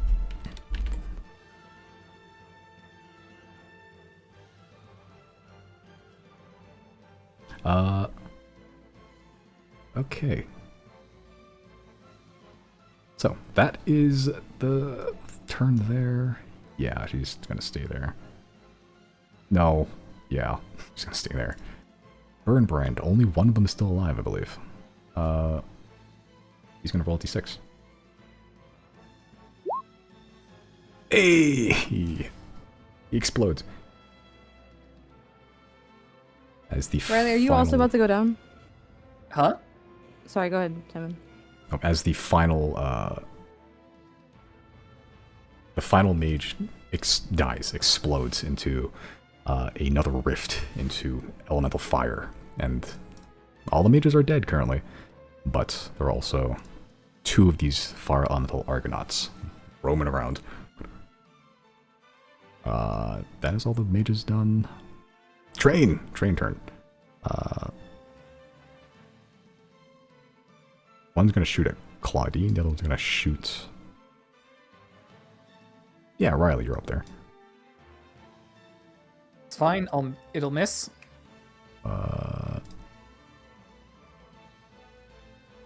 Okay. That is a 16. On me? Yeah. Miss. Oh, thank fucking god. God. Thank fucking Dude, god. I'm still dead. I'm still dead. It doesn't matter. Let's- But it saves me a death save. well, Claudine gets hit for 21 damage. Actually, she's gonna uncanny dodge that. Get some of that back. Merrick. Merrick believes that Riley, you will heal Gary, so he's gonna focus on killing this woman. Well, he should maybe take a look at my stats. I'm not doing good, man. He believes so hard in you. Cool. He's not even gonna look in your direction. He knows you got Gary. She saves. So disappointed. She saves the lightning. 2 attacks against. 2 attacks against her with Brine Diver Maul. Oh, that's a natural 20 in the last one. Take that bitch out. 13 plus 4 plus 4 plus 13 plus 11 plus 3, therefore 48 damage total. Merrick, describe your finishing blow for me. Someone describe Merrick's finishing blow for me. He has an He anchor. bonks her on the head with an anchor and her skull fall off. Easy as that. As one swing, just she's bloodied and everything. He just goes, "Oh, you're so hot when you're angry," and then he just fucking, in one shot, just turns into a ragdoll, dead on the floor. All right, one freak down. One freak down. That is his turn. That is his action. His bonus. There's a ghost behind him. I kind of forgot about that guy. Gary. He's on fire. He immediately fails a death save. I'll again roll this death save publicly. Yeah, he's a success. Cool. One of them at least. Did you say he already had one auto fail? Because of fire, yeah. Okay. So like even if he rolls hot shit, as long as he's always constantly on fire. Oh, actually, Merrick takes fire damage too. I'll take fire damage. I should keep rolling this. 8. I'll probably should have way less health than I remember to give, but whatever. Gary, yep. Claudine takes 2010 fire damage, 7 fire damage. All the mages are dead. There is a ghost in front of her though, but she doesn't really want to fight that thing by herself. Fuck it, she'll try anyway. It's 9 plus 6 cold damage, double to 12.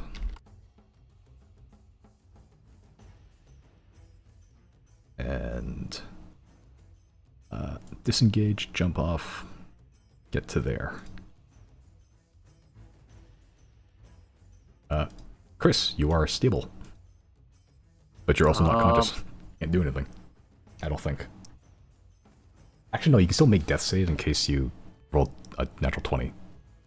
I believe. Otherwise, you're stabilized anyway. Okay. Okay, yeah, I'll do that then. Yeah, just roll the save. Yeah, you're fine. You don't do a failure, but actually, I don't. If you're stabilized, I guess you just stop rolling. Actually, yeah, I guess so. Oh, well, I'm I'll just look at it. there. You're just there. you're a body.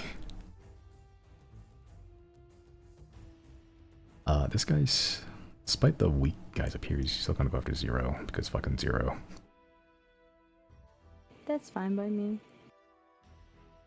That is 3 attacks against you. Heated strikes if they hit. Oh man, that rolled a lot better actually. 22, 21, and 23 in that order. I will just take the hits. Okay. So these are heated strike. Heated strikes. I coughed. So they do slightly more fire damage. Let's see here. So first I'll do slashing damage. So 7 slashing damage on the first attack, 7 on the second, and 9 on the third, for a total of 23 slashing. That is stuff you just take. And then you take 8 fire damage for the first, 10 for the second, and 4 for the third. Total of 22 halved to 11. Okay. So altogether should be 34 damage, I believe.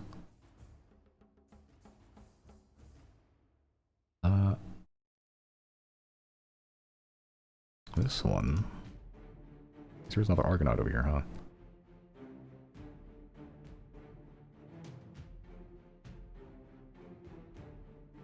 Can't, the position is awkward. I'm gonna slide up over here.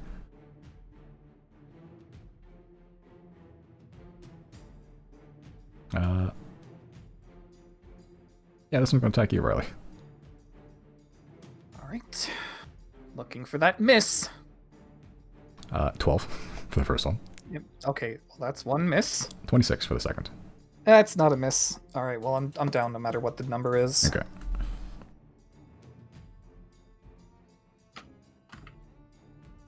And I take an immediate death fail, so hope I don't roll a 1. We shall see. Two beefy boys, two big guys.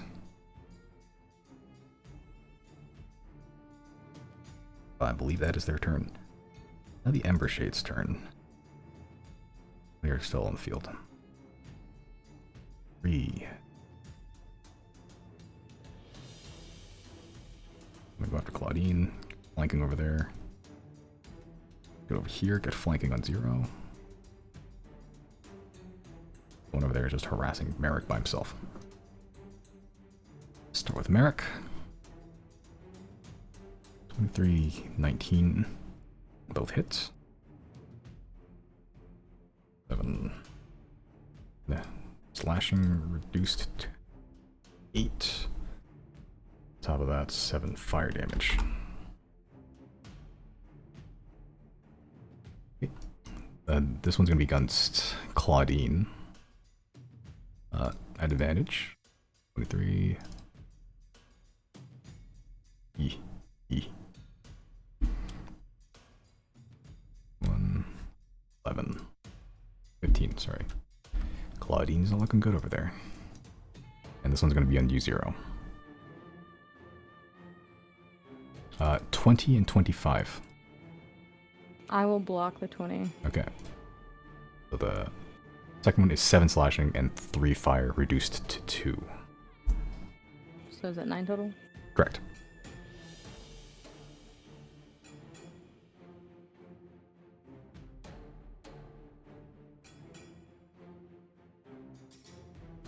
Okay, that is the Ember Shades. 0, you take 2 fire damage reduced to 1 at the start of your turn. Okay.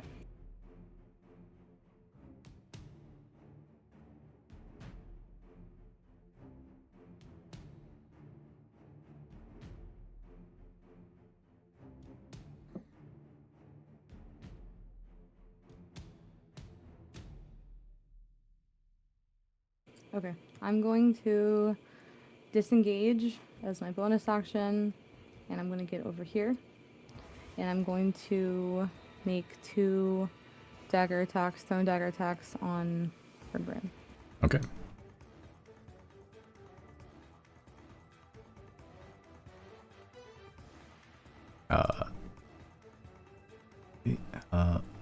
Both hit. He's not going to cast shield. Okay, so that's 7, 8, so that's 15 total. 2 concentration checks from. For Wall of Fire, that's not really doing anything in there anymore. He fails. Wall of Fire is gone. That's a 2 daggers strike him both in the chest. He's bleeding, he's haggard. You see, he's not really bleeding normally. It's almost slow, like lava-like.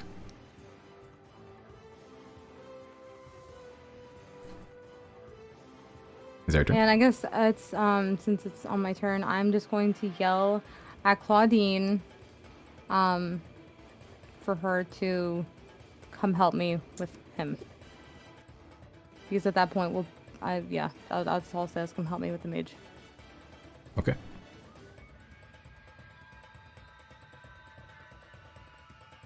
Okay.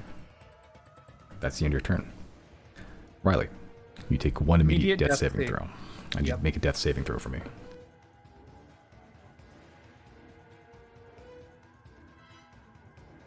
One failure. So I'm at 2 failures. I am dead next turn unless someone helps me, and honestly, if I get attacked again, I'm dead anyway, so this might be it for Riley.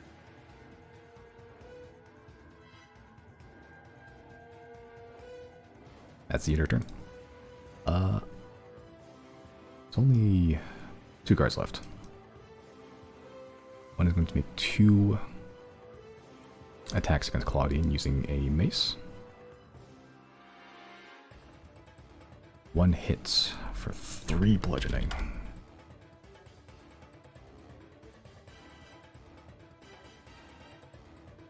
And those guys just shoot Merrick.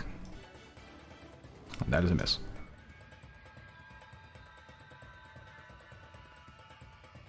Okay, end of turn. It is now the Burn Brand's turn. I like how this healing potion is just right next to our mouths. Yeah.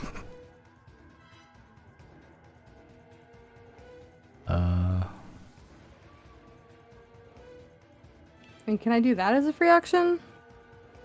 As a what? Yell at Merrick to come give one of them the healing potion. Yeah, he's aware. So he's aware? He's killed the main threat now. So now his attention's elsewhere. Okay, I know, but you were joking about like, oh yeah, he thinks Riley's fine. So I didn't know if he actually thought that there was no issue over here and that he's not needed. He's very much needed. Yeah. Yep, his attention is now on the... His main battle tactic is throw himself at the biggest target there is, which are those 2 things there, which are now there's 2 unconscious people there. So that will likely be his priority. Okay. Burn Brand. He cannot affect you. But he can affect Claudine. Hasn't he ever fucking heard of throwing a goddamn punch? Actually, that is something you can do now I'm thinking about it. And it isn't technically magic. Fuck it.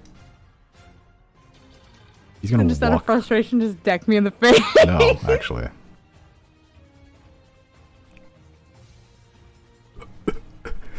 Oh boy.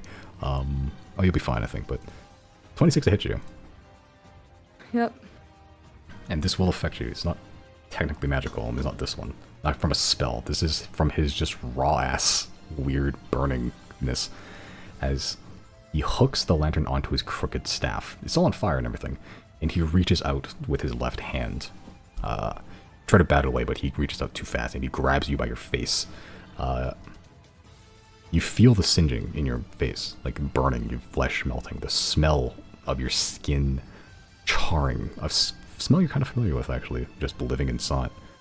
You would take 49 fire damage, but it's halved to 25 fire damage. Have I used my reaction this turn? I don't think so, no. Can I even have that? Yeah. Uncanny dodge? I can have that. Yep, technically melee I'm gonna attack. I'm gonna uncanny dodge because if that wasn't halved by the fact that I have fire resistance, that would have got me down. Yeah, it's his fallback weapon pretty much, where it's like if he runs out of spells, yeah, he can just grab your face and burn you really badly. Okay, uncanny dodge, so that goes from 25 to 13. Okay, so 13 damage.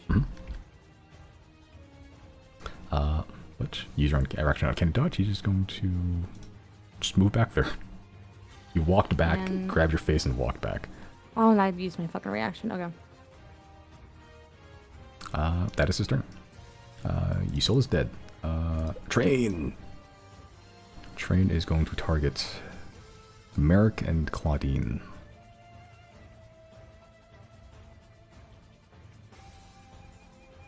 The natural 20 on Merrick.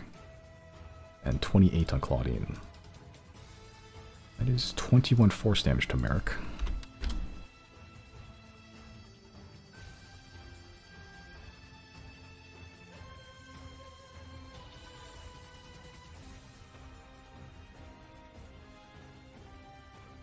Oh god.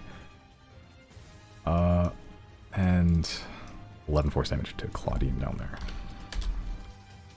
How is she looking? On a scale of 1 to 107, she's at a 14. Fuck. This is actually going to be a conundrum for Merrick, because Gary's currently on fire. And he could put him out, but that would take his action. He could probably get to... Can he get to... Oh, you know, he can get to the potion. But he could try to run and grab Riley and heal him. But in that time, Gary will immediately fail another death saving throw. And then if he fails again, Gary's dead. So Claudine should heal Riley.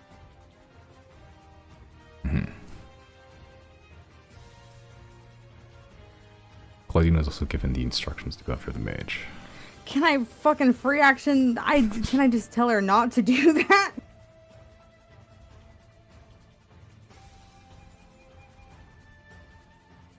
End of his turn, Merrick takes 9 fire damage. Everybody's on fire. Yeah, he's actually gonna know the ghost. He's gonna pat down Gary. If this is how we TPK, I'm gonna be really upset. This is not even like the main quest. This is crazy. They have a healing potion, actually. They have a healing potion. At what point do I start healing? Is it after an hour? After an hour, like a long rest or something. Well, Oh, okay. he's on fire. Does he death save? Yeah, you actually would be feeling death saving throws every turn, actually, while you're on So fire. he'd have to re-death save. Well, he wouldn't be rolling. He would just be taking 1 death saving throw every turn. Oh. Yeah. Yeah, you guys need to get Riley back up. I got a level 9 mass cure wounds still, so... Hold on. I'll be right there. I'm not gonna make Claudine come up there because she's gonna get her shit rocked. Oh, God, Howard built Gary to be such a hunter Chad. He has no healing potions. Healing spells. Fuck you, Howard. Yeah, every time they leveled up, I asked, like, the original creators, like, hey, here's the options, what do you want to choose? And, like, I let them build their characters. Gary has no healing spells. I was thinking maybe Gary has healing spells. He doesn't.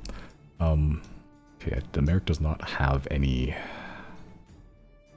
healing potions, I don't think. He didn't have any time to get it, so you're just gonna pat Gary down and just hope.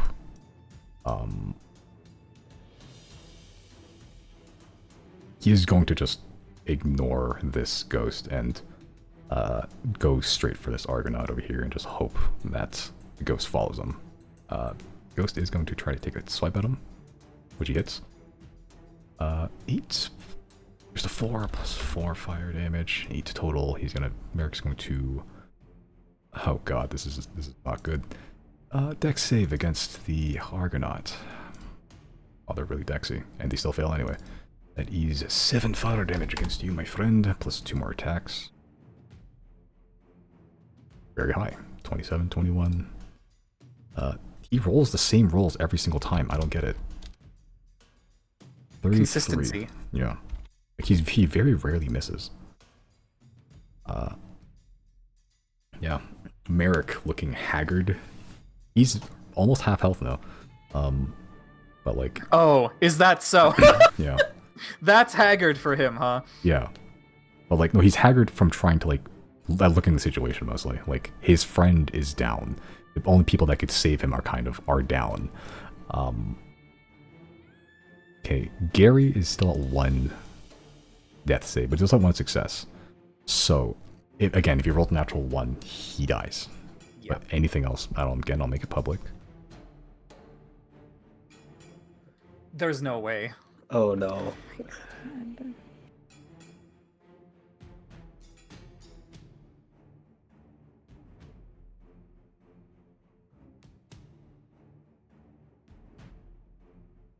That X.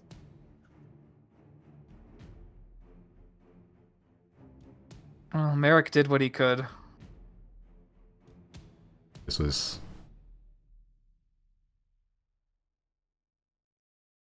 Oh, no. You didn't get to eat the kiwis. Wait, we can still save him. Can we, though? We need a cleric. I thought bards have access to spells like that. We need Luca. I don't have Revivify or Resurrection. anything. Nothing. Well, Or Chris can also assuming you clone guys... him, right?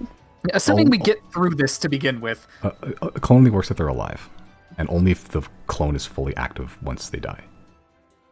But if you guys make it through this, you do hit level 20, spells can be rearranged to try to get Revivify, or something similar to it. This is true. It's up to you whether you want to sack one of your spells to do that. Or You you guys can have try to access find to- some other way to Does do Wish... that. Can Wish bring people back to life? I believe so. Okay, yeah, that's easy. Yeah. Chris already has voiced his desire to have Wish, so...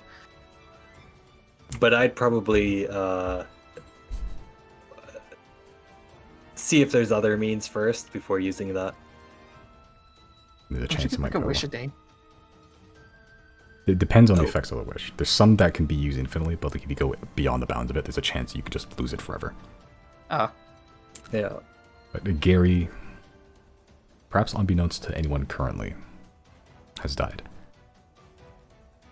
It is now Claudine's turn. Seeing the situation, disengage, going to run her ass into fire, literally, and just hope that Riley can do something. Oh, she actually takes 6 fire damage at the start of her turn.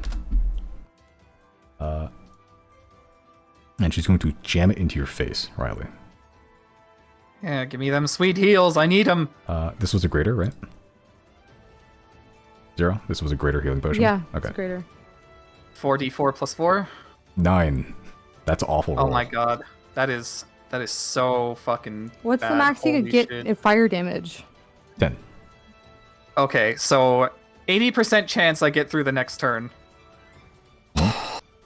Plus 9. Not on my Considering- watch. Not on my watch. Not on my watch. Okay. I need you to get up. That is her action. That is her movement. That is her bonus to disengage. She is there. Chris, you fail one death saving throw immediately. With the fire shield, it doesn't resist the flames. No, you still take the you still take the damage from it. It lessens it, but like if you take any damage at all, you immediately fail one death saving throw. Okay. And the periaptive wound closure doesn't do anything with that. No, it just makes you not roll for death saves if we need to go down. So it makes you a lot safer a lot safer going down to 0 hit points. Oh, okay. Yeah, so like, otherwise, like if you went down, like you have to keep rolling. There's a chance you might die. With the periaptive wound closure, you just go down, and you just kind of sit there until someone heals you. So like, yeah, it's safer hitting 0 is what it does. Oh, close to popping up. Not quite. That's the end of your turn. Still unconscious. It is now the Argonaut's turn. That's one success, right? Yes, but you're already stabilized, so you don't really have to do it if you don't want to. Oh, okay. Do I have any reaction shit to help me out here? I don't think I do. So I just really need to get Healed. a natural 20, right? Natural 20 or someone heals you at some point. Okay. Argonauts. I'll start with Merrick first. Since this one's the one that used heated strikes, so I'm not going to do it this time. Actually, it does get it back. No, it doesn't. So that is 26 to hit. Natural 1, 24. 2 of them hit for 9, half 10, plus 7. Oops. 17 damage to Merrick. God damn it.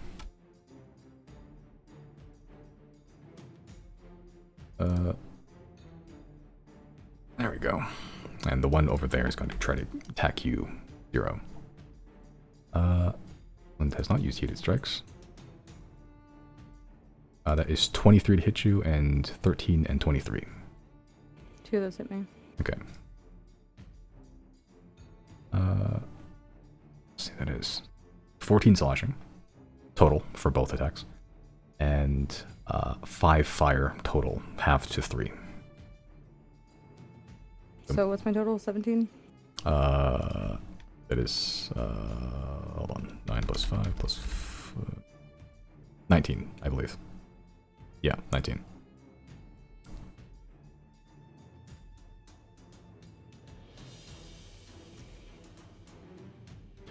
But that is the Argonaut's turn. The harrying presence of these armor-clad elementals.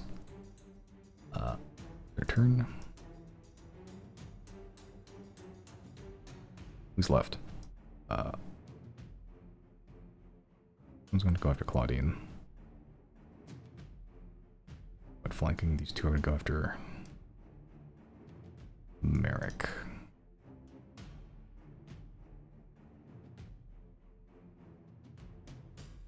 That one's not quite flanking. Claudine. Okay. Okay. Natural 1, then a natural 20 back to back.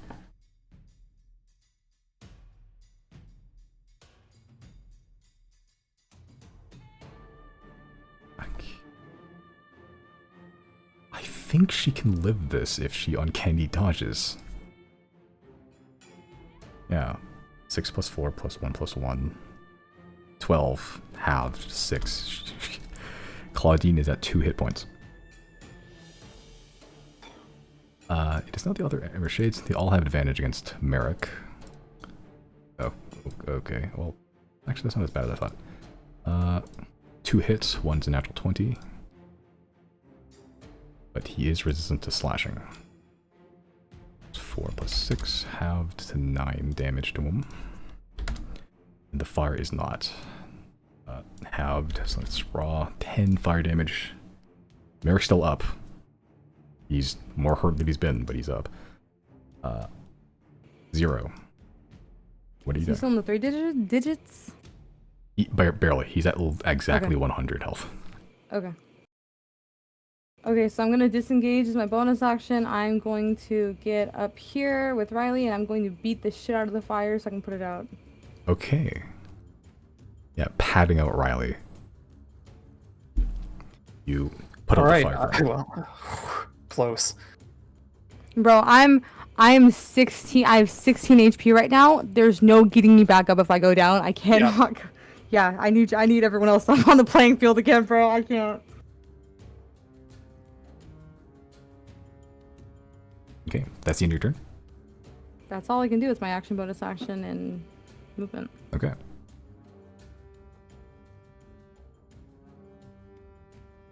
All right. I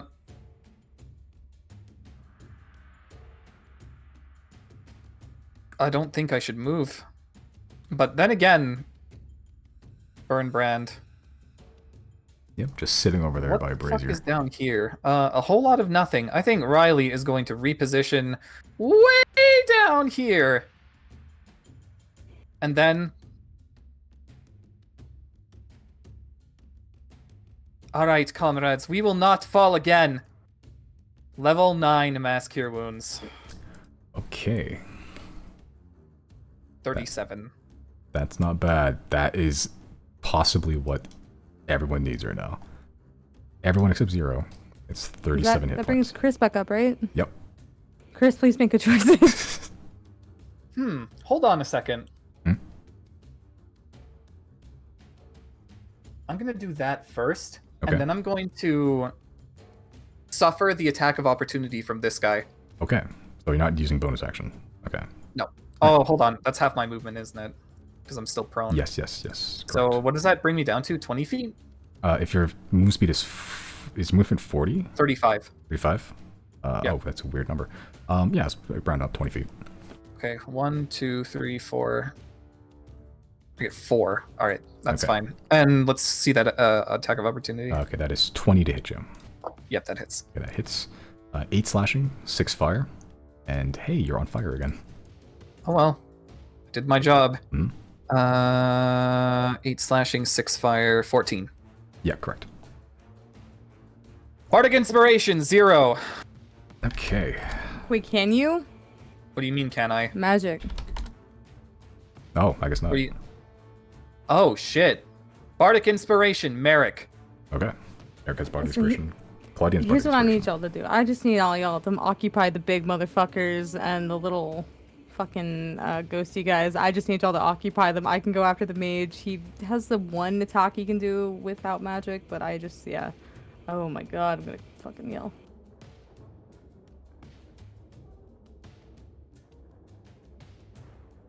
Okay, that's your turn. How many fucking... I still have 2 Mass Cure Wounds left, but they're not going to be very powerful. As long It'll as eat it off. keeps everyone... Yeah, if people go down, you can just pop them everyone back up. Yeah. It's still a very, very, very, very valuable tool. But everyone gets 37 hit points. Already marked it off for Merrick and Claudine. That's your turn. Rest in peace, Gary. I mean, We'll get him back. you get him back, maybe.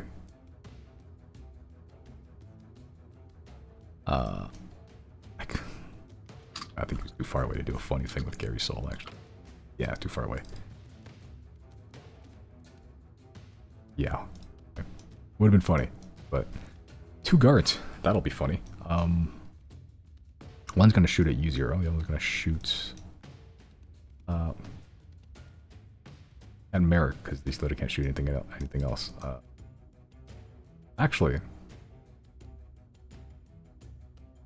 one of you roll d20 for me. Nope. Who? Does anyone? Can I do it? Sure. Okay. This guy over here, the one on the left, his morale is crushed seeing everything that's happening. He is actually going to take these stairs and try to run. He's currently off the map. This guy down here is probably thinking the same thing, but he's too far away from the stairs now. He's take a pop shot and begin making his way that direction. Against who's actually here. I don't need your character sheet anymore. Yeah, one against Riley because he can't really see anyone else right now. I guess 0, but yeah. 15 hit you. Whomst? Used. Miss. Niced. Okay. After all this harrying, this healing, you just see a crossbow bolt. Out of everything, somehow this man with a crossbow is the least threatening thing in the world. This guy? Yep. Fucking idiot. He should be on our side. You don't pay his bills.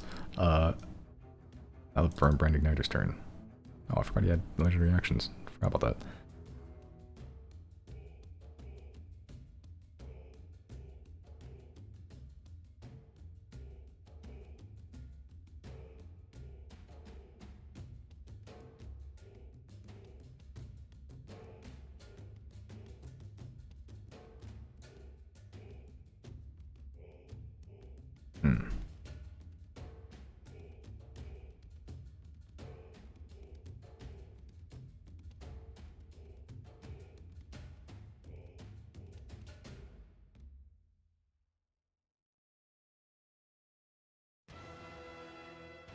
He is going to use Scorching Ray, 3rd level, which is 4 ray attacks. 1 for each of you. 1 for 0, 1 for Chris, Claudine, and I think, I'm pretty sure, yeah, you're within range. 1 for Riley, whose name I forgot momentarily. Well, you might be forgetting Riley entirely in a couple minutes here. I think this hits everybody. Now, Including me? Yes. No, never mind. yeah, because Yeah. Shut the hell magic. up. Yeah. Okay, never mind. That one goes towards Claudine now. So 26 and 30 against Claudine hits for 5 fire. That's a lot. That's actually all 5 fire damage. You roll 5 fire damage for everybody.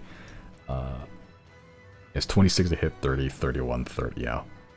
So We're all hit by this, yeah. yeah, you're all hit by the step 0. Claudine takes 10 damage though. Oh, you know yours is halved, so yours is 3 damage. Yeah, fire shield is still up. Yep. I don't Okay. think that don't require concentration or anything. It's just a thing that stays up. Yeah. Claudine three? still has inspiration.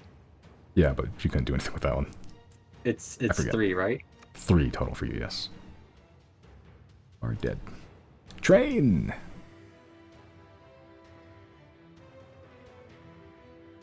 One's going to hit Merrick, one's going to hit Riley.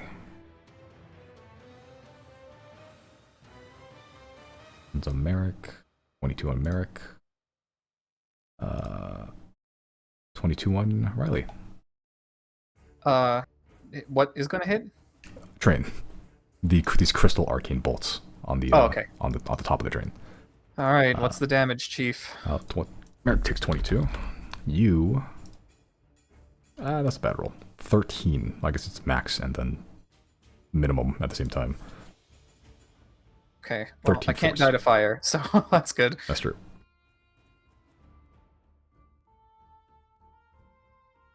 Okay. And of his turn. Merrick's go.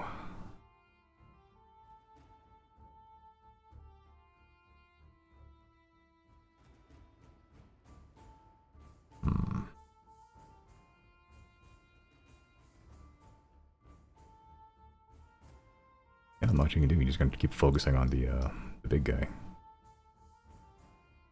He's just trying to lightning aura that one weaker dude there, I think.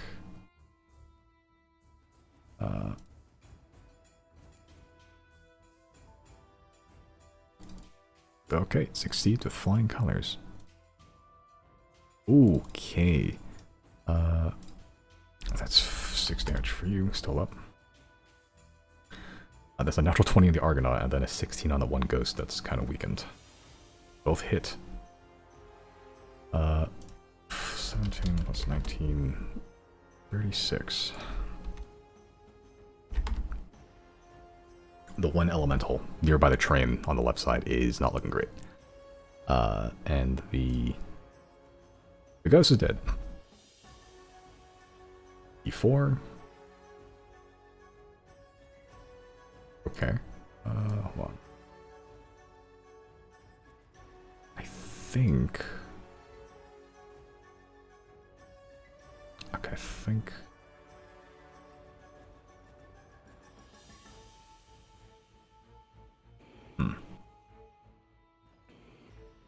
I have a crazy idea for a second. Chris, how many spell slots do you have left, like, higher level? I have. My highest level is 6. Do you have more than one of those? I don't know what level Yeah, I teleportation have- is. Teleportation is 7. Fuck. Chris, I need to I was make a gonna say- saving throw. Which one? Sorry, Oh, what? dexterity saving throw.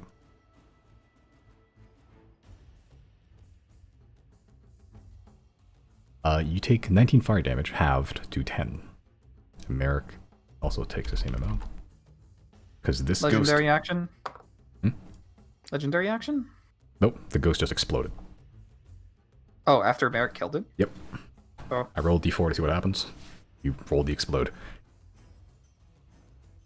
Bones and flame just go flying everywhere.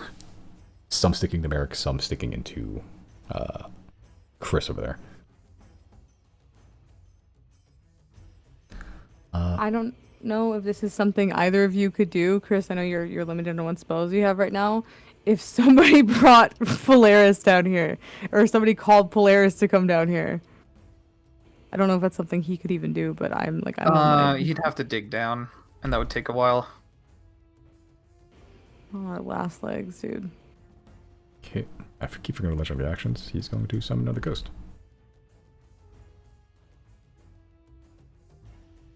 Claudine. I'm genuinely curious what would happen if we ring the bell. Because my notion is either someone's going to go in there, buy some healing potions, and we will try to do our best to, you know, hold everyone off until we can distribute them. Or alternatively, maybe if the party follows us into the shop, that wouldn't be good for our relationship with the Atneys, but potentially the Atneys could help us because rapport is mad powerful, and I think I still have some tricks on my sleeve. if you say always so, say dude, that, I'm on and then 16 nothing. HP. Yeah, I can't heal 0. 0 goes down to, like, you know, any decent attack now. Claudine is going Put to... that fire out, because that's gonna be troublesome. Oh, fire. Merrick takes the full 10. I forgot about that. Claudine takes 4. In order to take the fire out, do I have to use my action or can I use my movement? You have to use your action. Oh, haste is concentration, right? Yeah. Okay, so haste is gone. Yeah. Claudine's going to try to finish the job over here. And if she can't, then hopefully someone next turn can. Going to take Sword to the guy. 20, that hits, even if he shields. 10, Minus 2. What does he? Come on. I think it's... Yeah. Okay. All right. As Claudine, seeing all these enemies, seeing everyone kind of up groggy-eyed, very quickly disengages and tries to just rush the mage. Rush the Burn Brand Igniter. The source of all your issues for the entire campaign, Kelvin Jagan. If he wasn't the source of all your issues, he is now.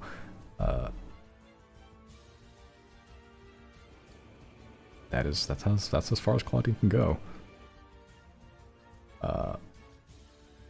Chris, your turn. Okay, I'm gonna risk it. The biscuit. Yeah. I'm gonna move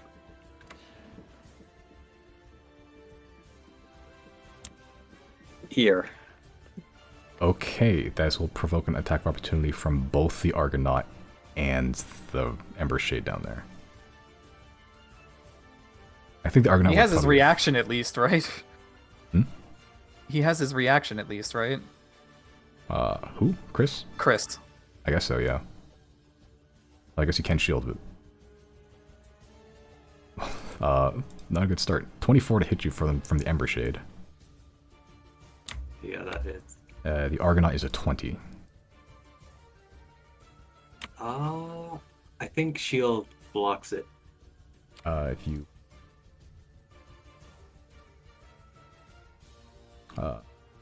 what's your AC currently? Oh yeah, okay, yeah. Yeah, Okay, so you I'll ignore, cast shield for that. you ignore the Argonaut, which is probably the big one. But, actually the same damage right away. You two take 5 slashing damage from the Ember Shade and 3 fire damage, halved to 2. So, 7 total. Okay.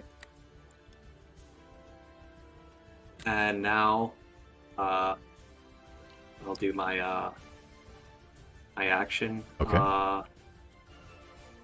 Now I'll do Steel Wind Strike. 6th level. Okay, what does 6th level do? I think it's just like a higher level cast. Oh, so it doesn't actually do anything, you're able to cast it. I see. Up to 5 creatures, that is 1, 2, 3, 4... 30 feet of you? Yeah. That is... You could hit anything around you. You can hit the... I'll hit yeah. this guy. Mhm. This guy. The Igniter. The okay. Igniter. This guy. Okay. And these two. Okay. So you're leaving the ghost up top. I see. So, starting in that order. The top one, the first Argonaut at the top. Make an attack roll for that one. Actually, I'll do this one instead of this one. Okay, so it's not the one at the bottom. All right. Yeah. Okay, so okay, we'll start from that guy first then. The first Ember Shade at the top. Make your attack roll against them. This one hits. Okay, next one, make an attack roll against the Argonaut. It hits. Make an attack roll against the Igniter. Igniter's going to cast Shield. Which makes that miss. Barely, but makes that miss. His last first level spell slot. No, it's still up. The second Argonaut. Ooh. Okay, you'd like to see that at And least. the last bottom left Ember Shade. Okay, all of them hit except the Igniters. So, roll for damage. That's the top one there. Yep. Next one. Okay. Next one. Oh yeah, that is. He's dead. That one's dead. Oh, Argonaut's poor down. thing. Okay. That is, then that's the last one down there for 39. Yeah. The Ember Shades are looking pretty bad. That Argonaut... Describe what your Sylvan Sprite looks like in this case. The Igniter is ignored. But... Yeah, for the Argonaut, it's I kind of do like a cartwheel around his around his head and kind of slice it. Slice his head in half, basically. Alright. Nice. Yeah, as but you're like lengthwise. a hot dog, not hamburger. Yeah. Okay. Yeah. Yeah. So as you're zipping around, again, you draw your wand. It's more bladed this time, and it draws even smoother. Allow the chaos into your heart as you begin zipping back and forth. As you go to Netter, the shield glances off his shield, which looks like a just slab of like molten magma that just appears, and you just glance off it. But as you get to that one Argonaut, you go up and then slice straight down from the top of the head to the chin. The fire goes out, but the armor remains with the only cleft helm remaining amongst the pile. That cleared the board a bit. Even if the amber shapes are still up, they're pretty badly wounded. Yeah, I think I will. I can move 5 feet In front of any things second. you attack, yeah. Yeah, I'll move right here, if that's possible. Yeah, totally fine. Okay. Yeah, that's your final attack, the Twilight Princess Helm Splitter. Yeah. Alright. Good turn. It is now the Argonaut's turn. That Claudine's directly threatening the burn brand. So he's going to... Yeah, it's about right about. He's probably going to stand there, actually. Just 3 attacks in Claudine.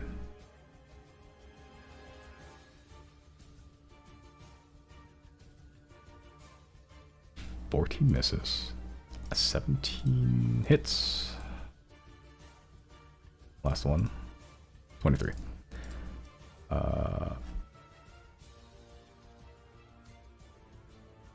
That is 8 plus 2 plus 9 plus 5. Claudine has 1 hit point left. Which means if he gets to return, she's just going to burn to death.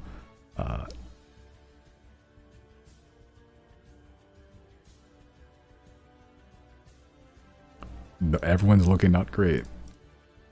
It is now the Emperor. The entire board. It's anyone's game right now. Yeah. This one's gonna go after you, Chris. This one's gonna go after you, Riley. This one's gonna go after you, 0. Miss. I'll start with Chris first. So Chris, 9 miss. 0. 16. I think that misses. The miss. Riley, 16. I think that's a miss, actually. Oh shit. Yo, these Ember Shades suck. Miss! Let's go! Okay. Yeah, the Ember Shades are trying to slash you, trying to just rake their claws against you, but you've gotten used to them now. You fought so many. Unable to get any purchase on your body. 0. Your turn. Oh my fucking god. You take 7 halved to 4 fire damage. Awesome. I'm gonna use my movement. Oh fuck, the guy's here. Fuck. That's fine. I'm gonna bonus action disengage, use my movement to get here. I'm making 2 fucking attacks. Okay. At advantage because I have Claudia next to me and I should get sneak attack if Yep. one hits. Okay, so he did cast shield, so his AC is higher. What is it right now? Am I allowed to know? It's like 18. I'll let you know. It's his current. His AC was 19. So both of those hit, right? Are you? Because it's with advantage, I thought. Or no? You're not flanking with Claudia right now. Fuck. Okay, so. Yeah, but the first one one hits. hits. Yeah. Wait. He's looking. Oh yeah, it has to meet. That's right. Is it meet or exceed? Oh wait, hold on. How much is that?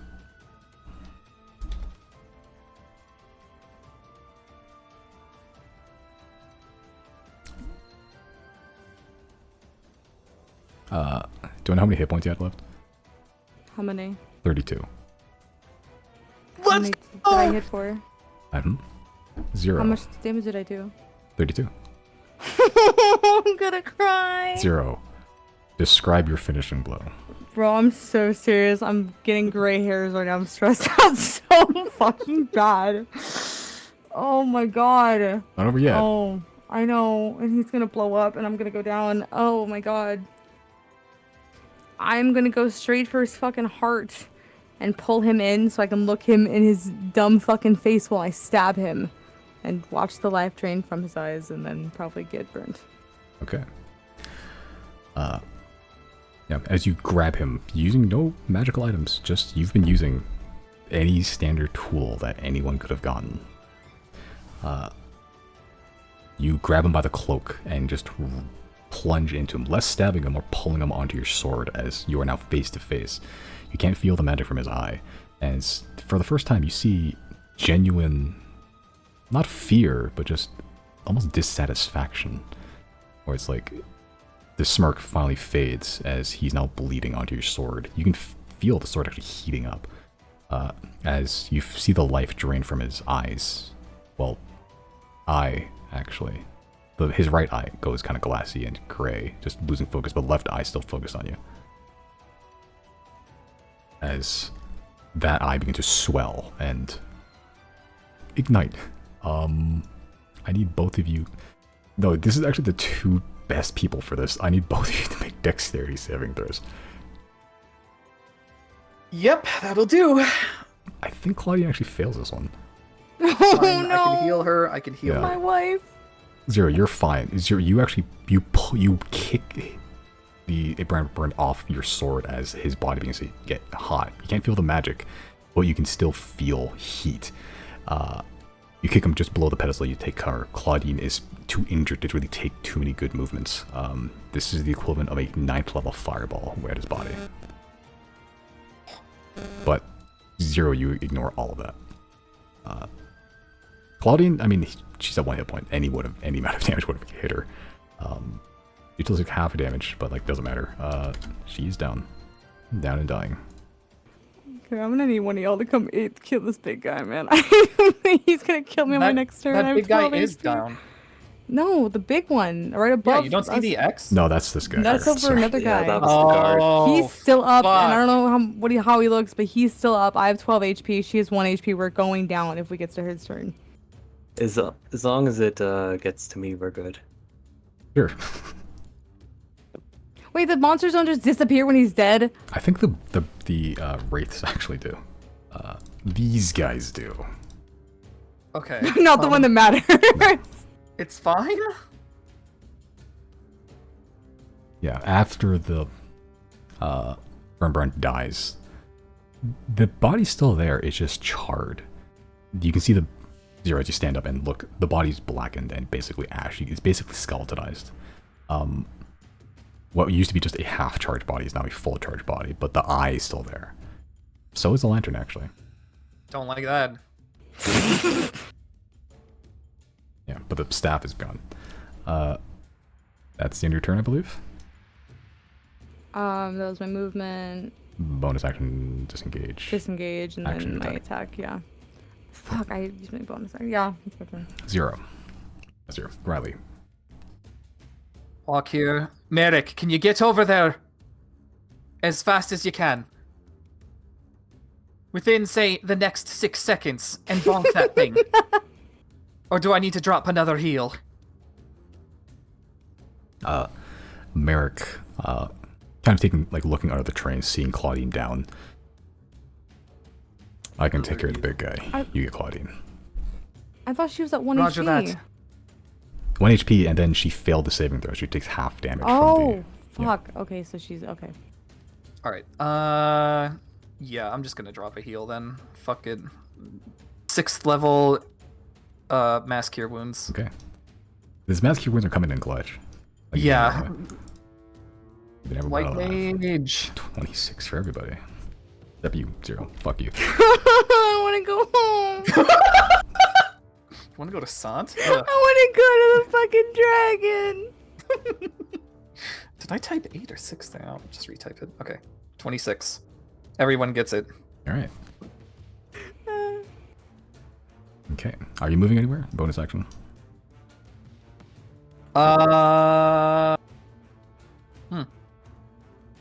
Actually, never mind. That's fine. I forget. Like, oh yeah, she was fucking inspired. I could have added that. Keep forgetting. You know what? Hold on. It's up to you whether you want to heal everybody or Where- you want to. Or I want to what?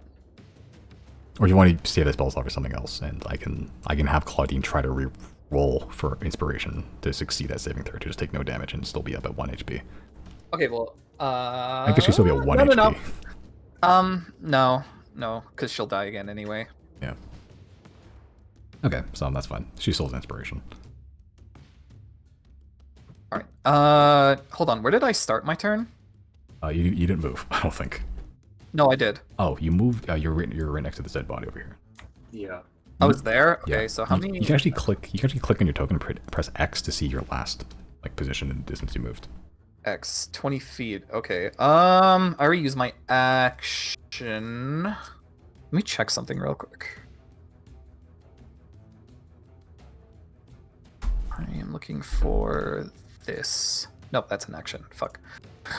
I have not used my boneless action yet. Boneless.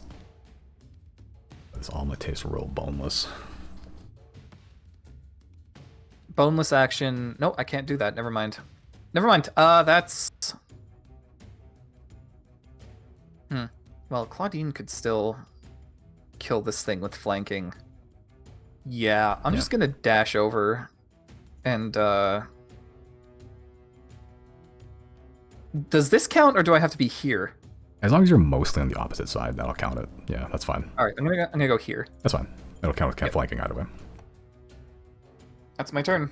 That's your turn. These things taking some damage just from the Stillwind Strike. That's it.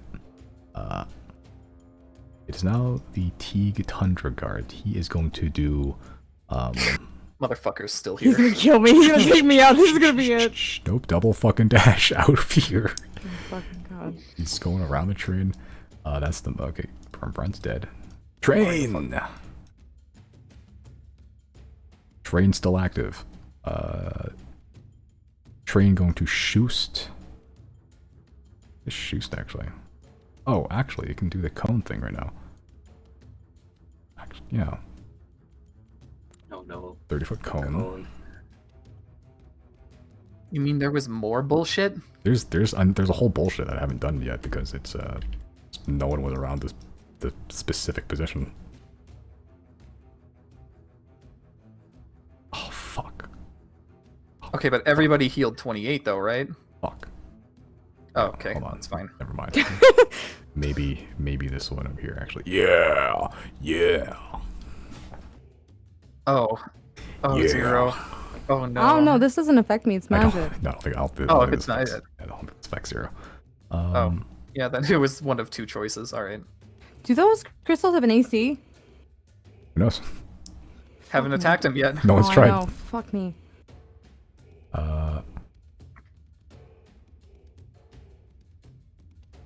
Okay. Oh, this is a dexterity saving throw against Claudine. What the fuck am I thinking?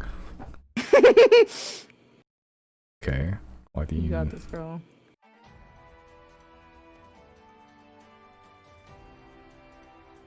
Weirdly, she fails again. She hasn't been rolling good in these ones. I mean, she's still up, but it's yeah, another burst of arcane gas and mist comes out of the side of the carriage. You took some damage. Oh, and actually, this would be halved and again anyway, so it'd be like that would actually be. That'd be half as bad. Okay, no, she's fine. Fine. Merrick. He can climb pretty good, actually, so he can just fucking clamber over. Stand... I'm up right there, actually, now. Everybody flanking. Oh, this thing's fucking days are numbered, actually. First, Storm Aura. Make a dex save, bitch. Natural 1, fail. 7 lightning damage. Going to make an attack at advantage with the Brine Dart. Natural 20 again. Let's see. 4 plus 18 plus 18 plus 9. That is 49 damage. He's going to use his reaction and try to force it to make a strength saving throw to knock it prone. Not like it needs to be, but strength save. 20 actually succeeds. Another attack at advantage. 30. He rolls 30 a lot. 14 plus 9. Or 20 plus 4, excuse me. For 19. So in the span of a single turn, he did like 70 damage, I think.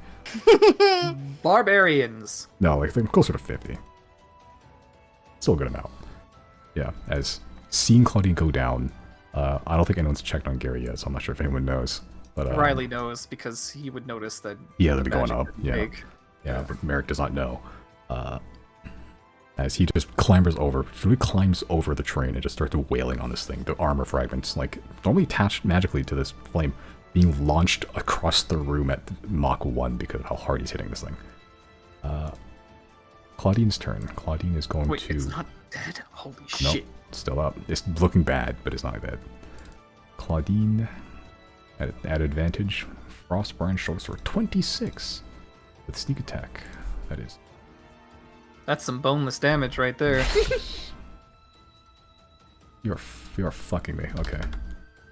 It's a big hit. Certainly a big hit. It's still up. Barely. Not for long. Claudine actually not looking great, and she thinks, you know what? Y'all can handle this. Disengage. Girl. She limps back over there. Chris. You're prone for some reason, or maybe you weren't, and maybe you're not. Oh, you're still on fire, aren't you? Oh, you're all still on fire. Yeah, we're all still on fire. Merrick takes 3 damage. Claudine takes 2. Riley, you take 7. Oh yeah, I didn't take it at the beginning of my turn, that's right. Chris, you take 3. Is that halved? Yes, 2. Okay. It adds up. It's certainly been an issue. That's your turn.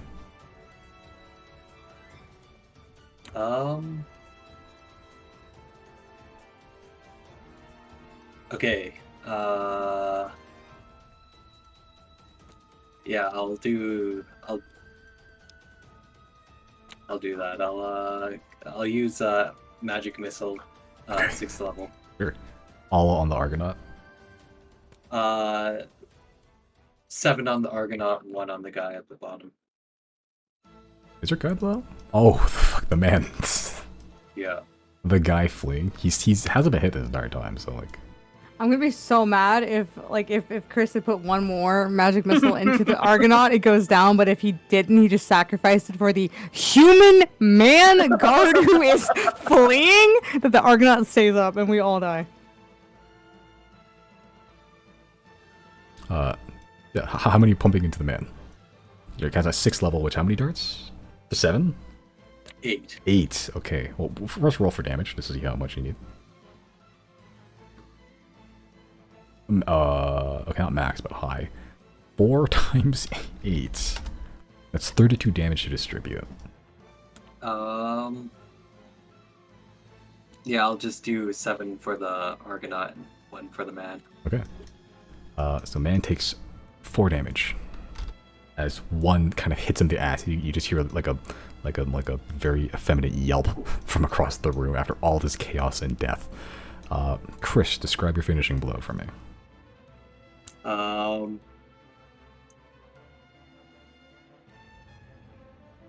Yeah, I'll kind of do the Gandalf thing and peek like behind the train where the cracks are. You're cheating through the cracks. Like right here. Yeah, and then I'll kind of do that and then shoot the arrows right in the middle of its head. Oh my god. And then quickly turn around and do a little spin and hit this guy. Okay. Yeah. As the Argonaut, haggard and stuff, haggard and looking bad, looks like he's still ready to fight as you see 7 arrows come out of the crack of the train and just blow this thing apart, armor piece by armor piece. You'll look over and see Chris's face just frantically jumping back and forth in between the cracks, wide-eyed. And then you spin around and hit the one dude in the ass. He's still alive. He still has all his hit points, but that is the Argonaut dead. Do you want to kill this guy down here? He's basically not a threat, but That's the last, or just generally as a group question. I would leave him alive because he has knowledge on how this fucking shit works. Yeah, that's We true. we still don't even have our main target yet. Yeah, he's in there. Hopefully, we think. Okay. Okay, I'll say for the purposes of this, out of initiative. Get that fire off us. Yeah. Okay, everyone pats their fire out. You've all been on fire for the last, how many rounds has this been? At least a minute. 8, almost a minute. You guys have been on fire for almost a full minute without putting it out. Most of you, at least. Holy we're not shit, an I feel like a initiative- fish being charred on an open fire. If we're not an initiative, I'm gonna come up here and I'm gonna smash these bitches. Okay. Here, make a couple attack rolls.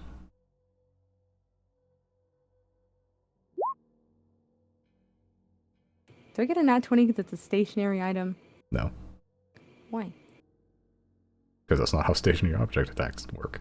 I thought if like a person is paralyzed by like a spell, you naturally crit on them. Or Yeah, if a person. they're asleep, you crit on them. This is an object unable to fight me back. Yeah, objects have different rules. You're such a hater, dude. Objects would have different rules. There's rules straight up for attacking objects.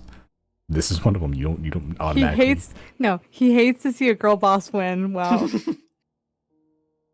But for the purposes of this, the atmosphere calms down as you're trying to stab these crystals. Roll damage a couple times, just for the 2 attacks. Okay, 10, 10. You're making damage, and you're actually doing a lot more damage than you think. These crystals are actually crystals. They're large carved crystals. You're not sure what they're made out of exactly, but they're clearly manufactured. You see that now you have a better look at them without being attacked by everyone in the world. These crystals have intricate scrawling on them. They're actually, at the base, is kind of like a ring of arcanite. You can tell because it's the exact same shade as your sword. As you're haggard breathing, you can sort of just look at it, and it is thrumming with arcane energy. You're actually not sure what the repercussions are of destroying this thing. But you can keep trying if you want to. At this point, it stopped firing, yeah. Okay, if it stopped firing, I'll leave it alone, but I'll warn everyone that at any moment one of those could pop off, so, watch your back. Hey, Merrick, do you happen to know a cleric? Not really, no. Why? Well, when I was healing everyone, I couldn't help but notice one of us didn't get back up.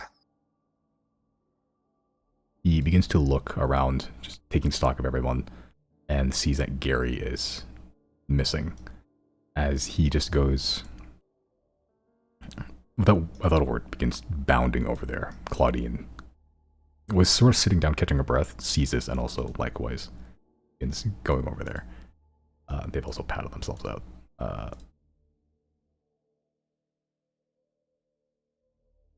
Take my fire off. Everybody's fire is off.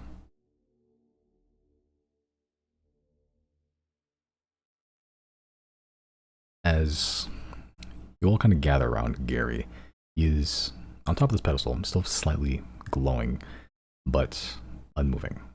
The red blood from his body just pooling out, face down, eyes, much like the igniters when you first saw him, are dead, emotionless, dry.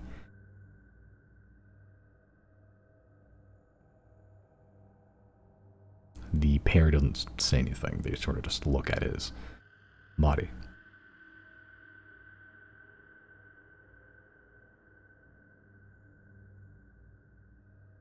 You see Claudine begin, not really emoting, but you see just a tear roll down her face, kind of mixing with the blood that's already been caked on.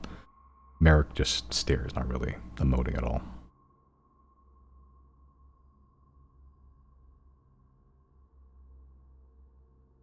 Eventually, Claudine sort of just begins to ball herself up on top of the pedestal, just nearby Kyr's corpse, and begins fully sobbing. What do you guys like to do? I'll come stand next to her and just check on her. I don't know. I'll go over She there. doesn't seem like an affectionate type, but I'll just kind of like rub her back or something. There are many magics that can fix this. There's got to be something one of us can do, right? I know a great necromancer. I don't know if you've ever heard of the name Luca, but We're not going to He's- zombify him. he's not. I'm sure Luca knows magics that is it. Well, at least what from R and Virgil have said. He seems to be very proficient in the art of necromancy, which is the type of magic you would use in order to resurrect someone.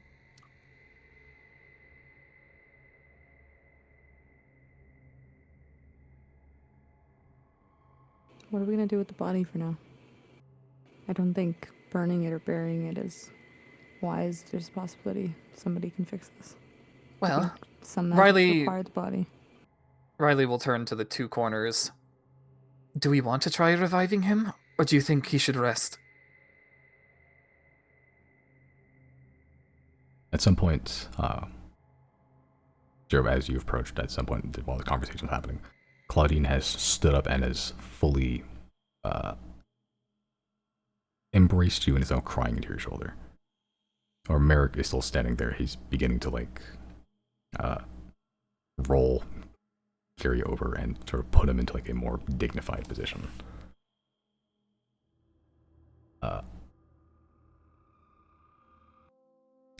I give her a big hug. Yeah, and he does as well, just finding solace and comfort in just someone else for now. While Merrick is... Rather make a perception check, or insight check, your choice. Well, I wonder which one I'll go for. Okay. Yeah, same as my passive. Yeah. You gather that Merrick has seen these sort of situations before, so this is... While sucks is not his first foray into this sort of thing. You can see near his eyes he's getting a little misty-eyed, but he is doing a pretty good job of holding it back. Yep. As he's sort of putting him in a more dignified position, just straight backed, looking up, closing the eyes. He sort of looks towards you all. Gary was the of the four of us, he was the best one. If there's a chance, even a small one, he could be brought back. I would take it 10 out of 10 times. He deserves that much. I agree. I like him. I think Zero's doing their best to hold back tears as they try to comfort Claudine, but Zero makes eye contact with Merrick and is like, "We already lost one ranger. We don't need to lose another one."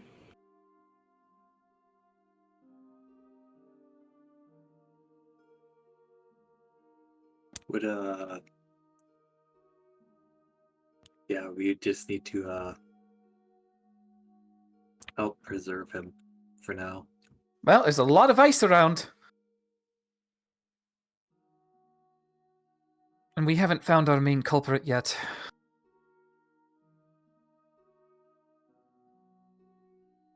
Could anyone use any more healing? We could always ring the bell. Ring it. Dump our funds into there. I can't, but you guys can.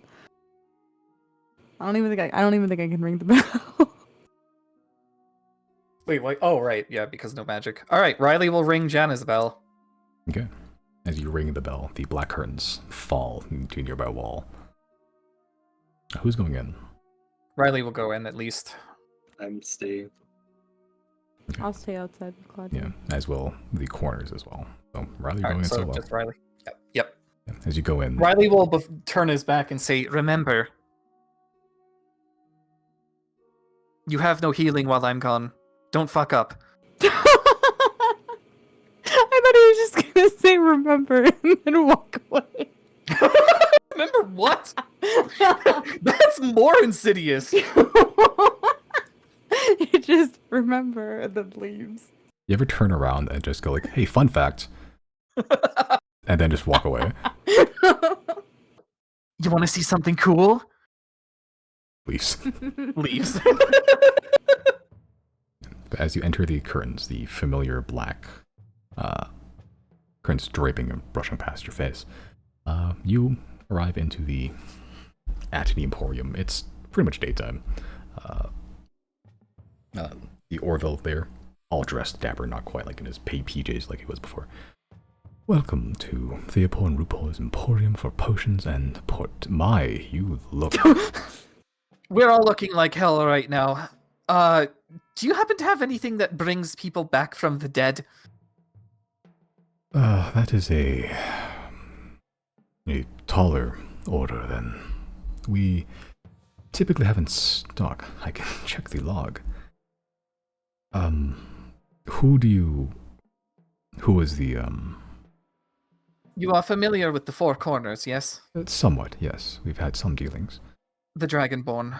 The one with the bucket on his head. There was a time where I thought he was quite annoying. Much like the... I do not wish to equate such a man with the lizard in the corner, but... There was a time where I thought he was a similar sort to nosy and happy. But as time went on and, well, my heart softened, I found the value in finding joy in things. If this is the man that has passed, then I'll see what I can do. As you will, Orville. Let me try to look if there's any spells or any items that actually revive anybody. I'm not sure if there are. Let's see. I think some of them, if there are, would be in necromancy. Yeah. There's an alternate thing we can do. We can leave Gary with the Atneys, and we can just put a down payment on his revival, and they can do something about it. That's an idea, yeah. Because, I mean, if anything, we are such loyal customers. We've spent so much money here. We can get them the money. Yeah. Pretty quick, too. You can try. You want to try to talk to Orville about that? Well, if he doesn't find anything, then yes. Yeah, I'm looking for let me see. Weeks or something. Because most of the stuff that are reviving stuff are like clerics, usually. Yeah. We'd have to find a cleric. I'm sure the Atneys know a cleric. We knew a cleric. Yeah, but we'd have to go to a place we're not welcome. Yeah, I don't think There's wizards... a lot of places we're not welcome. Yeah, wizard spells mostly are about preventing death, not necessarily coming back from death. It's mostly like clerics. They can do this stuff, and then bards as just kind of a catch-all as well. But looking through the catalog, Orville eventually goes, I'm afraid I don't have any current methods, but I can keep searching for them. I've thought of something. Where are the brothers Atney right now? I believe they're nearby the capital of Abethus. Really? Somewhat. Couple days off, if I recall correctly. Well, that works out perfectly. How much does it cost to employ a cleric to revive a person? Quite a lot, at least for the... If you're speaking of the Great Hall of the Ten, those services do not come cheap. There's only a few spell slots that they reserve those for. Usually for nobility or those of wealth. Coin speaks. Do you have an estimate? Well, At the minimum, it would be 1,000 just for the diamond, but for the services, that's... cannot guess, a few thousand more, maybe. And that's I have that. assuming that they have died recently. Yes, They- just now, actually. Within a minute. Well, about a minute has passed. The magic required to revive a creature from not immediate death longer than 1 minute is substantially more powerful.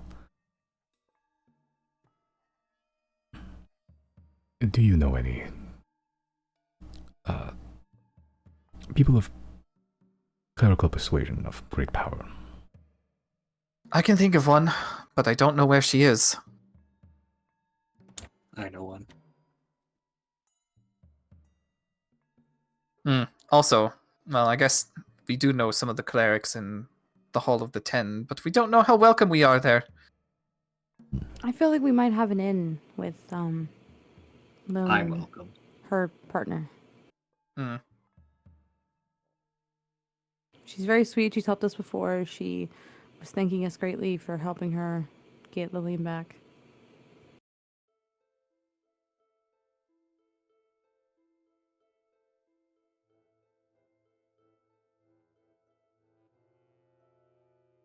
This is the same plane, right? Like this pocket dimension is still the same plane? No, No. So it's a 5% chance that sending doesn't work. correct. It's only a 5% chance. I'm gonna send to... Oh, which person do I send to? I'm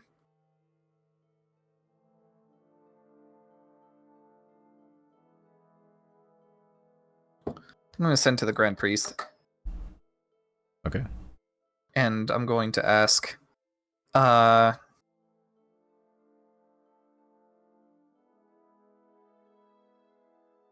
what would the cost of reviving somebody be?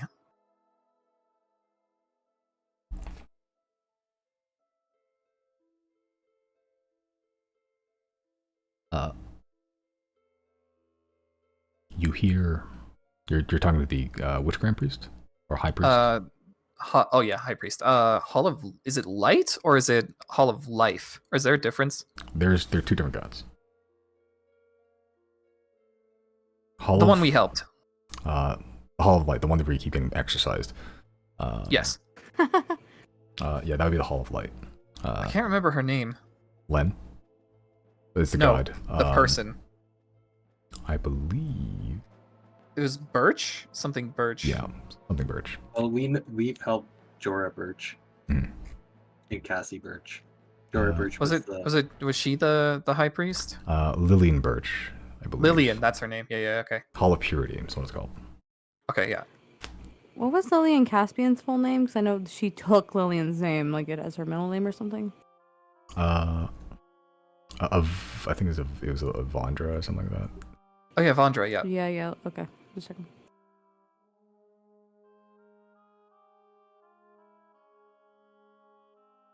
Well, now it's just gonna bother me. Yeah, Avandra Lillian Caspian. Yeah. Yeah, there we go. Okay. And her grandchildren, the 4 constructs that are all mostly destroyed at this point. Yeah. You call and make a persuasion check. I think I'm decent at those. I have charisma. Persuasion. Yeah.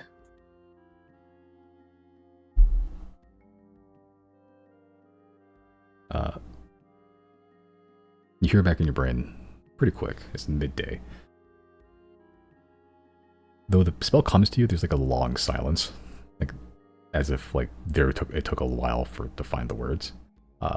Which you just hear kind of in a small tone.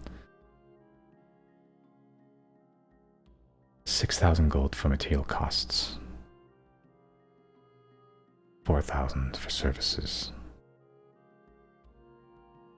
Come at night. No one can see you. Alright.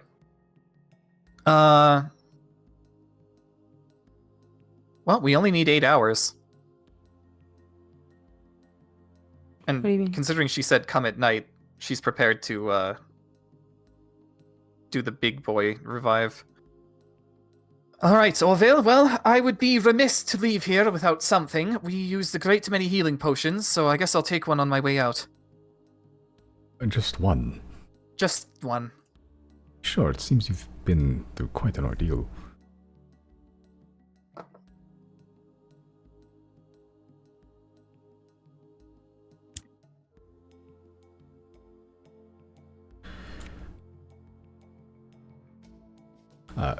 Orville sort of looks. How about this? How much funds do you currently have on your person? On my person, I've got about, give or take 6,500 gold. If you wish to go with one, he pulls out the biggest healing potion he has. The one that's kind of been on display this entire time. He just gets on a little like carton and like picks it up. This is the potion of supreme healing. Normally it would cost 5,000 gold, but he looks around as if like looking for like invisible eyes, or like his bosses just come around the corner to give him a scolding. For you and your current ordeal, I will give this to you for 3,000 on top of a few healing potions, common ones. You are a shrewd businessman. I Unfortunately, I need my thousands of gold to go revive my friend.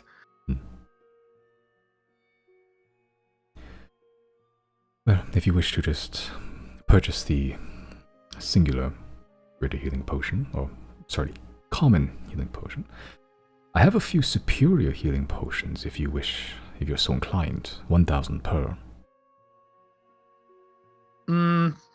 I think just the regular one. Honestly, I'm only buying it because I'd feel bad coming in and then not buying anything. That will be 50 gold, then. That I can do.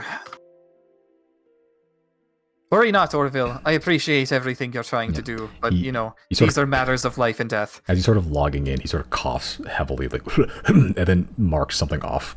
And then he sort of rolls another healing potion with you. Oh, it seems I've misplaced one healing potion. And Riley will cough and say, it seems I've misplaced 2 gold. Yes, it must have been... He looks with the greatest amount of disdain towards the Betty's workshop. The reptiles stewing.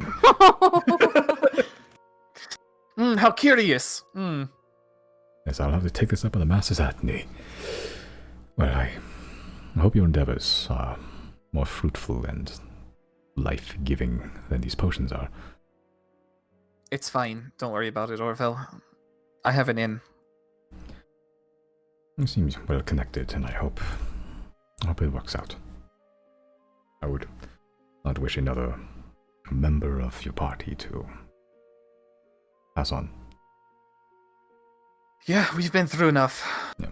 With your passive insight, he's sort of unconsciously sort of like, you can still see like the kind of metal flower, or just like generally gifts, all these sort of tiny things that Jan has given him. He's still wearing like in small points. He's kind of just thumbs a couple of them, just unconsciously. This one's gonna be for her too. Fellow Ranger. It'd be quite the disservice to her to let this one go for good, I think. Yes. It seems part of the danger, I suppose. Well, good luck to you, Riley. Thank you much, Orville. And then he'll just like wink as he grabs the 2 potions. As you grab the 2 potions, you just coughs heavily again and begins writing some sort of like note to place somewhere, some sort of like, oh, missing, like he's basically doing inventory. And it's like, oh, one's missing. Oh, I'm curious. All right. Riley will exit the carton. He'll say, actually, wait, yeah? You're gonna do something? Yeah, no, you've just been in there for like a couple of minutes. So while everyone outside, what are y'all doing during this time? I'm gonna tell this guy, halt.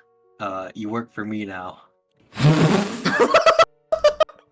Awesome. Halt! Stoppeth! Make... At this point, it'd be intimidation with how many dead bodies are around here. With advantage. 10. He's like, he hears you, but he's just doesn't trying to, he's still trying to barrel his way through you. Yeah, he gets about there. What are y'all doing? I'm gonna push him down. They go schoolboy. Make an athletics check.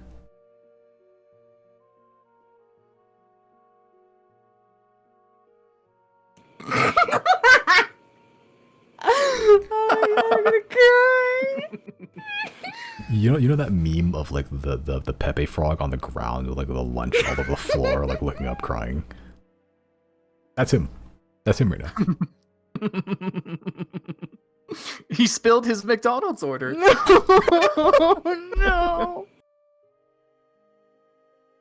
All the pretty popular mean girls are laughing at him. Yeah.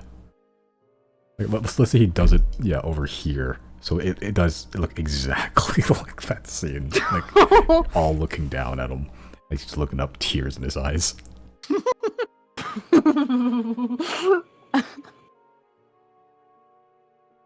I just point at him. Point and laugh. You just point. Yeah. Just point. Yeah. He looks at your finger, looks at you, and just waits for something to happen. Like he's closing his eyes, ready to die, pretty much. I will release Claudine from my grasp and I will kneel down so I'm eye to eye with this guy. If he's like on the ground, I'll just kind of like squat down so I'm eye to eye with him, and I will now roll intimidation. Sure. Make intimidation check with advantage. Same roll. Alright.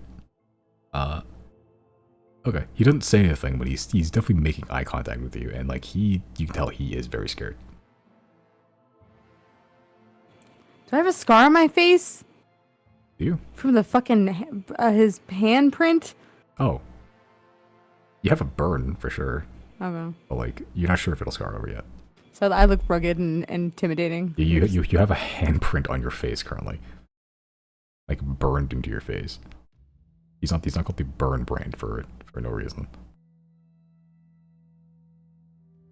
I'll just that'll be my active service is the intimidation. I'll let the talking go to the bard. Yeah, as at this point, Riley, you do come out and you see the mean girls looking down at this crying man. Oh, right, I forgot about that guy. Listen, man, I'm gonna keep it real with you. Look around. You have two options. You leave here alive with us and tell us where the Arbiter is. Stop whatever operation is going on here. Or we kill you right here and now. And I don't like killing, so don't make me kill you. He sort of looks at you all and just goes, "Do you want to know where the Arbiter is?"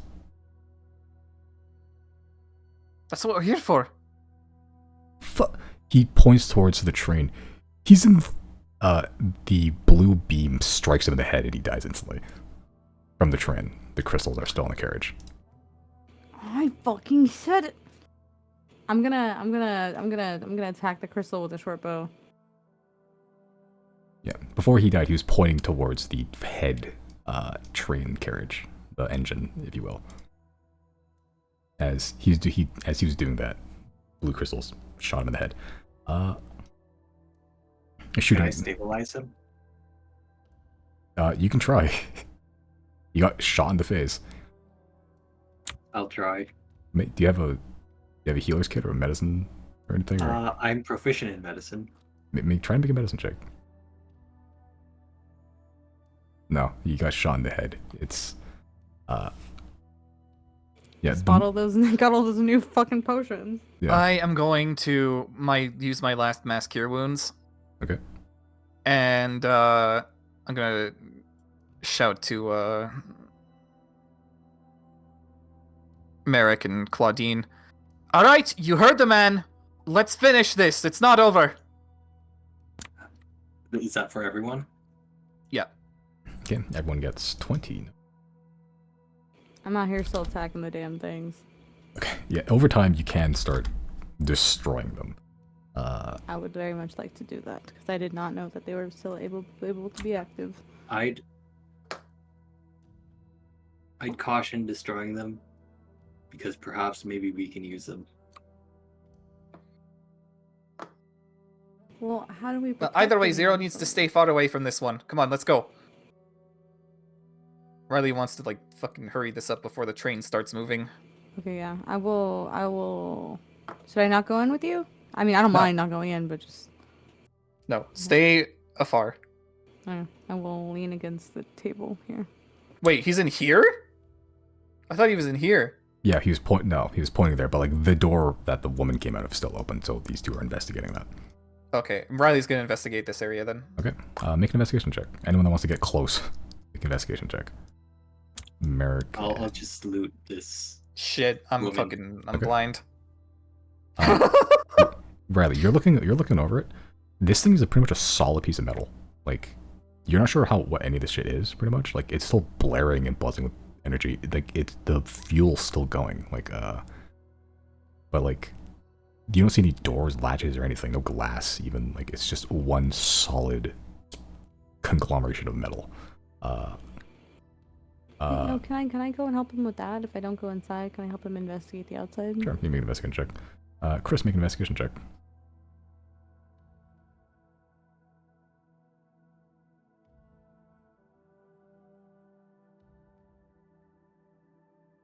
Okay. Yeah. 13, Chris. You don't find anything of interest mostly on the woman. She's dead. The skull cracked open. She's certainly dead. The armor, you gather, is kind of special because it's still mostly intact, and as is the whip. So those are the two things you can find on her. You can try stripping her down if you want to, and looting her. Other than that, don't find anything else. Yeah. Here. With a 20, you gather that Riley didn't miss anything. The front of the train, at least from the outside, is completely sealed off. Like, there is no entrance from the outside. Okay. Do I see maybe like where the fuel's coming in through? Is it just these big pipes? Yeah, they're coming from big pipes, and like they're going into some sort of like slot or port or something, like into the actual side of the engine itself. And actually, a couple of those are being fueled into the other carriages as well. As Merrick and Claudine have just hopped into the front of the, or hopped into one of the carriages, the one that the woman jumped out of initially. While everyone's investigating inside, can I use my time out here to figure out how to dismantle it or turn the pump off from the like to turn the fuel off, basically? Make another investigation check.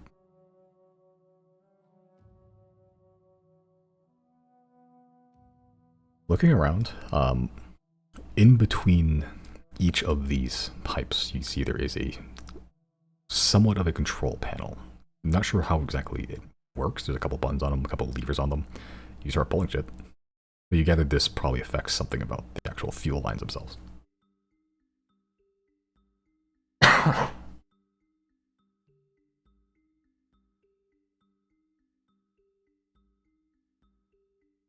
Yeah, I'll just loot this stuff. Okay. Yep, so you can, The armor and the whip. yep, so you can put in yeah, like unidentified armor and whips. Whip. Or you can start doing a identify ritual if you want to. I think I'll wait. Okay. Riley's gonna be like, "Oi, what's the status in there?" Claudine is still kind of just teary-eyed, and she's kind of out of it. Merrick is more focused. He sort of peeks his head out. There's a lot of arcanium in here. A lot. Or something similar to it, I don't know. But there's no man. I mean, you're welcome to look. I don't exactly have the best of eyesight these days. All right, Riley will hop into the train. As you hop into the train, it's not very spacious. It's the inside you see is not very wide. It's enough to fit like one person abreast. Like it is 5 feet wide exactly. But the sides of the carts themselves, or the side of the carriage themselves, are all lined with huge, like canisters of glass, or glass canisters of arcanium. Some of them are being fueled up as it currently stands. Like you can see, it is slowly filling up, wall to wall.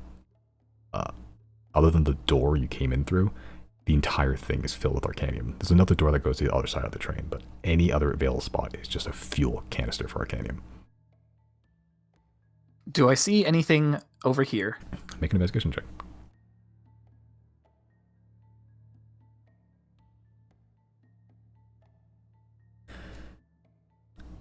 There is a almost seamless door. There's no latch or anything, but you can see there is a seam. There are hinges. The only reason they didn't see it was because it was basically blocked almost entirely wall to wall by Arcanium cells. And they missed it. Claudine's not in a position to be looking around for anything, and Merrick is old. But you, with your elf eyes, see that there is a seam. There is a small opening that you should be able to open somehow. It seems to connect directly to the front carriage. Riley will turn to Merrick. The door's right there. He's probably beyond there? And then he'll turn to Claudine and say, listen, I ironed out a deal with one of the high priests in Obethis. Gary's going to be fine. Our wallets won't be, but he will be. As you tell Claudia this, she visibly exhales, staring at you. Sort of wipes the tears from her eyes. I mean, See that door? There's endgame. Maybe. Probably.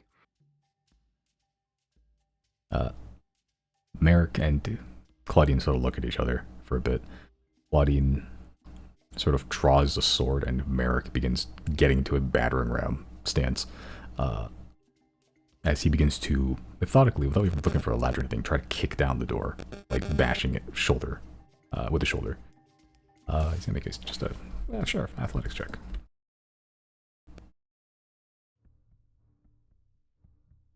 It doesn't take him long. What is everyone else doing in this time? Chris, you're looting.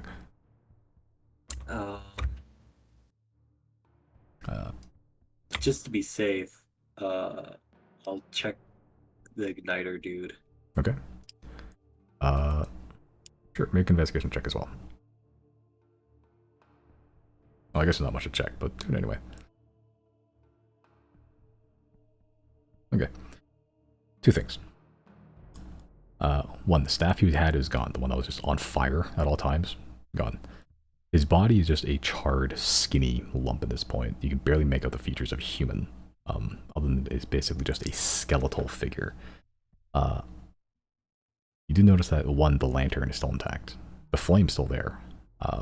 It's sort of awful-looking iron lantern, no glass or anything. It's basically just a cage for a flame. The second is that the eye is still there.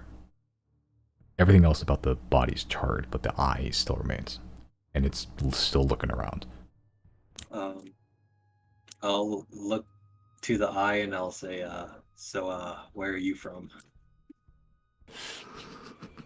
No response. It is an eye.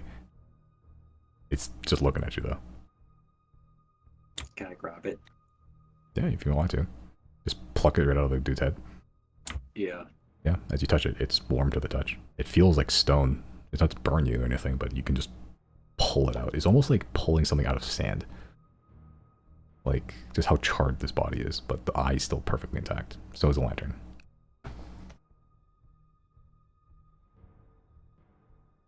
Yeah. I guess I'll just take those and identify later. Okay. Oh, yeah, one fire eye, I suppose, and one lantern. You just mark them as whatever you want for now. Just know that you have them. Zero, what are you up to? I don't know, I'm gonna do some investigating out here, see if I find anything of value. I am trying to see if there's any way I could shut the fuel off from still filling up the containers inside. Okay. Yeah, you found the control panel. On each of the, like, in between each of the pipes is like a small control panel, like attached to the pipe itself. It seems mostly mechanical. You can try flipping some levers if you want to. Is there anything indicating something that would drain it of its power? To empty out the fuel? Make another investigation check.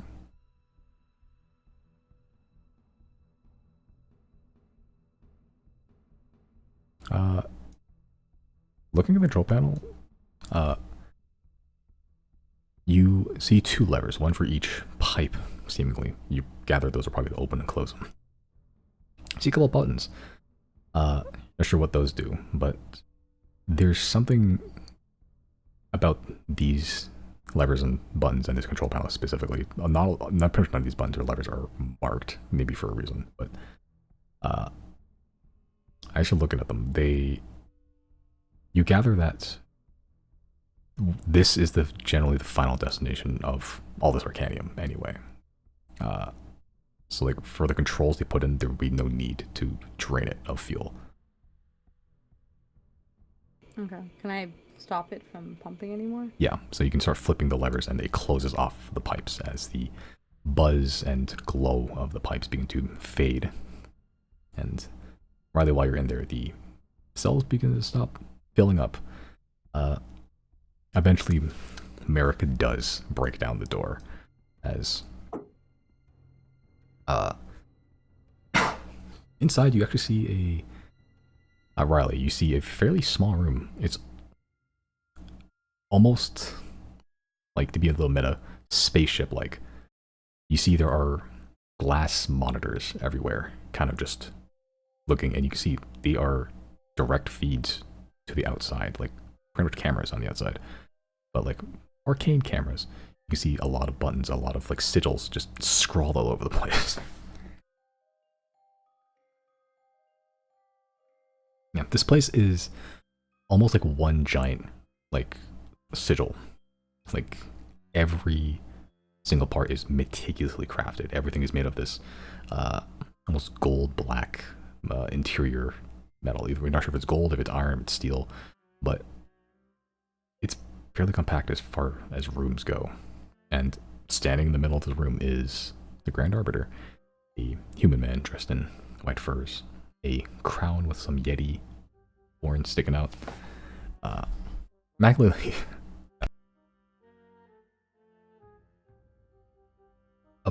dressed. Sorry, I'm just coughing. Right, okay. Immaculately dressed, but a little haggard, maybe based on the recent situations that you have forced him into. He is... Look at his dumb face. Hero Forge. He's sort of just standing there. Looking angry, pissed off, Riley. Merrick sort of just backs away and just sees his guy just sitting here pretty much as he sort of just goes, Do you think that you've accomplished something here? All you've really done is just... Claudine just walks up and stabs him in the throat. Just no emotion, pulls out, he begins gargling on his own blood and just dying slowly as she just walks out of the room. I'm gonna read his mind as he's dying. Sure, you read his mind. Surface thoughts are, this can't be the end. Deeper? Doesn't matter. Doesn't matter. He's dying. Yeah. Well, no, I want to hear it. He's probably gonna fucking fail anyway. He's dying. Yeah. Plus, he's a smart guy, but he's just a guy. This can't be the end. This is not what I was destined for. There was so much more I could do.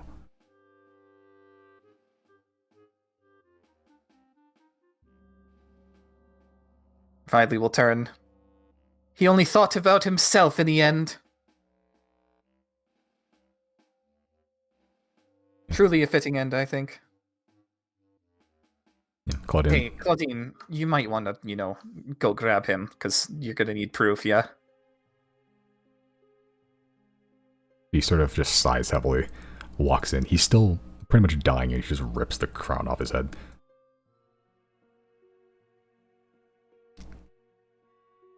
Well, I suppose that will suffice. Did you get him? He was just a guy.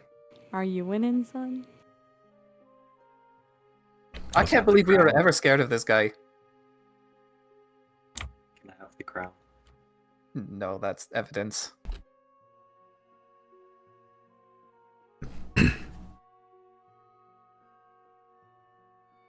I coughed big. Sorry, what was going on? Chris wants the crown. Claudia sort of looks at Chris, unamused.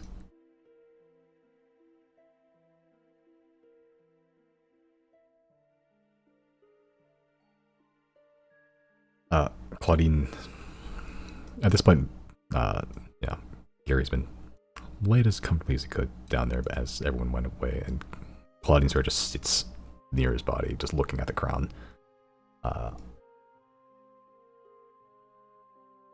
Zero, what are you doing? After you shut off all the pipes at this point already. I think I'll just kind of take a look at a look over my body situation because I'm still sitting at 12 HP, and this is probably the longest time I would have ever felt this fucked up. You know what I mean? In a while. Like normally, like a mage or a potion will come in and just boost me back up, but I'm like on death's door and still chilling like that for like last like probably in game like 10 minutes or so. So I'm just like I think I'm kind of just leaning on something and waiting to go home. I look tired.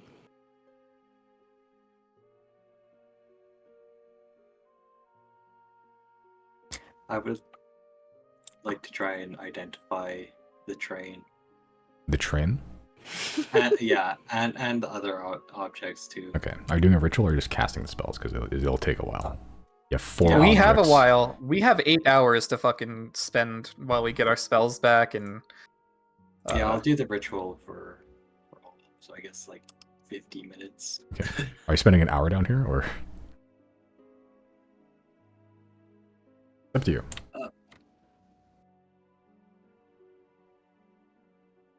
I guess we could. Well, I could. Well, for the train, I'll stay for at least 10 minutes. Okay. But Yeah, we'll stay during the investigation period. That's part of what you're doing. The train. The only magical parts of the train is actually the front. The entire thing is a magical object, technically. You identify it as the Dawn Flare. Pretty much what the Kelvin Jagan said it was. You gather that the front of the train specifically is the main component. The rest is just baggage. But the front is, you gather that part is the actual main component of the whole thing. The big gear. You're not sure of these actual inner workings, but you know the function, at least. That it's kind of what Kelvin Jagan said. It is to simulate a sun, pretty much.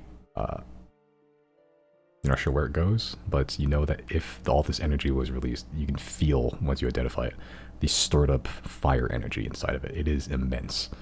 You're not sure how many years worth of arcanium has been pumped into this thing already. But if it were to be released somewhere, it would pretty much, well, melt anything. Possibly maybe an eternal winter.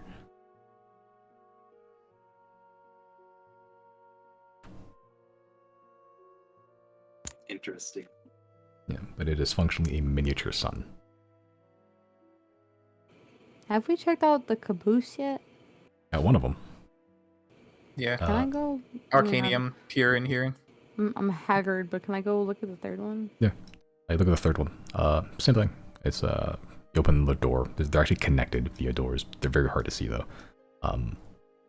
But as you get to the caboose, yeah, you gather it's pretty much more the same thing. It is more arcanium cells, fuel, pretty much.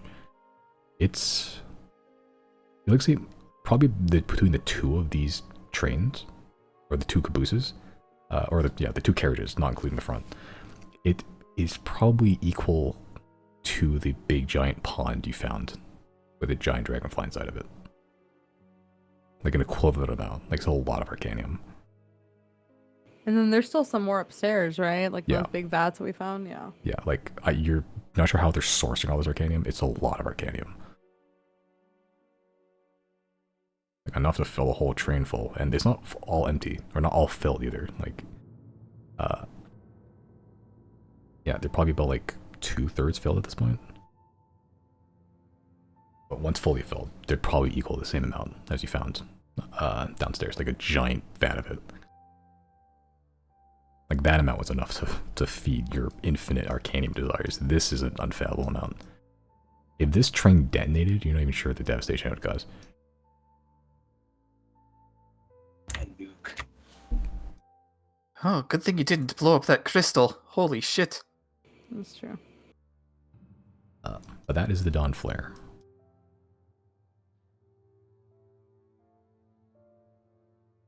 What are you guys doing now? Are you going to stay here, rest for a bit? Or you want to head back to the dragon? Or try to, at least? So, can anybody teleport us back to the dragon? Not yet. Yep, we I have to don't know. wait. Yeah, I'm not teleporting anywhere. Okay. Any resources? Alright. It's a magic thing. I will, I think, investigate this. Like this kind of like. Yeah, the basis, yeah. Yeah, make an Arcana check.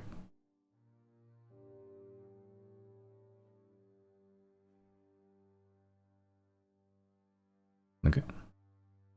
You're still investigating it. These are...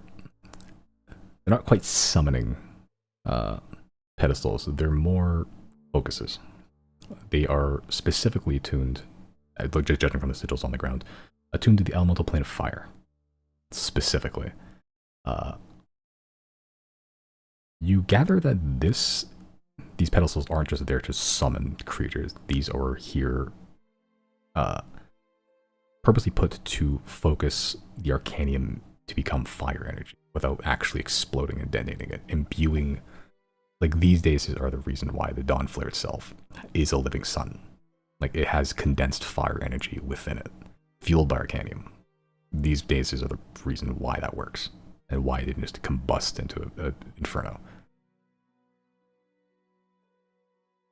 So whatever process they're using with these things, they're more focuses. Interesting. But if you guys are staying for a while for at least an hour or 8 hours, if you want to camp out here amongst the bodies. We really only need 4 hours, but you know. Yeah, well, I guess. Yeah, if you gotta stay here for 4 hours, I guess, Chris, you can identify all those objects if you want to. Sure. Yeah. Okay, so the armor is just +2 plate armor. Pretty expensive. Plate armor itself is pretty expensive, but +2, magically enchanted, pretty good. The whip is called Agony Lash. I will put these in your journal specifically, Brandon, for now. The lantern is a very, very powerful magical item called the Light of Expurgation. Also in your journal, and the eye, you identify it, is half magical item, half something else. That is called the Eye of Flaming Falsehood.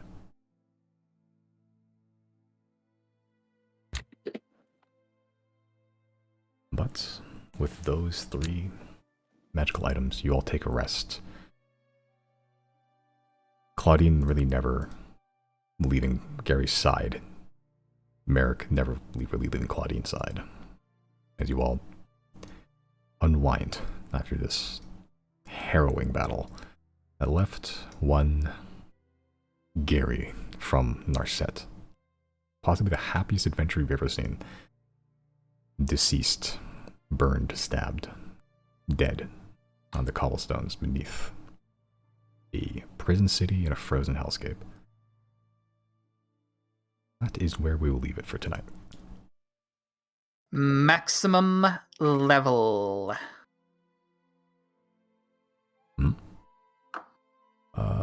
Y'all will get 6,417. That's including the ones for the 4 corners, which I guess they would have leveled up now, I suppose. That would give him one more level. Calculator. 6,417. Yeah, purpler. 362,416.